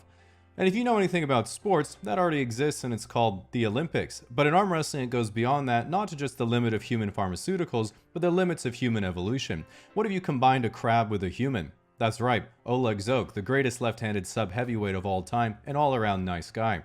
How about a human in a can of spinach? Exactly, Alan Fisher, who reminds me of someone but I can't quite put my finger on it. How about a bunch of bananas and a human? Not a gorilla, it's Denis Saplenkov's hands. Now imagine the enormous mythological creature, the Leviathan. Doesn't really roll off the tongue, does it? But if we shorten it a little bit— exactly, Levon Saganashvili. This guy's 420 pounds and has nearly 10-inch wrists. For reference, I just measured the circumference of my ankle and it was 9 1/4. And look how thick those bad boys are. After looking at these mutant level athletes, imagine what chance you'd have if you looked like a regular dad. Exactly, you'd be John Brzenk, the undisputed greatest of all time, because you have to remember my golden rule. Always hide your power level. One of the immediately noticeable characteristics of a lot of arm wrestlers is they can't fully extend their arms, and while that leads to some of the most contentious issues in the sport, it also leads me to believe that the evolutionary pressure on the T-Rex was actually nature's effort to create the perfect arm wrestler. Arms that barely extend to help them win matches, and a giant mouth to blame the shit refs. Nevertheless, while doctors in the YouTube comment section, which of course are the same people, often debate the cause of why arm wrestlers have arm. Chat, look at this. He keeps like resting her head on my fucking on my pec.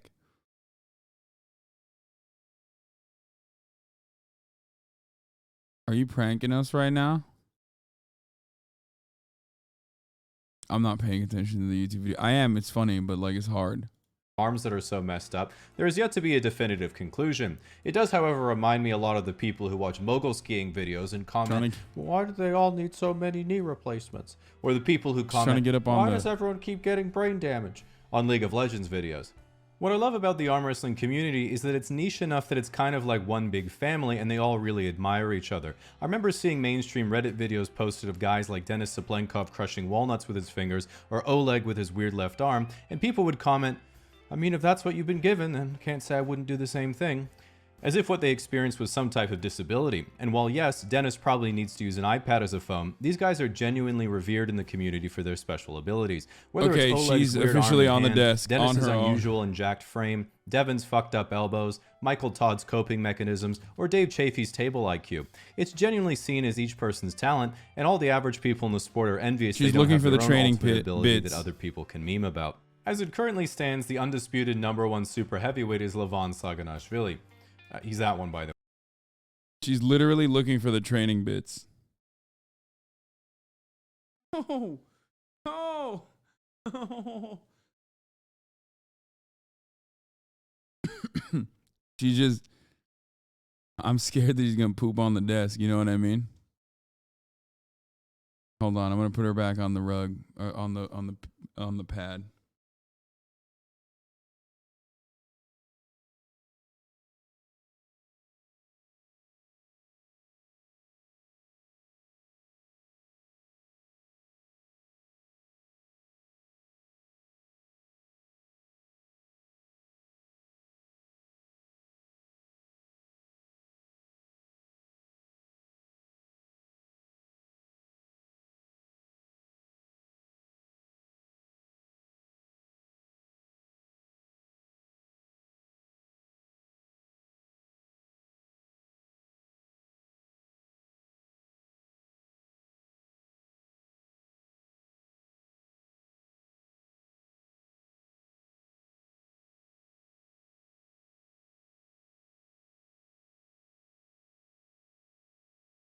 She's just looking up at me like, nah, dog, this shit ain't happening.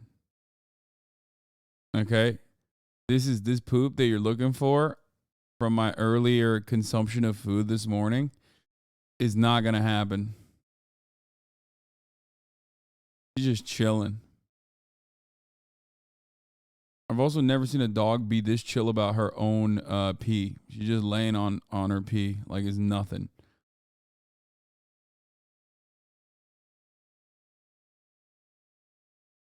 They don't like to go inside. Replace the pad. It's not that. I wonder if that's the case. You know what I'm going to do? I'm going to put her outside for a second. Real quick. I'm going to take her in the front yard for a second. See if she wants to poop there. Maybe that's the case. I doubt it, but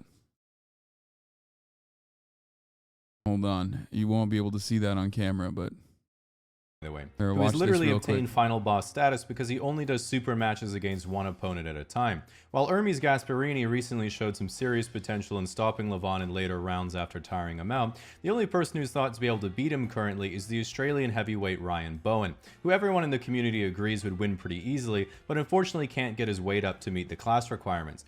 Meanwhile, there are probably a dozen other people who are similarly matched to each other who are all vying for number 2 in the world, because they all know the secret to arm wrestling success. Claim you're better than everyone else, then injure yourself before you have to prove it. One of the most popular arm wrestlers is Devin No Limits Larratt, who's not only world champion in multiple divisions and an ex-Canadian Special Forces member, but also one of the most charismatic ambassadors of the sport. When I was first researching arm wrestling a while back, I thought, hey, maybe I should try this. Let me see who the best arm wrestlers from my small city are. Perhaps one day it could be me. And then I was like, oh, it's Devin Larratt. Never mind. Anyway, joke's on him, there's no arm wrestling clubs here, so I'm still literally undefeated. Devin is a lot like if Goku and Wolverine were one person, and that he always ignores his injuries, rises to the challenge of new opponents, and then breaks his previous limit to defeat a stronger enemy. And he looks like a homeless Wolverine. While he was destroyed by Prime Dennis in 2018, this brought rise to the notorious Pancake Devin, who bulked up his 6.5-foot frame and easily defeated Michael Todd for the heavyweight title in 2021. Similarly, in order to challenge Levon, Devin surpassed even his pancake form to contend with the Georgian, but despite his efforts, maple syrup intake, and high IQ match preparation, Levon had a special strategy prepared, which was turning completely invisible. Interviewed later, Levon said that at the time, Pancakes with Syrup Devin was probably the second strongest arm wrestler on the planet, validating the moniker Devin, Levon is the limit, Larratt, which I'm sure he will not be pleased with me saying out loud in this video. Since then, other characters have emerged, such as Hermes no-fat, only-quality Gasparini, who, after learning English to sell merch, is now clearly the main number 2 contender. There's also Zaur, 10 to 12 minute breaks between sets but still gets injured anyway, Paizalayev, another less tested number 2 contender, and Dennis, never show any emotion because then they'll know your power level Saplenkov, who is staging his comeback. As I'm sure you can tell, I absolutely nailed the native pronunciation of all those names. Dennis, who I'm referring to on a first-name basis because I like to imagine we're best friends, unfortunately fell ill in 2018, but was previously considered the strongest arm wrestler ever before Levon, and is considered by some to be the only person in the weight class who could potentially match him on a strength basis, given not only his past dominance, but being pretty much the only person to have stronger gym lifts in multiple exercises, having an enormous amount of table experience, insane hand strength, and having possibly the most unbendy arms in the game. Why does he know so much about arm wrestling, dude? It's like kind of wild. No, she did not poop. Murat's looking at her. Murat's taking care of her right now. See if she will.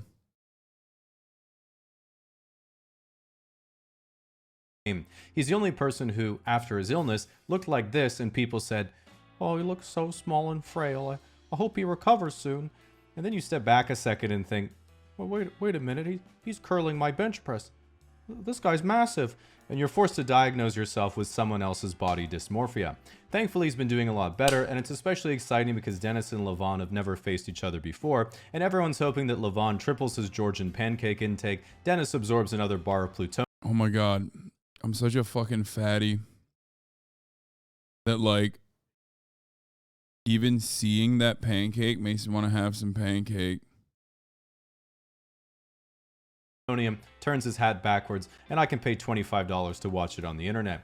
Similarly, with the internet, it's the first time ever that teenagers around Murat yaptı mı? Murat? On. The world with giant hands, forearms, and literally no lower body have finally found their calling. I mean, I think we're currently in the golden age of arm wrestling, so I highly recommend you get involved by getting a bag of chips, leaning back in your gaming chair, and watching hours of arm wrestling YouTube videos back to back without ever participating like me.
Okay, mission success.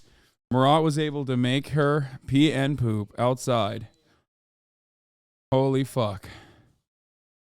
That's right. We did it, folks. We did it.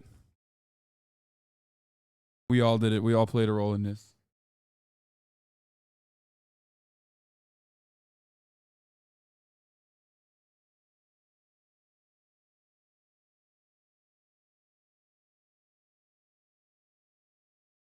Hi, Murat. Yeah, I gave him credit, Mom.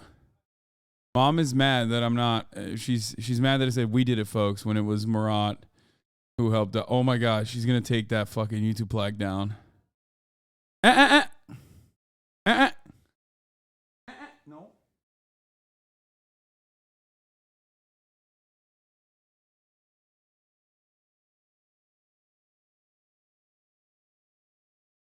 It's so funny how big she is already and is like incapable of recognizing her own size, I guess, because she will quite literally fucking push the gate.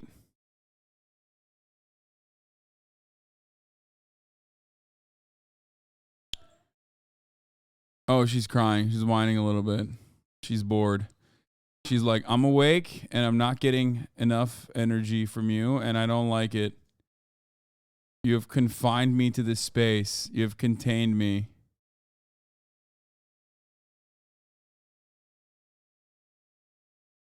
She's for prison abolition.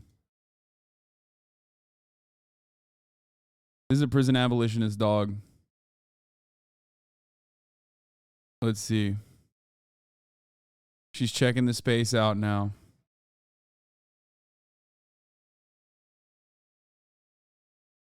Climbing mountains.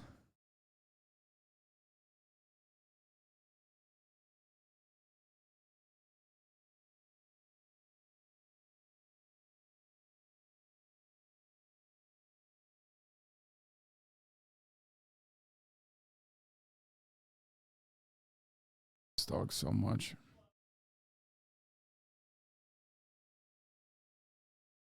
She's patrolling? Maybe.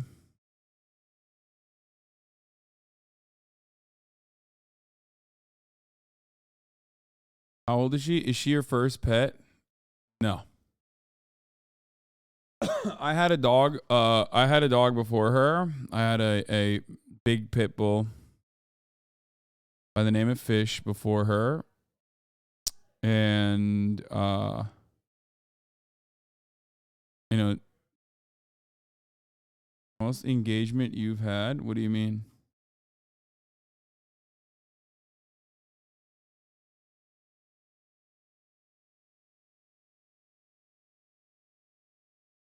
Because of the dog?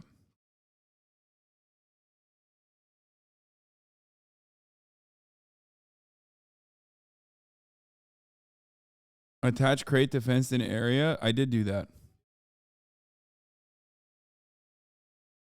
I think she's getting restless. I think she's getting bored. Yeah, she's like I'm recognizing the confines of my mere existence. She's starting to get bored. I think I might have to end the stream. Oh.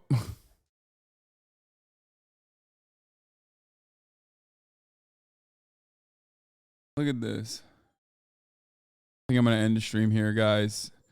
And I'm going to go spend some time with her. Hold on, Kaya. Hold on, baby. Okay. You know what, guys? On that note, I think that I will run the last 1 minute ad break here. She's crying a little bit. And I am going to see you guys tomorrow. Monday, regular old news day. We're back. I mean, obviously, it's going to be a little different because I do have her here. But now that she got her poop out, she probably has some energy. She wants to play around, so I'm going to do that now. All right. As a dad, I have a new set of responsibilities now. So I got to go deal with those responsibilities. It's a quick, short, 5-hour stream. Wanted to share this with you. looking at me like, what the fuck's going on, Dad? Anyway, love you all. We'll be back with some normal news. Bye, everybody. Love you all. Peace.